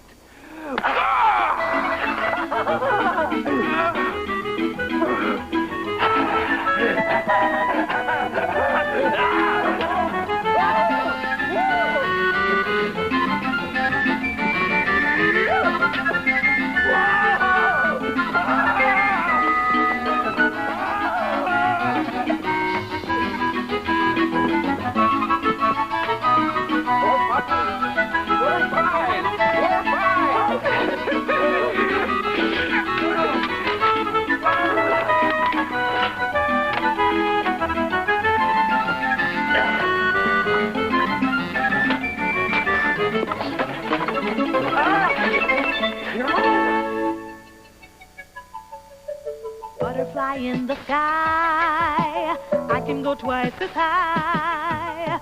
Take a look, it's in a book, a reading rainbow. I can go anywhere, friends to know and ways to grow. A reading rainbow, a reading rainbow, a reading rainbow, a reading rainbow. Butterfly in the sky, I can go twice as high. Take a look, it's in a book, a reading rainbow, a reading rainbow, a reading rainbow, a reading rainbow.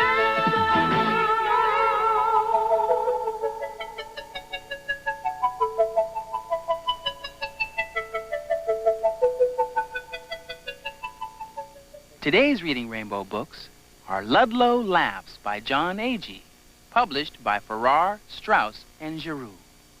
The Make Me Laugh Joke Books, illustrated by Joan Hansen, published by Lerner Publications Company. Pig William by Arlene Dubanevich, published... Sounds a little bit like Darth Vader, but the fish don't seem to mind. Now, I don't understand why, but in order to keep your mask clear from fog underwater, you spit, swish, and then dunk. Don't ask me how it works, it just does. And then finally, with all of this equipment on, you can well imagine it's hard to move around under there. So, to propel ourselves around, we use these fins. Hey, Mike. Hey, looks like a great day to go diving. You bet. I can't wait to get down there. Mike is going to be my dive partner today. It's always safer and a lot more fun to dive with a buddy. Looks like we have this reef all to ourselves. I can't wait. Just about ready? Just about ready. Okay. Okay. I'll check you out and then you check me out? Okay. All right. Air on? Air's on. Okay, you have your weight belt on? Weight belt on. A little air in your vest. Okie doke. All right, let me check you. All righty. Air's on. Mm-hmm. Check your air pressure. Plenty of air. Weight belt on. Got my weight belt. Little air in the vest. A little air in the vest. And check your regulator. Here it is. Okay. Okay, I'll go first and wait for you in the water. You bet.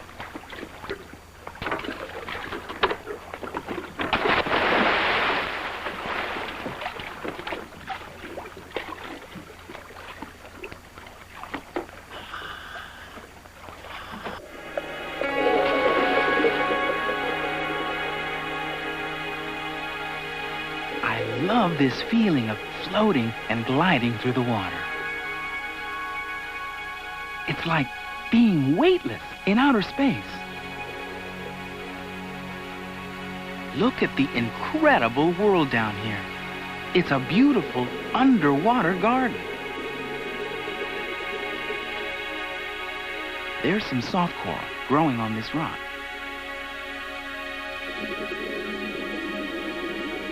It feels spongy when you touch it.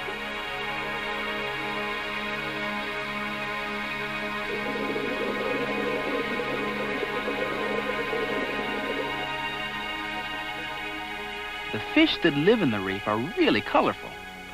This Atlantic spadefish that has come really close for a while.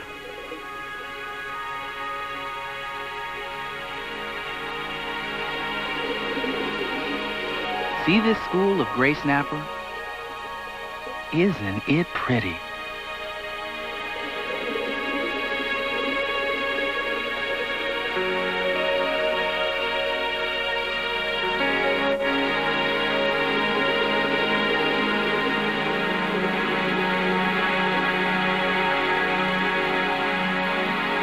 Here's a school of grunt hiding under a coral ledge. Hello, grunt. Don't mind us. Just passing through.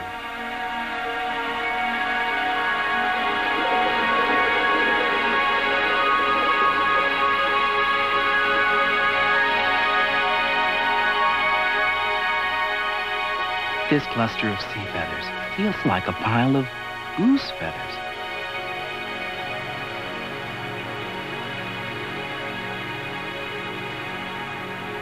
I feel adventuresome. Hey, Mike, I'm gonna take the lead.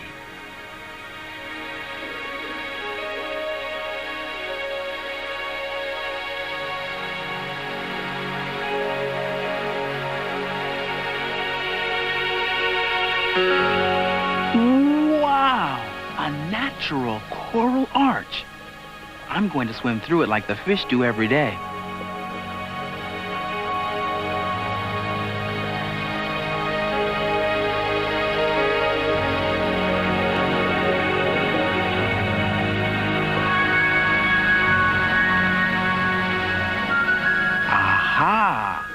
There's a red and white stoplight parrotfish.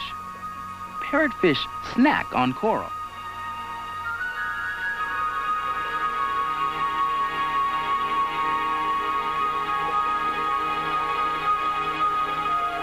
This blue parrotfish must have just finished supper.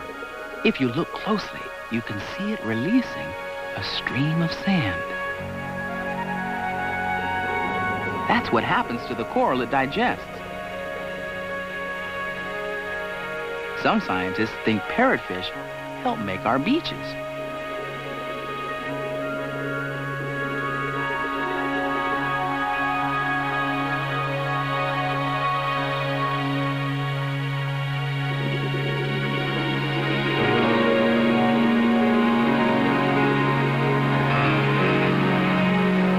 This part of the reef is full of elkhorn coral. It's called elkhorn because it grows like the horns of an elk or a moose.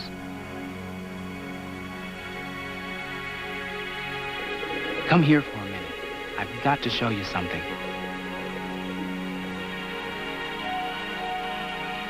See this white-tipped coral?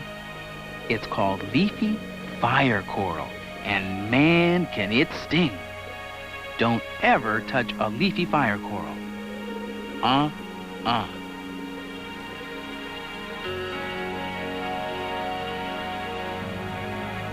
This coral, with all the ridges, is one of my favorites. Can you guess what it's called? Rain coral.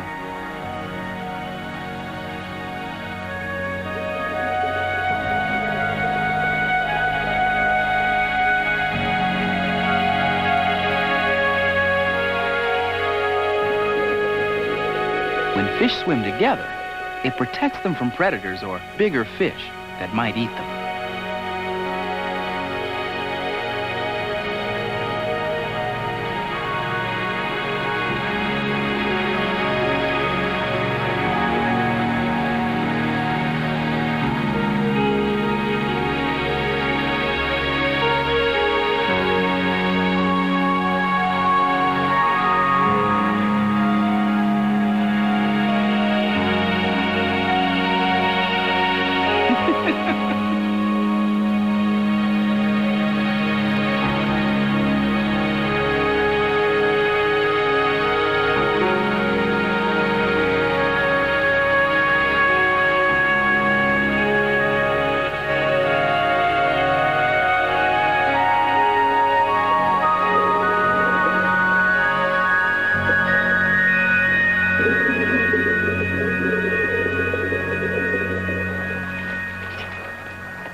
Wow.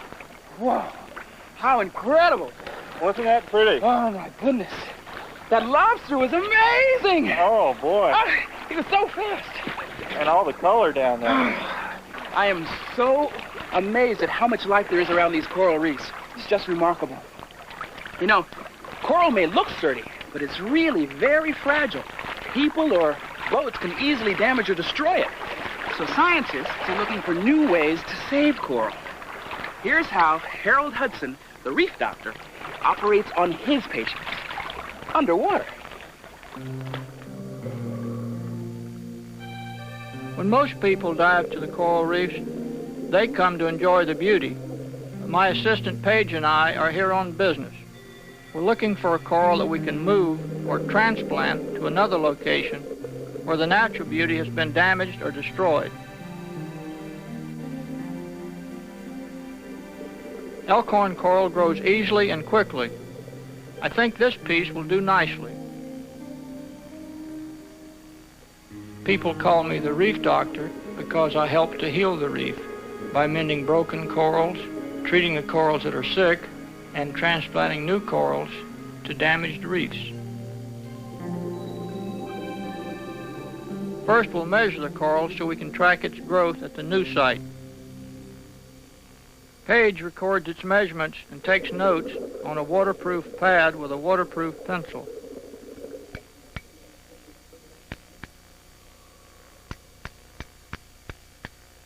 Next, we very carefully remove the coral, chiseling away at the base, not harming the live coral on top.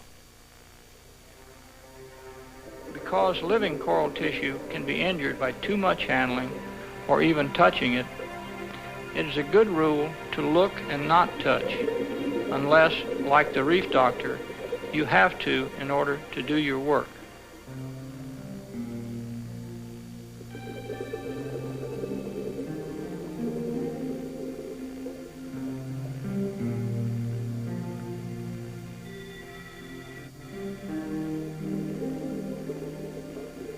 Besides the elkhorn, we remove two other corals for transplant, brain and staghorn. The coral is so fragile it could easily break, so handing it up to Elizabeth on deck is the most dangerous part of the transplant process. Since coral can't live outside its natural environment, we carefully place it in seawater for the time it's above the surface. Oh boy, those really do look nice. Oh, these are beauties. They are. Can we pull one out? Take Why, a look sure. and see how the base looks? It's like a piece of crystal. Yep, that's awfully Gorgeous. pretty. Uh-huh. This young piece of staghorn is just getting started, and these are the new growing tips, Paige. Mm-hmm. All the white areas are new growth on the coral. Each of those little tips you see contains a tiny coral animal. There are literally thousands of these little animals all over this surface, and each growing in its own little house to create this beautiful piece of architecture, which we call a coral. This is a nice piece of brain coral that we got. Boy, that really is, Paige. That should be real nice. Kind of looks like a brain, too, doesn't it? And not a blemish on it. Just absolutely perfect all around. That's the kind we like. We'll look at the base. Now, this isn't alive all under here.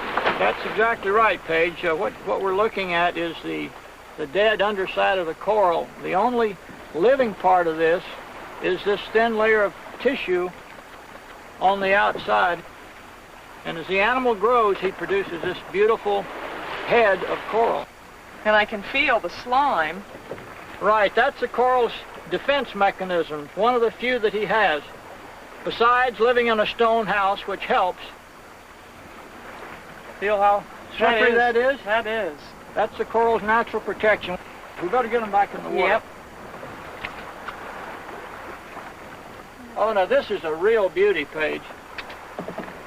That sure is. But now remember, the living surface is just this very thin skin that you see. Everything underneath is stone. Or like his skeleton. Right, that he's left behind as he continues to grow. We have a nice base on this one, too. Oh, we have a beautiful base for transplanting.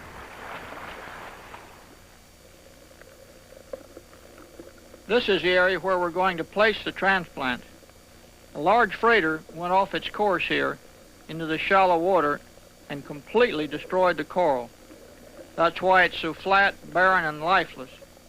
This coral will be its first new inhabitant, renewing the cycle of life. We need a good, stable rock to anchor the coral to. So we'll chisel this one down to make a good foundation.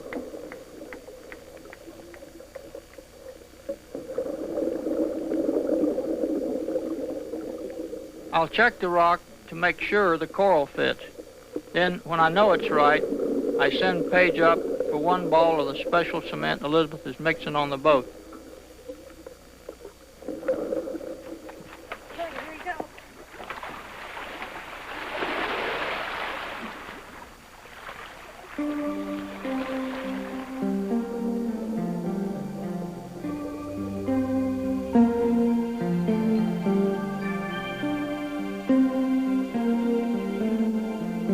The cement is made especially to work underwater, but it hardens very quickly. We've got to get it in place right away. It's made of a fine powder that sheds easily. As you can imagine, this makes it quite difficult to work with.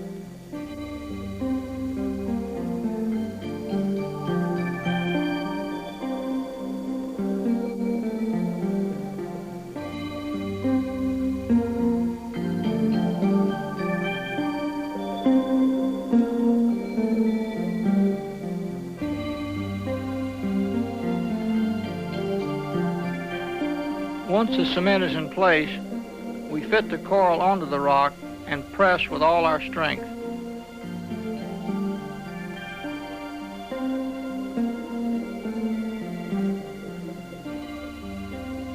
After we're certain it's attached, we know our job is done. Now it's up to nature to take its course.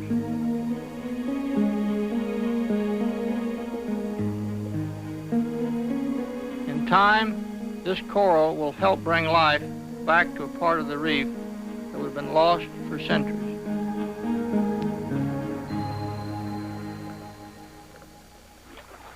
This is great. If you love the ocean as much as I do, then you'll want to read more about it. So here are some books that you can dive right into, but you don't have to take my word for it. Have you ever wondered what lives in the sea? Well, if you have, this book's for you. It's called Creatures of the Sea. This book is about all the fish and animals that live in the sea. For example, the lima clam, the clownfish, and even a turkey fish. The puffer fish is the funniest. It gulps water and puffs up to the size of a basketball. The crocodile fish looks just like a crocodile, but it's hard to see because it lies at the bottom of the ocean. I'm Amanda Bernstone, and this is a great book. It made me want to dive down to the bottom of the ocean and see all these creatures up close. Wouldn't it be neat if you could camouflage yourself or hide anywhere? Well, in this book called How to Hide an Octopus, it's just what the creatures do. There are many different creatures in this book that camouflage themselves. This means they can hide from other fish. For example, the octopus hides by changing its color. Can you see the octopus? The sea dragon is most bizarre. It's bright red and hides in the red weeds. I'm Tristan Smith, and this is a fantastic book. You'll not only discover new things, but you'll have fun finding the creatures, too. Hello, I'm Nefertiti Brown, and I'd like to tell you about a fantastic book called I Can Be an Oceanographer by Paul P. Sapira. Oceanographers are scientists who study all aspects of the sea. They study fish and minerals and the rise and fall of the tide. One kind of oceanographer is called a marine geologist. It might be neat to study volcanoes under the sea.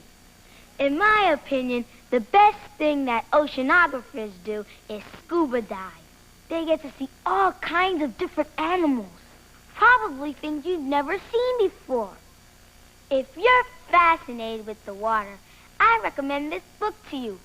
It will open up a whole new world, the ocean.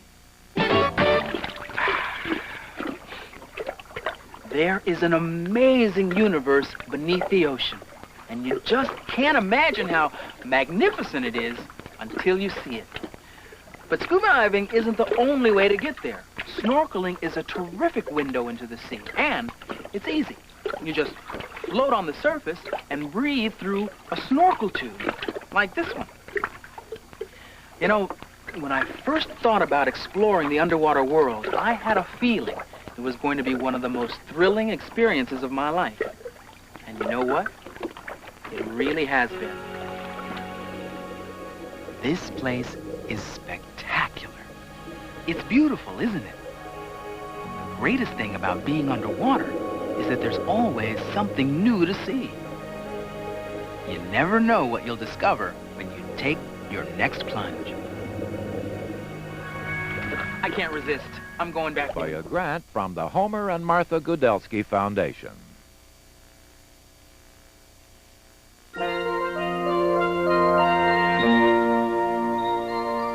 Reading Rainbow is made possible by grants from the Carnegie Corporation of New York, the National Science Foundation, the Corporation for Public Broadcasting, this station, and other public television stations. And by a grant from Kellogg's, who reminds you to take time each day for reading.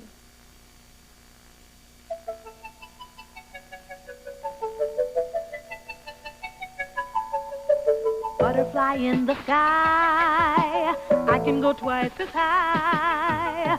Take a look, it's in a book, a reading rainbow.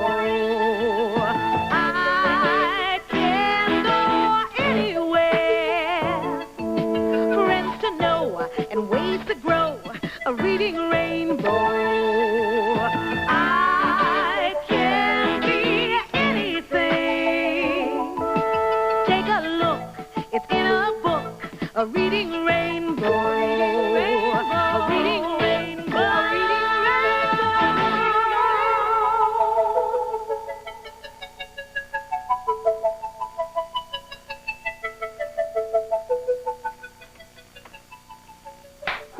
Okay, got a job to do. Hi there. See all this junk? Well, today, I'm getting rid of it. Gonzo. Out of here. I'm gonna have a yard sale. I'm gonna sell all this stuff.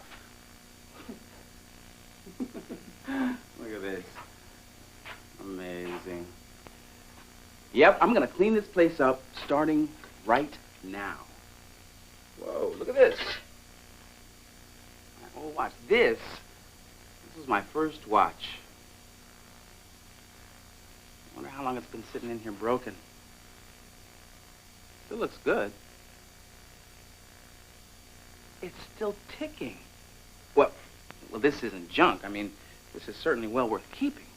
Don't you think? I'm gonna hold on to this. But the rest of this stuff, this is all going. All this stuff is is going. Oh, boy. Wow, look at this. This is my old Letterman's jacket. Look, it's got my name on it. Boy. Well, it can't possibly still fit. Try it on anyway. Never know. Actually, it's not that bad. Wait a minute, where is my book? Here it is, my old book bag. Boy, I wore this to school every day. It had all my pencils and pens, erasers, and stuff. Yeah. Well, I'm definitely going to keep these because, you know, these aren't junk. Just because something's old doesn't mean it's junk. I mean, you can't always tell on the first look. Huh. Look at this. This is really appropriate. This is a story about a whole town full of people who thought they knew when junk was junk, but this little girl, Theodora, made them take a second look. It's called Stay Away from the Junkyard. Stay Away from the Junkyard by Tricia Tusa. Read by Michelle Marianne. Theodora was arriving in the small town of Jasper, Texas, for her first summer at Aunt Maisel's. Aunt Maisel's housekeeper, Mrs. Percy, greeted Theo. I expect you'll keep your room tidy, and by all means stay away from the junkyard. That odd-looking old man Crampton lives there with a pig he calls Clarissa. Oh, he's clearly mad. Now, said Aunt Maisel. He's still a newcomer. Nobody really knows him. And nobody's going to. The next morning, Theo set out for the vast, unexplored land beyond. Her first stop was Mud Dugan's General Store for a root beer. You have yourself a good time here in our proud town. Only stay away from the junkyard. The rumor is old man Crampton has no teeth, so he swallows kids whole. Oh. Lured into Miss Betty Ann's bakery by the delicious aroma, Theo bought an oatmeal cookie. Mind you, Miss Betty warned, don't set foot near that old junkyard. I hear the place is booby-trapped with holes so deep you could fall all the way to China. After playing a while with the kids in town, Theo headed north toward a nearby hill. Over the hill, Theo came to a stumbling halt. Before her was the most breathtaking sight. A mountain of glistening objects towered above her. Rummaging through, Theo found an old trumpet, a lampshade, a chandelier. She squealed with delight. Suddenly, the pile began to move. Out crawled the plumpest pig ever. Oink. What are you doing, little girl? Came a man's voice from behind. Clarissa, you all right? Clarissa! This was old man Crampton, Theo realized. She was standing in the middle of the Jasper, Texas junkyard. Old man Crampton stared at Theo. My. No one's been near here since I moved in 6 months ago. I was just exploring, sir. Well, go on and enjoy yourself. By the way, what's your name? Theo, sir. Well, mine's not sir. It's Otis. He smiled. Theo was shocked. Was this the man who swallowed kids whole? She summoned her courage and asked, "Why do you live here?" Otis pointed to the pile of junk. Because these are the tools of my trade. He winked and walked away. Theo set to work. She made a chariot for Clarissa and placed a crown on her head. For herself, she found a helmet and a magic cape. Most of the afternoon had passed when Theo waved goodbye to Otis and Clarissa. Bye-bye, Theo. When she got to town, Theo stopped at the bakery to tell Miss Betty Ann about Otis. But no sooner had she opened the door than Miss Betty Ann cried, "What a sight you are! Don't even think about coming in here." Mud Dugan received Theo the same way. Get on home and fix yourself up. Back at home, Aunt Maisel listened while Theo told her about the enchanted kingdom she'd discovered and the friends she'd made. "Well," said Aunt Maisel, "maybe people would like Otis Crampton, but I doubt they'll get close enough to find out." Early the next morning, Theo returned to the junkyard. Otis was busy drawing. "Otis, what is it?" "An idea I've been working on for a sculpture, and I'm going to build it right away, just for you." After a couple of weeks of hard work, the sculpture was finished. It was time for Theo to prove the town wrong. With Otis's permission, she took Clarissa for a stroll through town. just as Theo had expected. It was love at first sight for the kids. Oink, oink, oink, oink, oink. They all followed Clarissa home. Music and laughter from the junkyard were heard across the town. When the people of Jasper, Texas reached the top of the North Hill, they witnessed something extraordinary below. The old junkyard had become a work of art, a world of magic and wonder.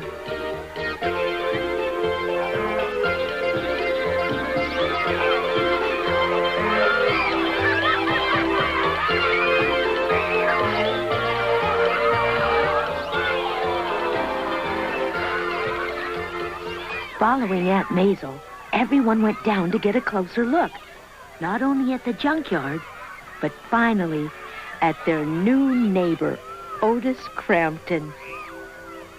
Theo beamed at the crowd, and especially at Mrs. Percy.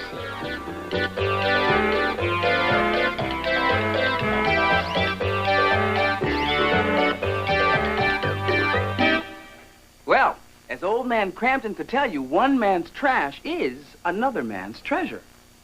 Well, okay, take this stuff for example. Now, someone else might say that I should just throw it away. But I don't want to. So I'm going to keep it. I wonder what's under there. Well, there's really only one way to find out. Oh, boy. Look at this. Whoa. Wow, I remember this. My best friend Steven and I spent a whole summer building this thing. Wow. Wonder if I can remember how it works. Or even if it still works at all. Let's see, there's a doohickey here someplace that I hid so that my sister couldn't find it. Wait, here it is. This is it. This is the key. Now watch this. This is very cool. It's a piggy bank.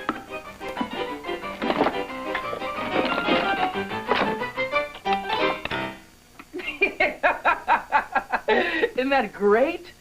This is wonderful. I mean, I built this with my own hands. Hey, maybe I should move this into the living room. Yeah. I mean, this is art. People should see this. The robbers drive up to the scene, hit the hammer, and pop up with the cash. But then they drop it. The cops race in to arrest them. And the money, see the penny, goes back to the bank.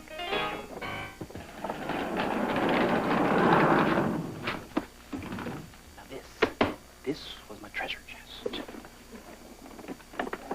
Oh, Teddy. Ooh. Teddy, now this is an old friend I just couldn't say goodbye to. You know, no matter how old or how tattered, there are certain things you just can't seem to get rid of. Is there anything your mom and dad want you to throw away that you can't part with either? This is my teddy bear named Vanilla, and my mom, she wants to throw it away, and I want to keep it. My baby doll. This. And it's this. I love my monkey, and I'll feel terrible if someone would throw it away.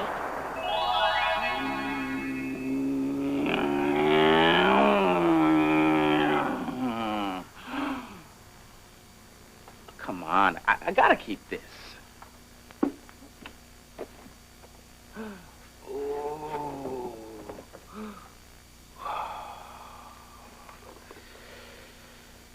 You know, most of us save things for their sentimental value because they mean something special to us. But some people save things for an entirely different reason.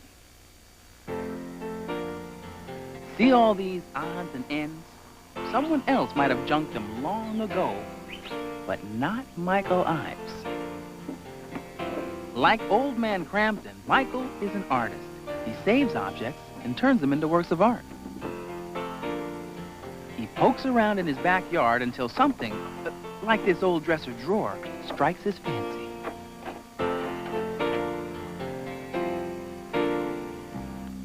Then he lets his imagination soar. Today, he's going to make a story box. A story box is just an imaginary scene where I can create any world that I want to, anything I want. I think I'm going to do a cowboy scene of some kind. How about a rodeo one? Yeah, maybe with a bucking bronco. That's what I'll do with this one.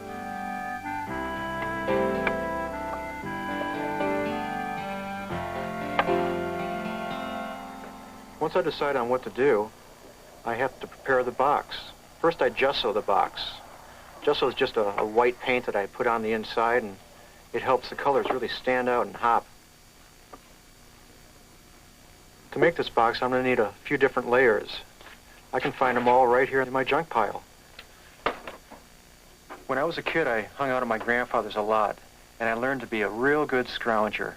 Making something out of nothing, making it out of a pile of junk or pile of wood in the corner became a real treat to be able to do.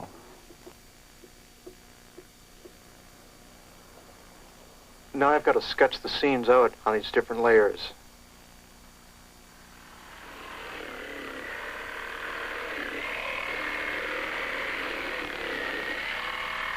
Next, I cut the layers out with my jigsaw. This is where the pieces really start to take on some life.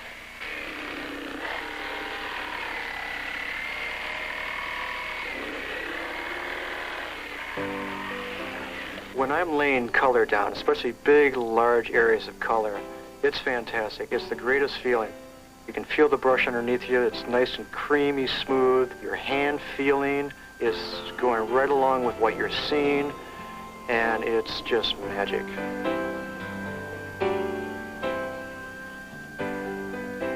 Colors for me are truly joyful and exciting. Using colors is real instinctual. It's a gut feeling rather than something you learned in school. The next layer is the mesas and the cactus, and what I want to do is reflect the setting sun on them. I'll do this with an orange and a pink.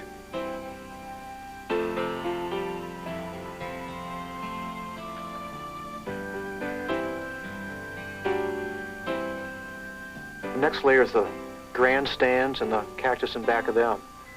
These grandstands, I really want to be a nice, happy place, and there are going to be a lot of real festive flags hanging over the front.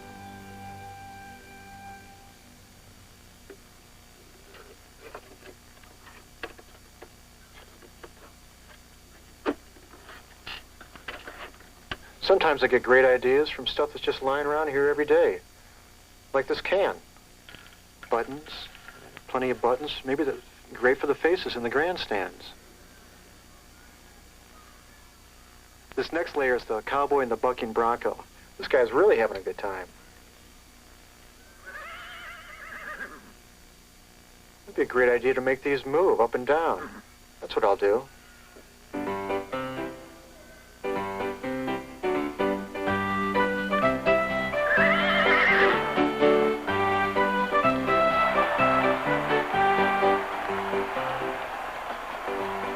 This is fantastic for me. Making something out of odds and ends and junk around the yard brings a kid out of me. I love it.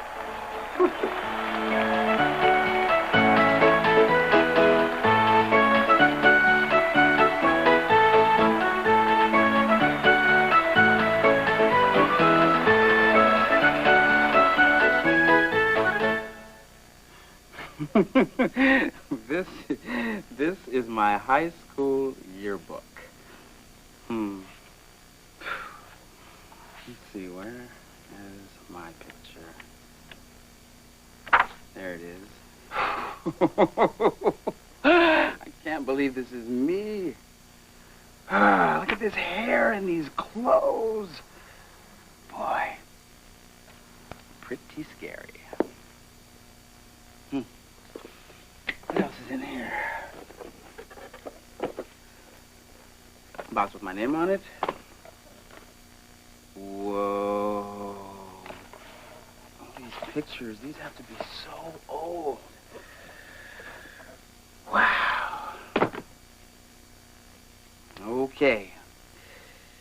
Get ready for a trip down LeVar Burton's memory lane. There I am with Mom and Dad. Huh. I was a pretty cute kid. My dad thought so too. Oh, my first birthday. There's the cake. I liked the cake. Oh, there's my bunny. And my first crib. Christmas. Oh, look at that. And always new books. Me and my sisters Letitia and Valencia. Oh, there we are at Easter time in our new outfits. Look at those glasses.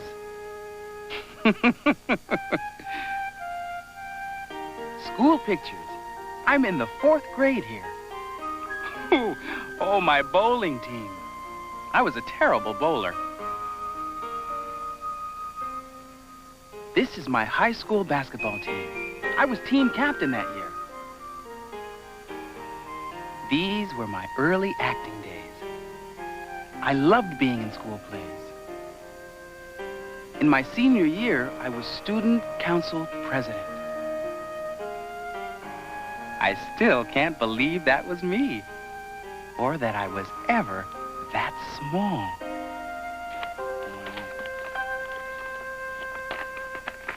What is this? My poem book. This is my poem book. Wow. I wonder how old I was when I wrote this. There's one called My Policeman. He is always standing there at the corner of the square. He is very big and fine, and his silver buttons shine. All the carts and taxis do everything he tells them to. And all the little errand boys, when they pass him, make no noise. Though I seem so very small, I am not afraid at all. This is where I kept all of my books. The Velveteen Rabbit. Boy, I used to know this book practically by heart, backwards and forwards. You know, there are some books that I never get tired of reading. I can read them over and over and over again.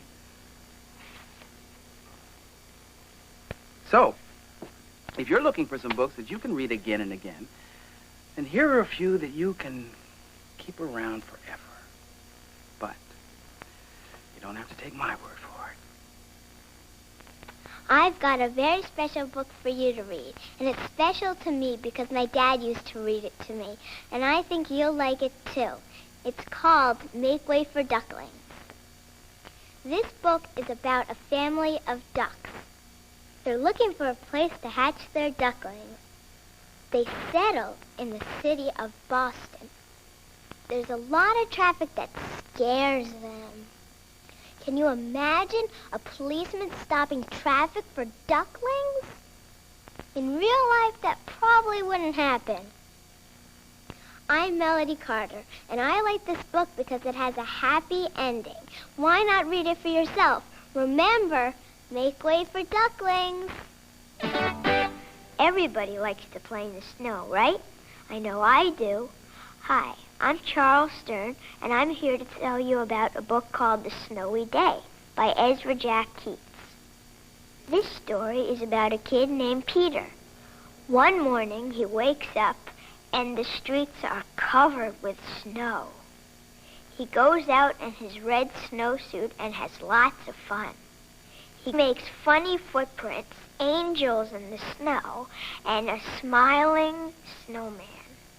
The funny part is when Peter tries to save a snowball by putting it in his pocket, but it melts.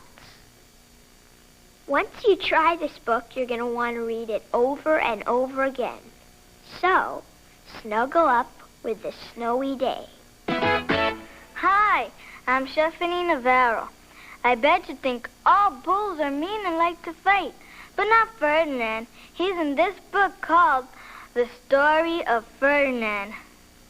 Ferdinand looks like a big, strong, fierce bull, but really, he's a gentle bull who loves to smell the flowers. All of the other bulls like to fight, but not Ferdinand.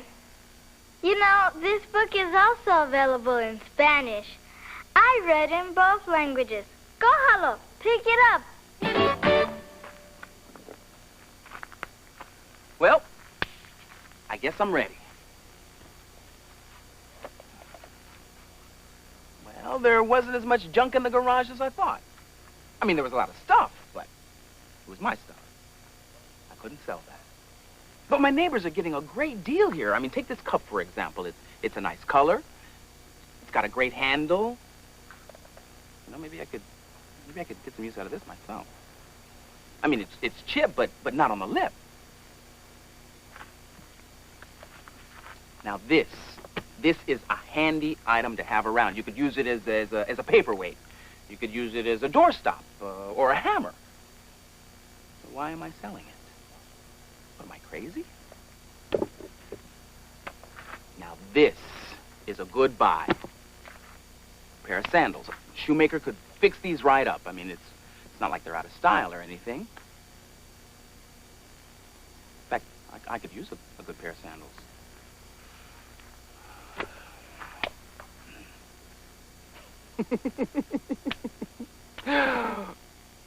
Wait a minute. There is one thing I can get rid of.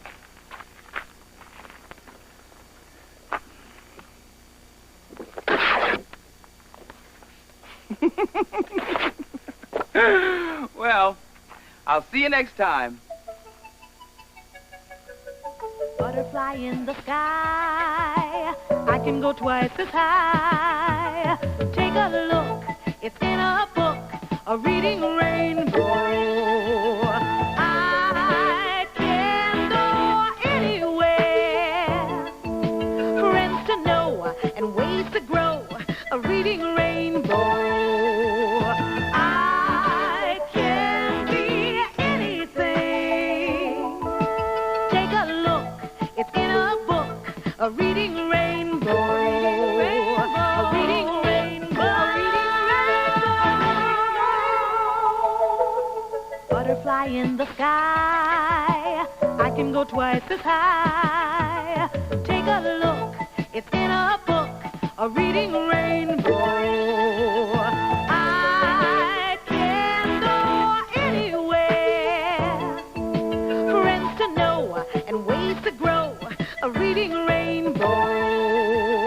I can be anything. Take a look, it's in a book, a reading rainbow. A reading rainbow.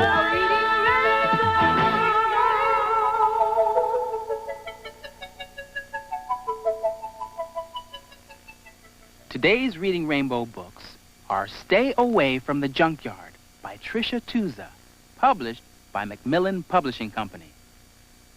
Make Way for Ducklings by Robert McCloskey, published by Viking Kestrel. The Snowy Day by Ezra Jack Keats, published by Viking Kestrel. The Story of Ferdinand by Monroe Leaf, drawings by Robert Lawson, WETA 26, Washington, D.C., broadcasting in stereo to your community in suburban Maryland, Virginia, and the District. Local broadcast of Reading Rainbow is made possible in part by a grant from the Homer and Martha Gudelsky Foundation.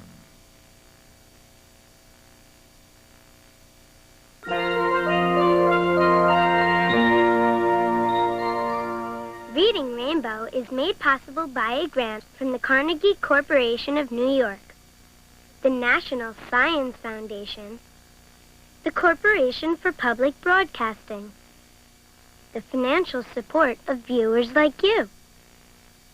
And by a grant from Kellogg's, who reminds you to take time each day for reading.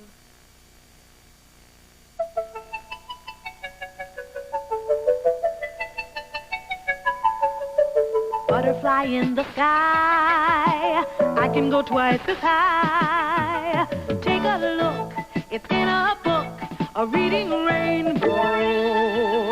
I can go anywhere, friends to know and ways to grow, a reading rainbow.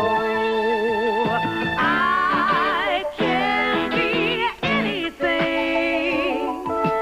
Take a look, it's in a book, a reading rainbow. A reading rainbow.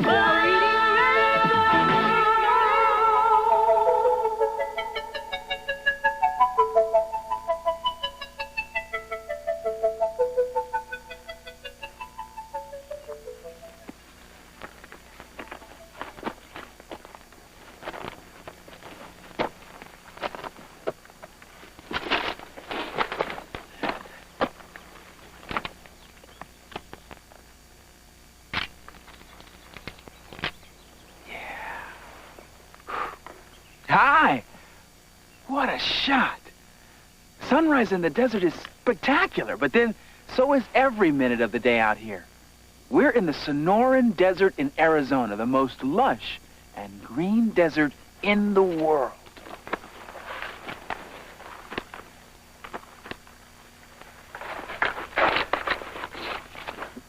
Most people think of deserts as sand dunes, where it's so dry nothing grows.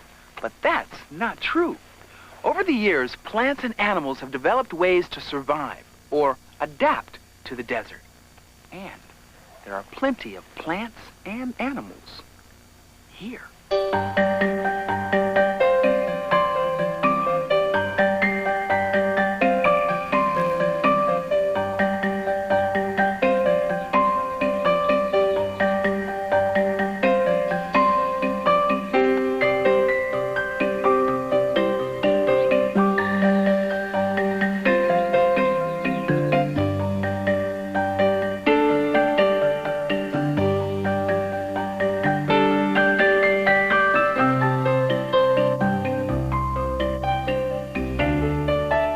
Deserts are dry because they get less than 10 inches of rain a year.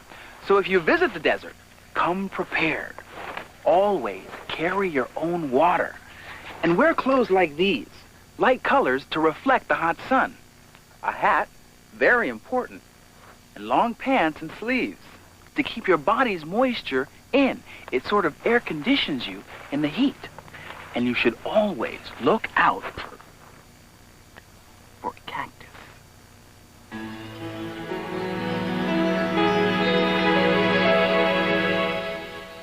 This is a saguaro cactus, the Sonoran's most famous tree. Saguaros are real old-timers out here. This one's well over 100 years old, and they're experts on desert survival. They also help other critters stay alive in the desert. Here's how. In this book, Desert Giant, the world of the saguaro cactus.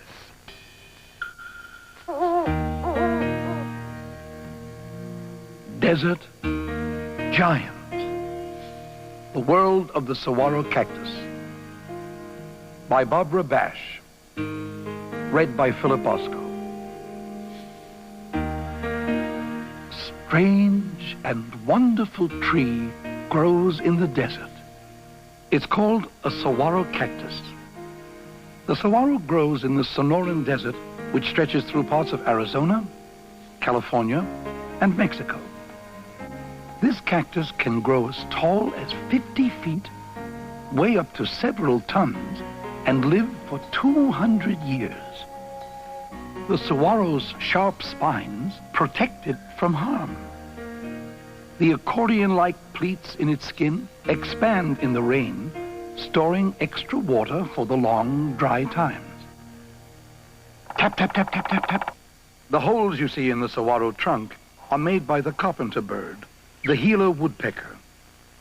In the spring, the male pecks deeply into the soft flesh of the cactus to make a room for his mate's eggs to hatch. The saguaro flesh forms a hard, callous lining around the nests. When the cactus dies, these hollow forms are left behind. They are called saguaro boots by the Indians, who use them as food containers. When the Gila woodpecker moves out of its nest, the elf owl moves in. This is the tiniest owl in the world.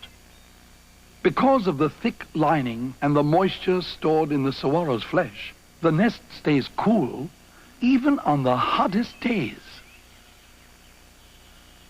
Harris hawks are the largest birds to make their homes in the saguaro. They raise their young in nests of twigs lined with leaves and grasses. Sometimes the hawks use each other as perches. This is called backstanding. At night in May, the saguaro blossoms. Buds emerge and open into large, milky white flowers. Bats drink the flower's nectar. Each flower opens only once in the cool of the night and closes by the following afternoon.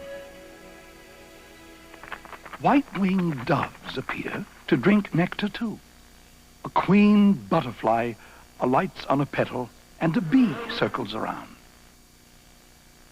Every creature that drinks the nectar picks up pollen and carries it on to fertilize the next flower. When the flower is fertilized, the fruit can begin to form. By June, the saguaro blossoms have dried and fruit has formed. The seeds ripen and the fruit splits open, revealing its bright red insides. As they've been doing for centuries, the Tohono O'odham Indians begin the saguaro fruit harvest. The children try to catch the fruit as it falls. Sometimes they steal a taste of the sweet, juicy pulp. As the fruit is knocked down, the women scoop the bright red pulp into buckets. They leave the red outer hulls behind on the ground, open and facing up to the sky. This is the O'odham offering for rain. The O'odham men gather wood for a fire, and the old women remove pebbles from the fruit pulp. Then the pulp is mixed with water and cooked for a long time until it is thick and sweet. Finally, the cooked pulp is poured through wire mesh to separate the juice from the seeds. The O'odham make jams and candies, syrups and wines out of the saguaro fruit.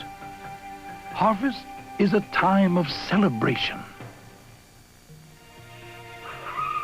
At night, more fruit falls, and the coyote arrives to lick the pulp out of the rinds. Nearby, some javelina pigs grunt and snort as they scoop up the sweet fruit. Everyone loves saguaro fruit. After providing food and homes for so many creatures, the saguaro eventually dies. The flesh falls away, exposing the ribs, which spread out like a big whisk broom. Or the saguaro falls to the ground, where it gradually decomposes. While one saguaro dies, another begins its new life. The only saguaros that survive grow in the shelter of a nurse plant. The larger tree protects the young saguaro until the saguaro is strong enough to stand alone. By the time it is 150 years old, the cactus giant towers quietly over the desert.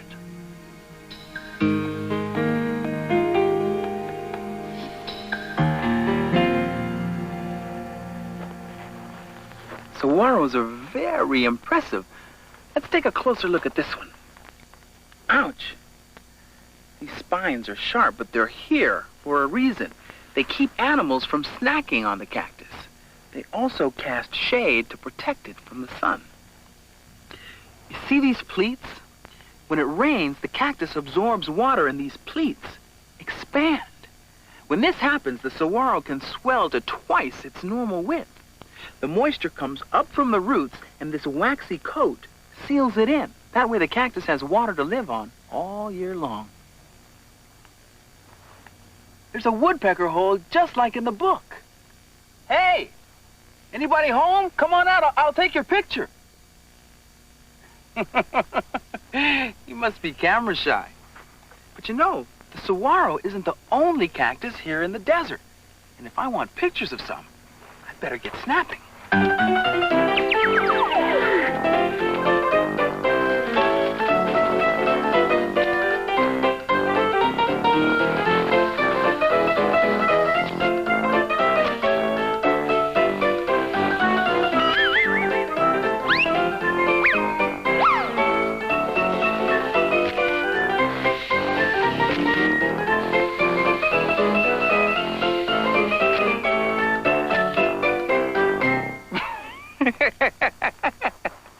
You know, plants aren't the only ones that have learned to adapt to the desert. Animals have too. And here's an inside look at some of their best survival techniques.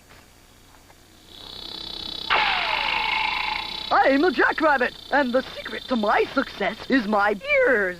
They may be long, but they're thin, so I can use them to give off extra body heat, and that keeps me cool. A smarty like me, the kangaroo rat, scoots underground to avoid the heat. Then I eat seeds, because I know how to get the water out of seeds. It's tricky, but I can do it, and it quenches my thirst. Lizards keep cool by staying out of the sun. I like the shade of a rocky ledge, even if I have to share it. When javelinas are thirsty, we don't need a water hole. We just find a juicy cactus and eat it, prickles and spines and all. Cactus fruit is a real treat. I'm a road runner, and like lots of desert animals, I get all my water from my food.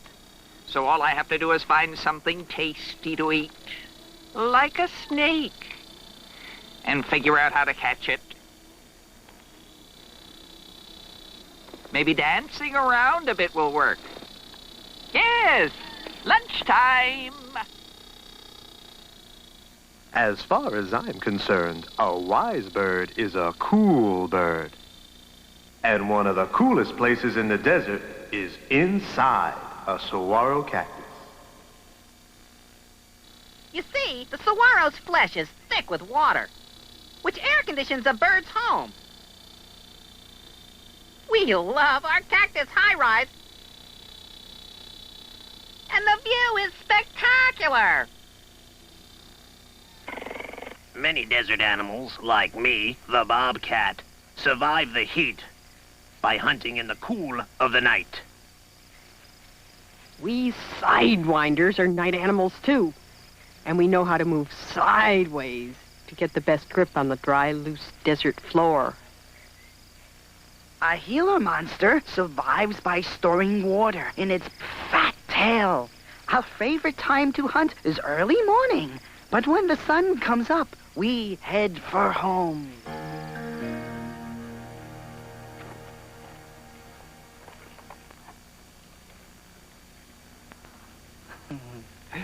Desert animals are very shy. If they see you, they'll run and hide. Most of them couldn't hurt you anyway, but some are very dangerous, so it's best to keep your distance. Unless you're a herpetologist like Jerry Brewer, an expert on snakes.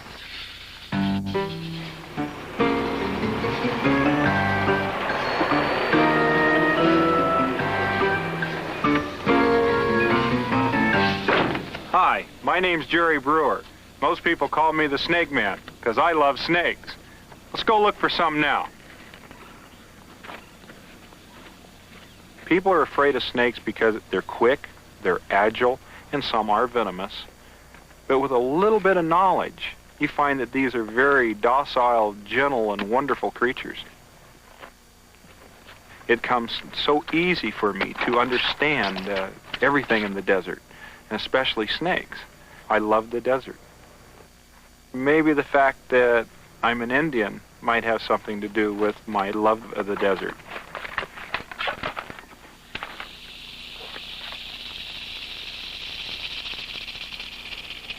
Oh, look at here. This is great. This apparently is a denning area. There's many western diamondback rattlesnakes here. Look at the length on this big fella. Oh, this animal here, he's 5 feet or longer. Beautiful creature. Look at the extremely long rattle on this one. Now let's take a look at the eye here. The eye is like a cat eye. The center of the eye is a slit, and this slit will enlarge when it is dark to let in all the available light when it's out hunting its rats and its rodents during the evening. And located between the nostril and the eye are 2 large facial pits on each side of the face. These actually detect the warmth of a rat or a rabbit's body, and this is how he finds his food, by using heat-seeking pits. The fangs of a snake are actually just big elongated teeth, and they're hollow. And this is what the venom comes down through when the snake lunges out and bites its food. You can see a little of the venom starting to come out of this fang.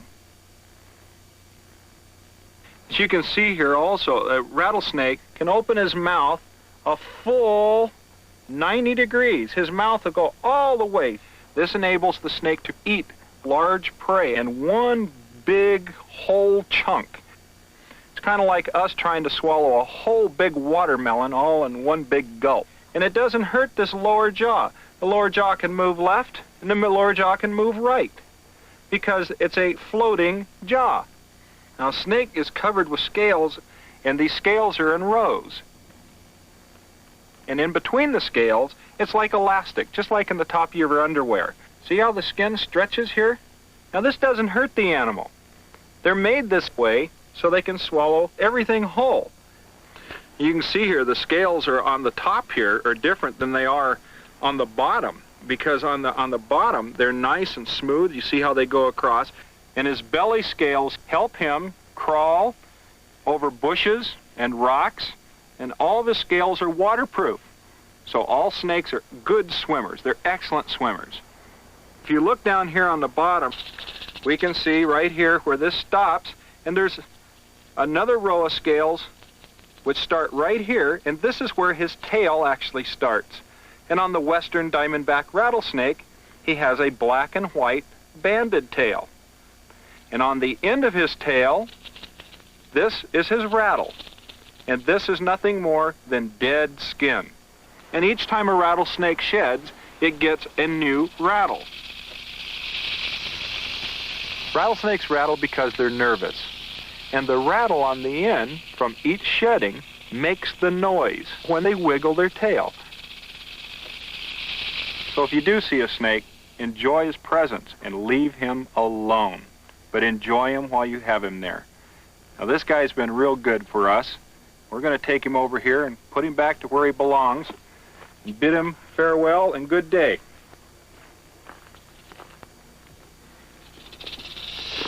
Now he's back in his home. That's where he belongs. Hopefully that's where he'll stay. Goodbye.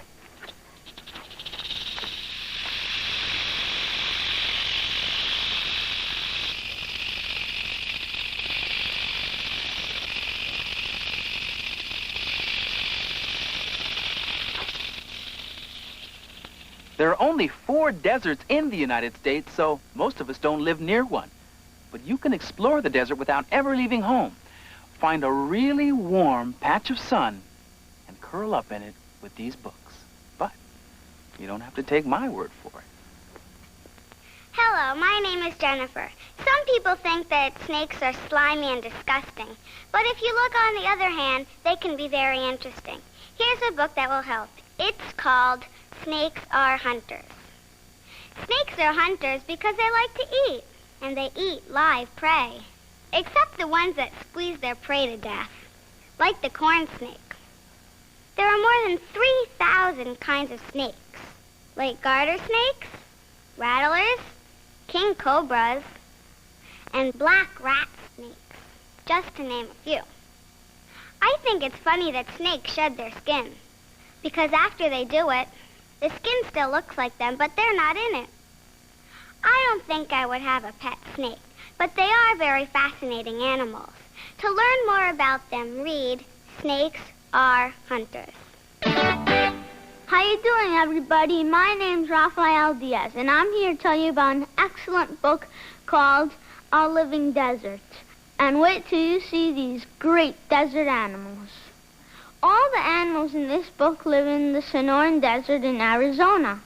It's a huge desert, 120,000 square miles. What's neat about desert animals is how they each adapt to such a dry place. The mountain lion sleeps in the day to conserve energy, and he hunts at night when it's cool. The photographs are some of the best I've seen. Great close-ups of fascinating animals. This book made me want to visit the desert, and I'm sure it'll do the same for you. So don't be dry and give it a try. If you're one of those people that thinks that a desert is just a hot and sandy place, you should read this book, Cactus. It's about all the beautiful plants in the desert and how they survive. A cactus may have to go a whole year without water. It has a spongy inside so that it can store water for a very long time. A cactus has spines so that it can protect itself from a hungry animal and shade it from the sun, which could dry it up. I'm Jenny Levine. If you want to find out more about cacti, this book is for you.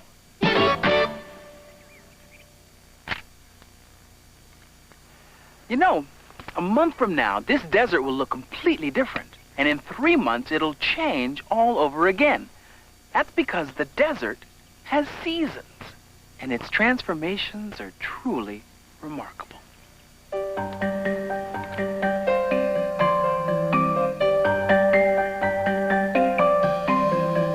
Hot sun burning in the desert sky. Heat waves rising, it's very dry, and it's hard to imagine that the desert changes seasons too.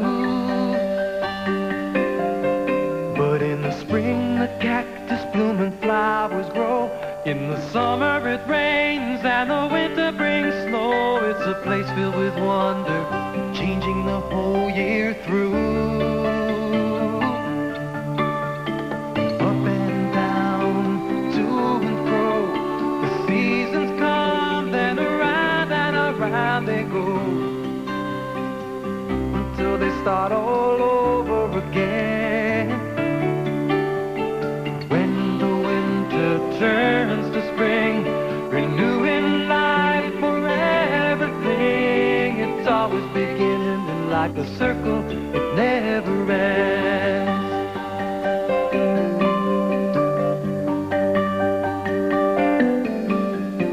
Summer, fall, winter, spring, renewing life for everything. It's always beginning, and like a circle, it never ends.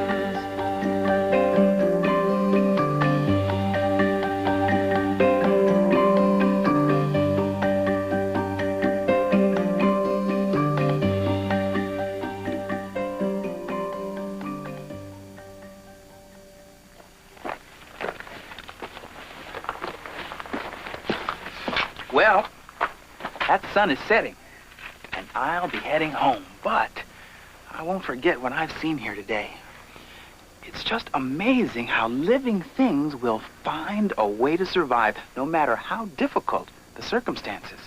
Even the desert is filled with life because of nature's incredible ability to adapt.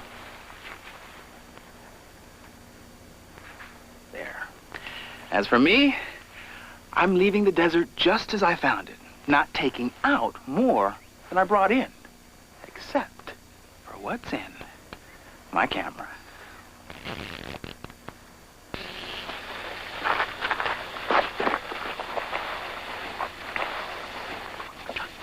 See you next time.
Always beginning, and like a circle, it never